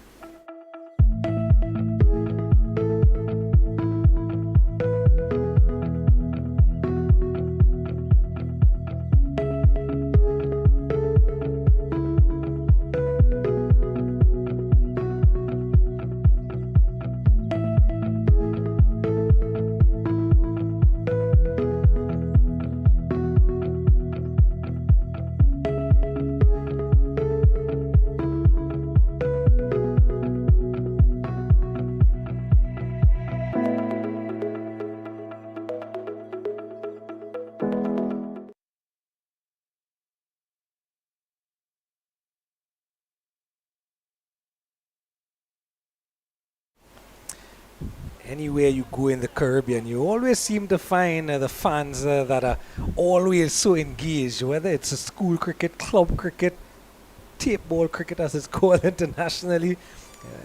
They're always so engaged, and they know everything about the game, do West Indian fans. 135 for 3, 48 now needed by Woodland for victory in the TTCB Premiership 250 over final. Patia will continue. And Quick single. as Kadir mentioned, the one who's created the breakthrough, 2 out of the 3 wickets going to Patia. Just 16 runs in his initial 3 overs. 3.1 now, 17 runs, 2 wickets. And he's given Yorkshire a glimmer of hope as a Patia. That old saying, Kadir, add 2 wickets to any score and it changes the complexion of the match.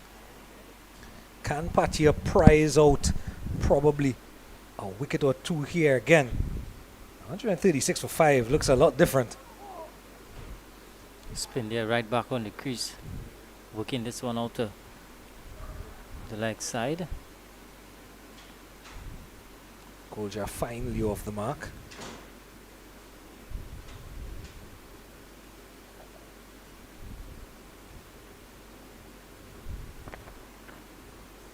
Sweeping in the air. Forward of square. Work for Ali to do. And he's going to limit it to just 2. Some good running in the end. Seem to just have to hurry up a bit.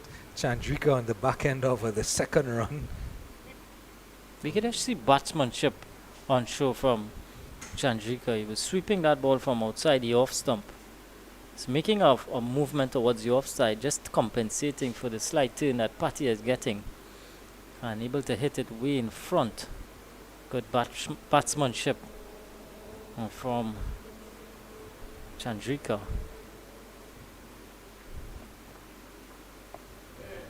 Driving. There's a cover out there, the sweeper on the offside. What has made Patia so effective in the situation? 2 wickets, 21 runs, 3.4 overs. I think it's all down to his smarts and skill. If you look at him closely, he's giving the ball prodigious flight. He's allowing the ball to turn, and he's asking the batters to make pace on it. See the dismissal with Ramden, he was holding it back. And there again, you could see him, look at it. Just giving it that extra bit of time to turn.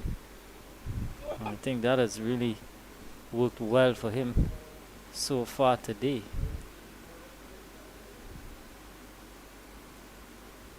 So the end of another over, 20 now completed. 140 for 3.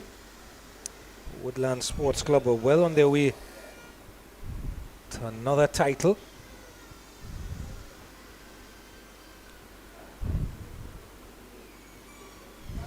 Currently going at 7 runs to the over.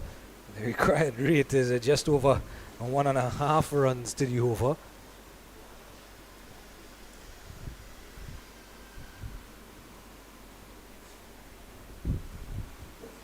Beautiful sunshine again here at the National Cricket Centre. Lovely weather.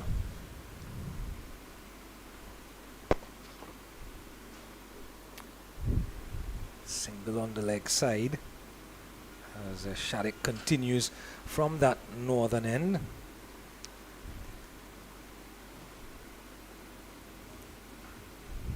So 42 now needed, inching ever closer to victory. Woodland, a couple of changes in the field here from skipper Mohammed. He's brought that man off the boundary from backward of square. Moved Patia into a slip. Of course, Golja still in the embryonic phase of his innings, just the 6 balls faced so far. So still thinking about prizing out a wicket or two here is skipper Mohammed.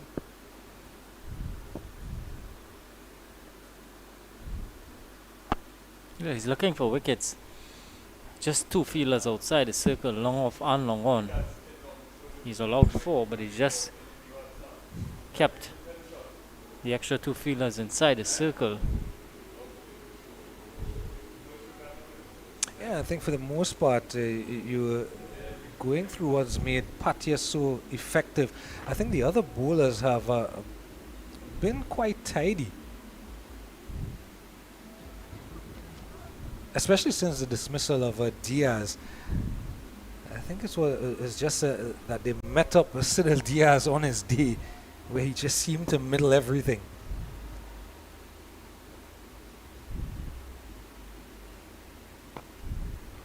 But generally, when you look at the field, as you mentioned, just those 2 fielders outside, we're outside of that initial power play, so he can have 4 out. The end, come back to it in the next over. The end of the 21st over, 141 for 3.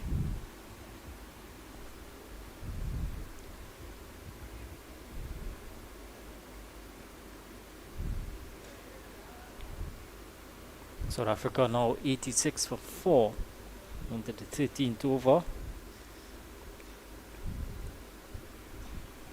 Brandon King, how well has he led the West Indies in the absence of regular skipper Rovman Powell? He's done an extremely good job captaining the West Indies team at home. Of course, cricket back at Sabina Park, international cricket. Good that you specify international cricket. Earlier in the year, you had a bit of an opportunity. The regional 4-day competition was held in Sabina Park. Of course, Jamaica has had their local T10 competitions also held in Sabina Park. It's so good to see. It's a breath of fresh air almost. Meanwhile, Patia to continue. And again, another easy single. Just doing it in singles at the moment.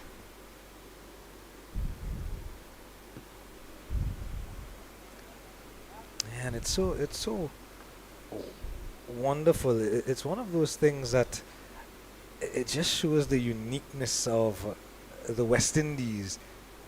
Each island that you go to brings with it something different.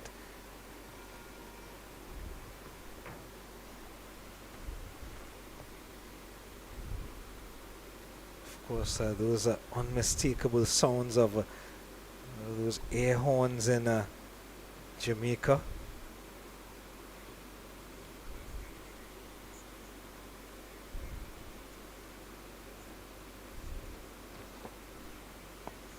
Swept in the air, long on goes around, but it's going to drop well short of him.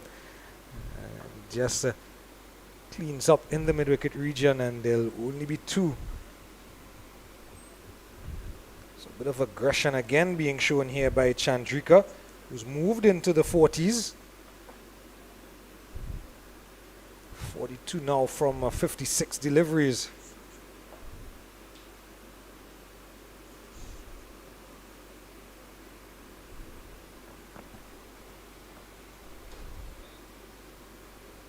Nice and easy does it for Woodland at the moment.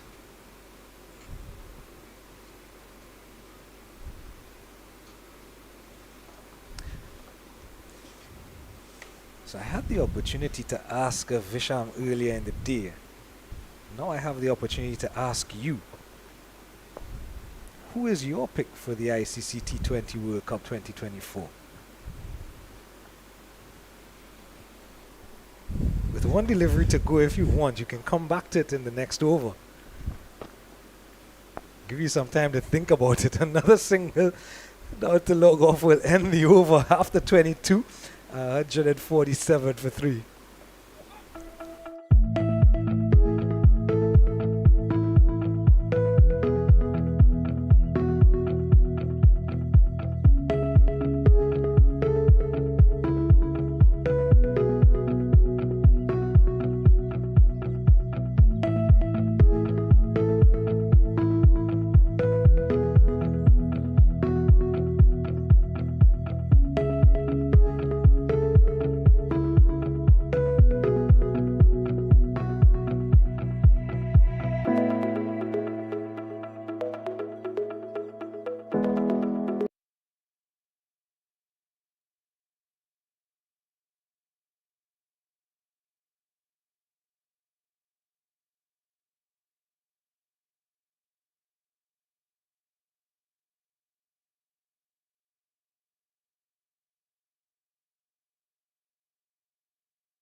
So a couple of singles here to start the over.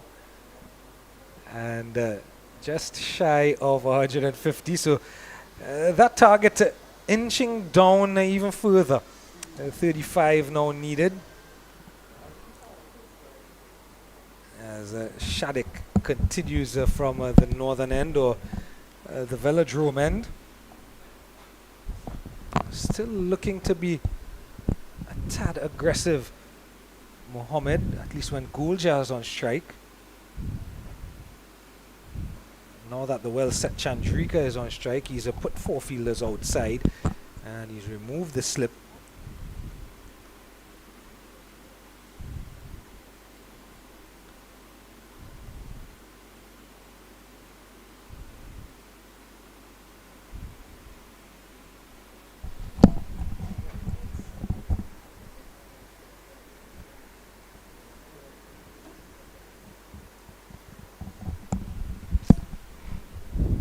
Swept. Has he beat the fielder at deep backward square? Yes, he has. 4 more. And it inches him that much closer to a half century. Chandrika on the go. Bring up the 150 in the process for Woodland. Nice sweep behind square. Safe shot from Chandrika. And just 31 more needed now for Woodland. Chandrika 47 from 60 deliveries. Shattuck now with his final ball of his spell.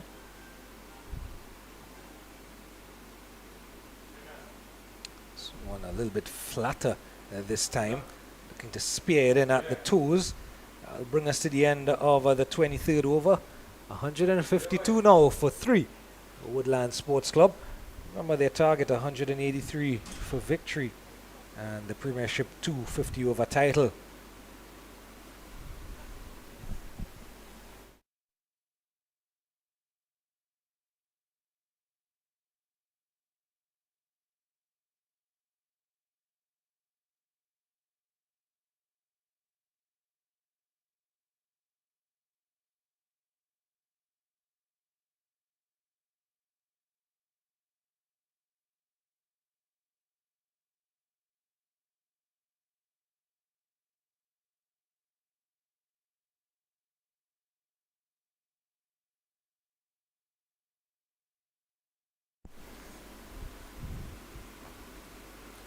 So as Adams comes back in to the attack from the southern end, the administrative building end, I don't think that I'm going to let you get away.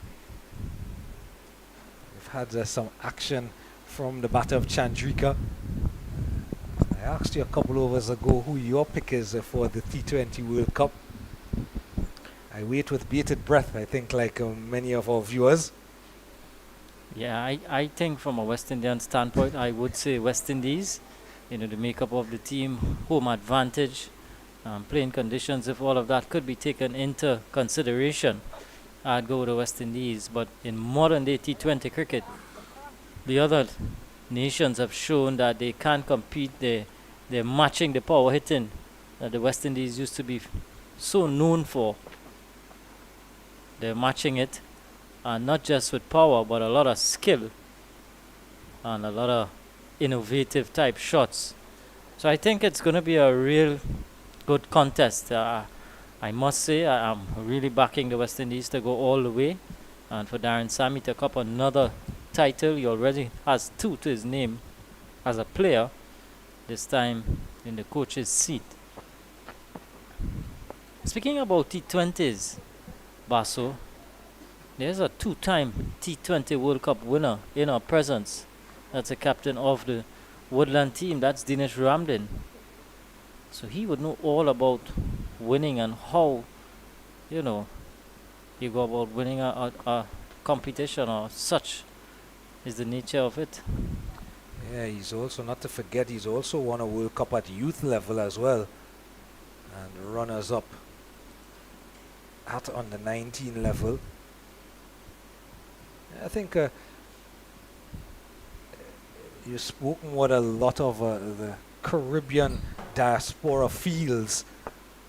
I say Caribbean diaspora because it's not just those living in the West Indies, but all the expats around the world.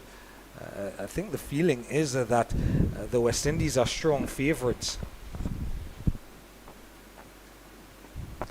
I think what that does is because I think many of the other nations, especially the test playing nations, they know that the West Indies play differently at home.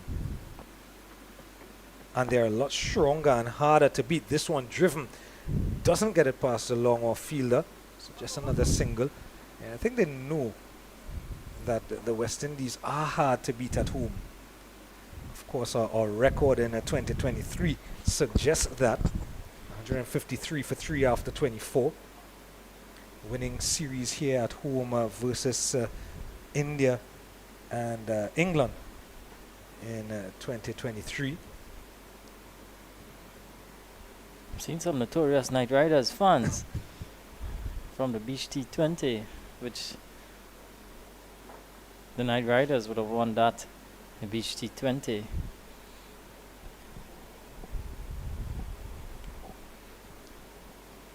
Couple of guys from both these teams were part of that Knight Riders team. Dinesh Ramdin, Ricardo Adams, Patty as well. Such is the nature of the local franchise cricket. A lot of players get to play with and against each other. So which is hence the reason why you see a lot of gamesmanship on show. Yeah, you mentioned, as Boyce continues from the northern end, the velodrome end, you mentioned that experience of Dinesh Ramdin, two-time World Cup winner. And I noticed during the just concluded TTCB T20 festival, the TKR T20 festival, a couple of weeks ago, there was that one game that they played at the Oval, did Woodland. And when the game was over, you saw a lot of the young players circling around Ramdin in the car park, and he was all too willing to give of his knowledge and experience. I think it can only render well for local cricket and by extension West Indies cricket moving forward when you have those type of situations.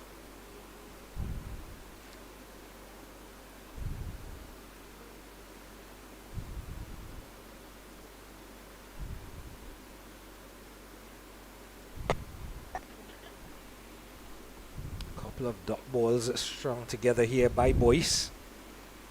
So I want to get out of the over without any damage. They're already behind the 8 ball, already behind the game. Just 30 runs needed. Guljar getting a bit stuck here. 5 from 25 deliveries. Not that it matters too much.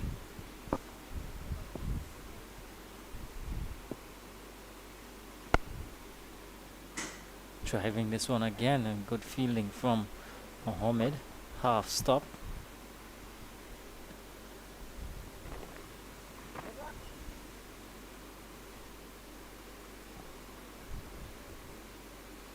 Yorkshire here just applying some pressure, stringing together some dot deliveries. Is it too late? Time would tell. Yeah, you mentioned Guljar as a strike rate. I think it's far gone. The dot balls are not going to create the type of pressure that it usually does. Because I think Guljar and Chandrika realize that they have the game in the bag, and they can afford to soak up some dot balls. 25 completed, 154 for 3.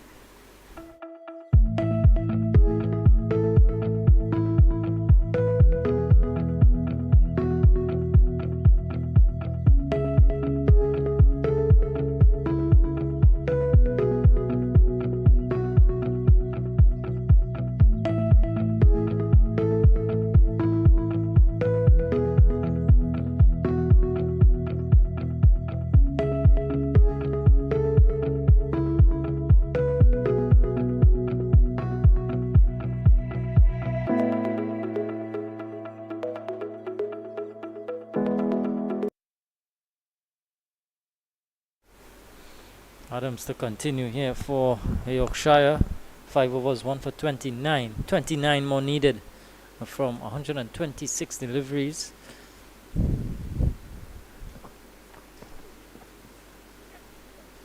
Cutting this one is Guljar. This one is running down to third man. This is going to be 4.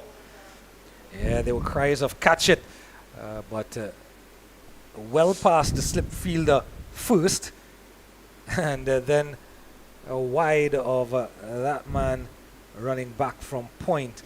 He was at almost at a regulation point, backward point. Had he been at a short third position, he may have been in with a chance to stop it. But in the end, Guljar picked the gap. That's all that matters from a Woodland perspective. 4 to start the over. Guljar now moving on to 10 from 27.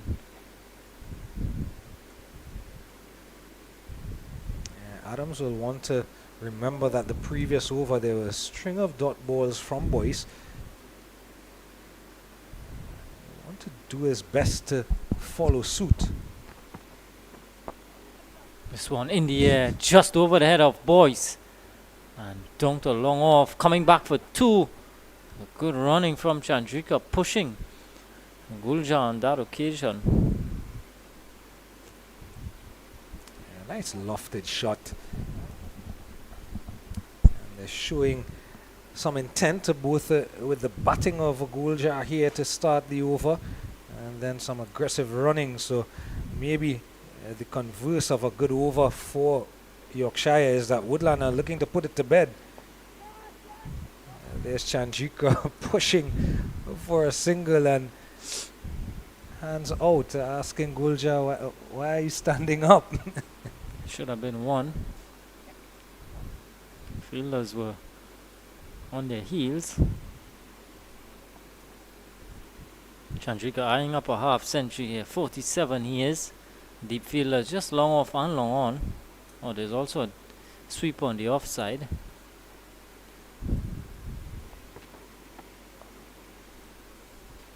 Can't beat that fielder at backward point. I think Chandrika realizes that the game is almost over. It's right there. The finish line is right there, and I think he wants to get it over quickly, more than just get to his half century. Bit of extra bounce on that occasion. Some spin too. Well watched by Chandrika in the end. Kept it down. Probably some celebratory drinks in those coolers. Woodland faithful in a portion of the bat so easily could have snuck onto the stumps. 26 overs now completed, 161 for 3.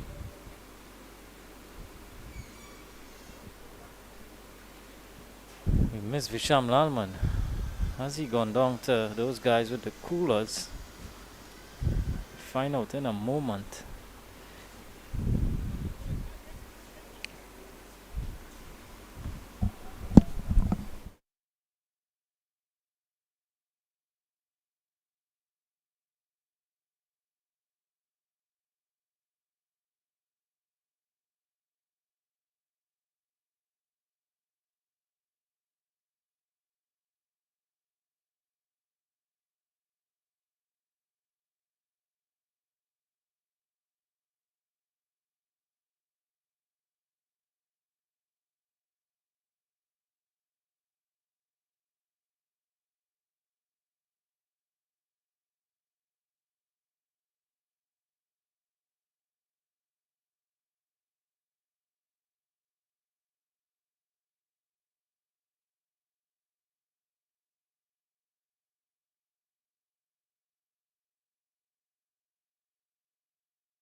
Devon Boyce will continue from the velodrome end. And,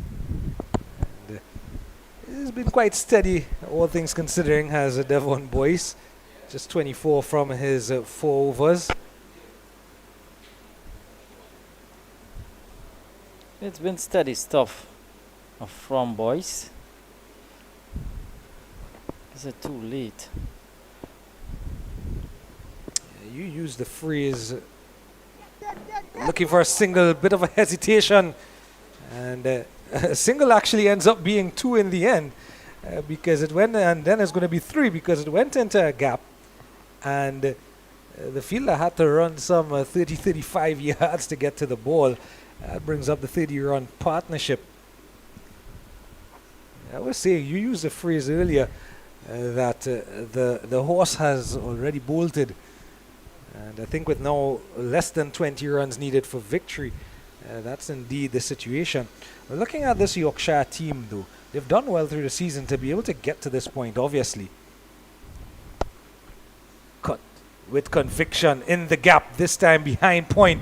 Similar region to the shot that brought him 3 runs on the previous occasion. Chandrika will move on to his half century and move Woodland closer to victory.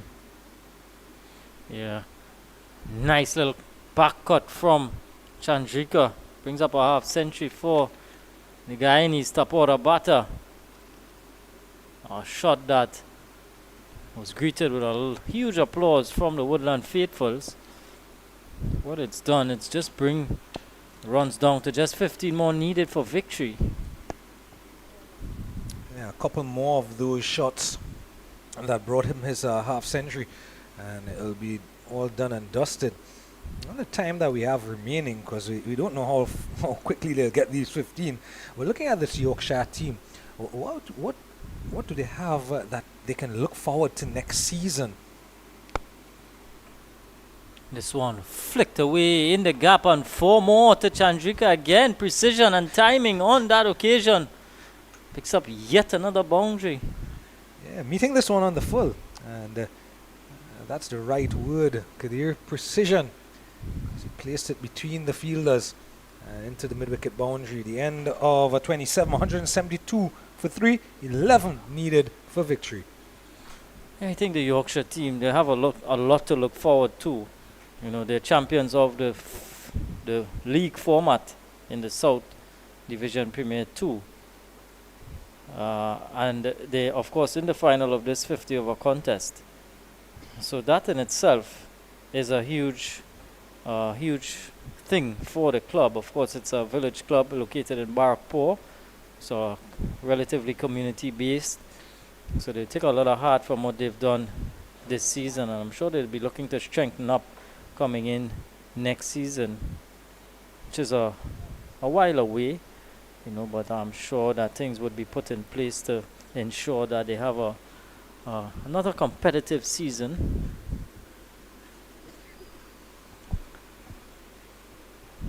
I think though cricket is such a game of momentum that they just did not start with the proper momentum this morning, and ever since then they were always on the back foot chasing this game, and that has not changed. Woodland were always in the driving seat. Yeah, except as I mentioned, that little glimmer of hope, that 50-run partnership with Ali and Chase.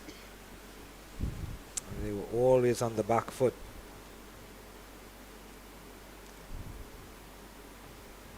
But sport is like that. Someone has to win on the day, someone has to lose. And it just hasn't been their day. And Woodland comfortably here with one tucked down to a fine leg, bringing them just one leg by, in fact. So the target now 10 away.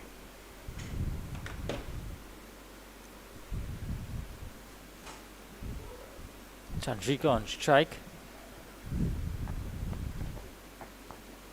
This one up and over. Brilliant from Chandrika. Regal. Up and over the offside and away for 4. That's as elegant as you like. The class of this young man. Over pitching was Adams. And Chandrika getting that front foot well out in front of him, meeting the ball on the half volley, and one of the most difficult shots to play, obviously inside out, and he placed it over that extra cover boundary, into that extra cover boundary, and the target now victory and the championship, the 50 over, the Premiership 50 over title, now just one big hit away for Woodland Sports Club. Is he going to go for glory with this ball? Or is he just going to take a couple of singles and carry his team comfortably over the line?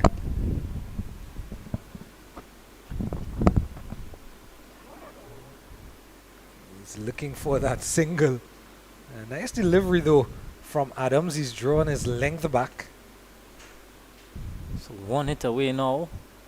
This Chandrika looking for the big hit. Credit to Adams though, he's holding it back.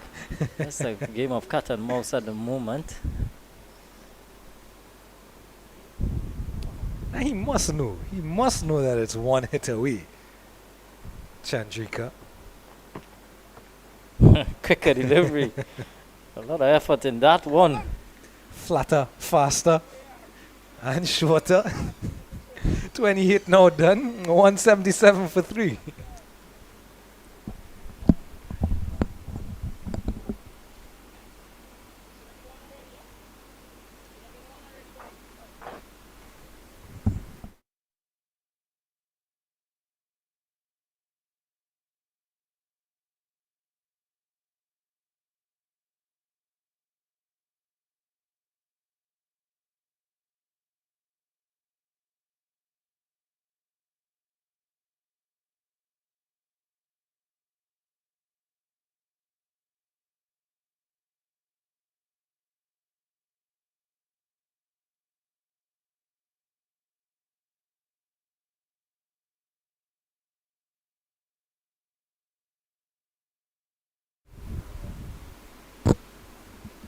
So Chris Patia looks as though he's gonna pick up the attack. But just 6 needed for victory for Woodland. Guljar is gonna be on strike. 16 from 34. Yeah, he switched around, has a Patia. And as you pointed out, he's bowled with quite a lot of guile today. Floating it up and giving the ball enough time to turn. Full toss, punched down the ground, so he's leaving it up to Chandrika here. Gulja wants the senior batter to finish things off. 5 more needed.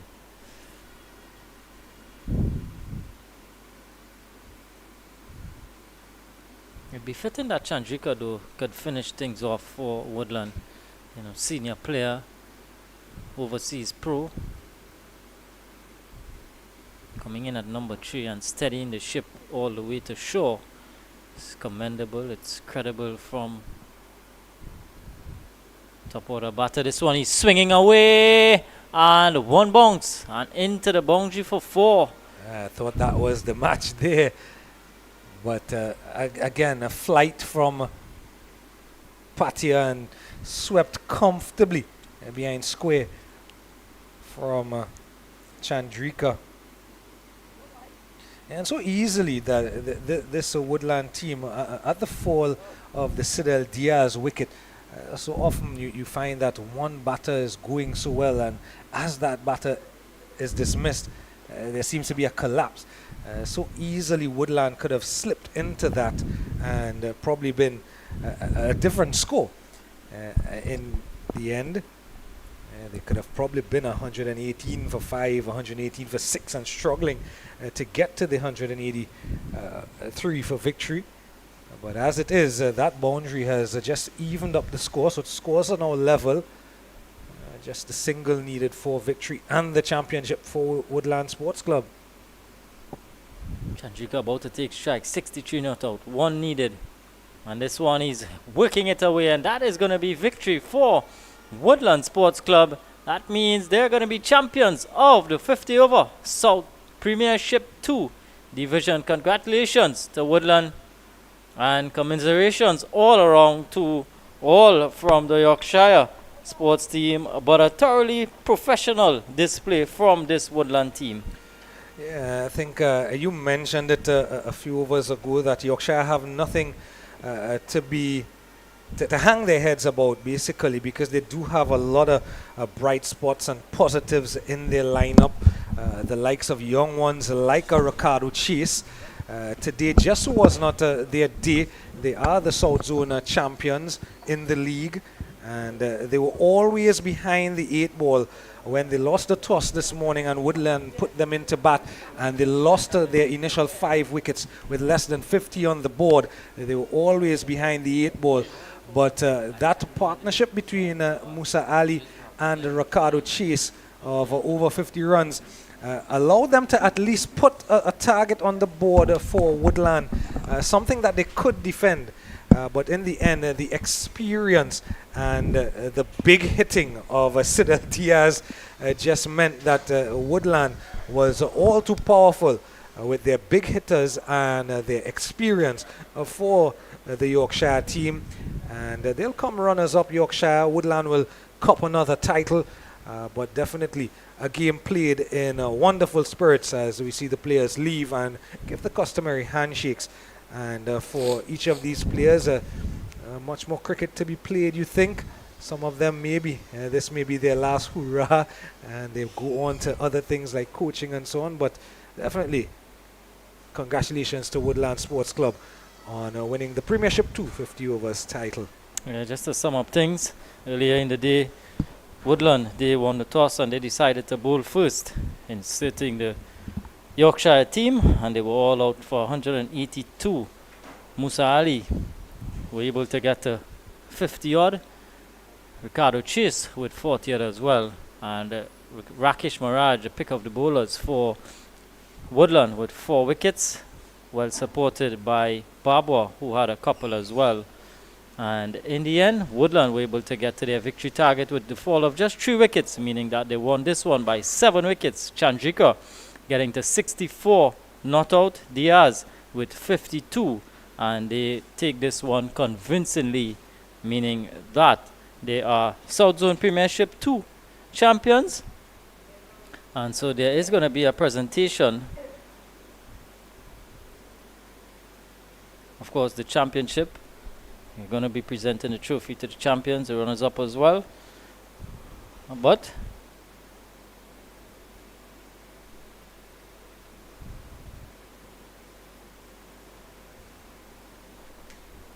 So victory here to Woodland. And so from all of us here, all of us in front of the camera and behind, we thank you for viewing. And do join us for continued live broadcast of all the action in and around the country. Until then, it's bye for now.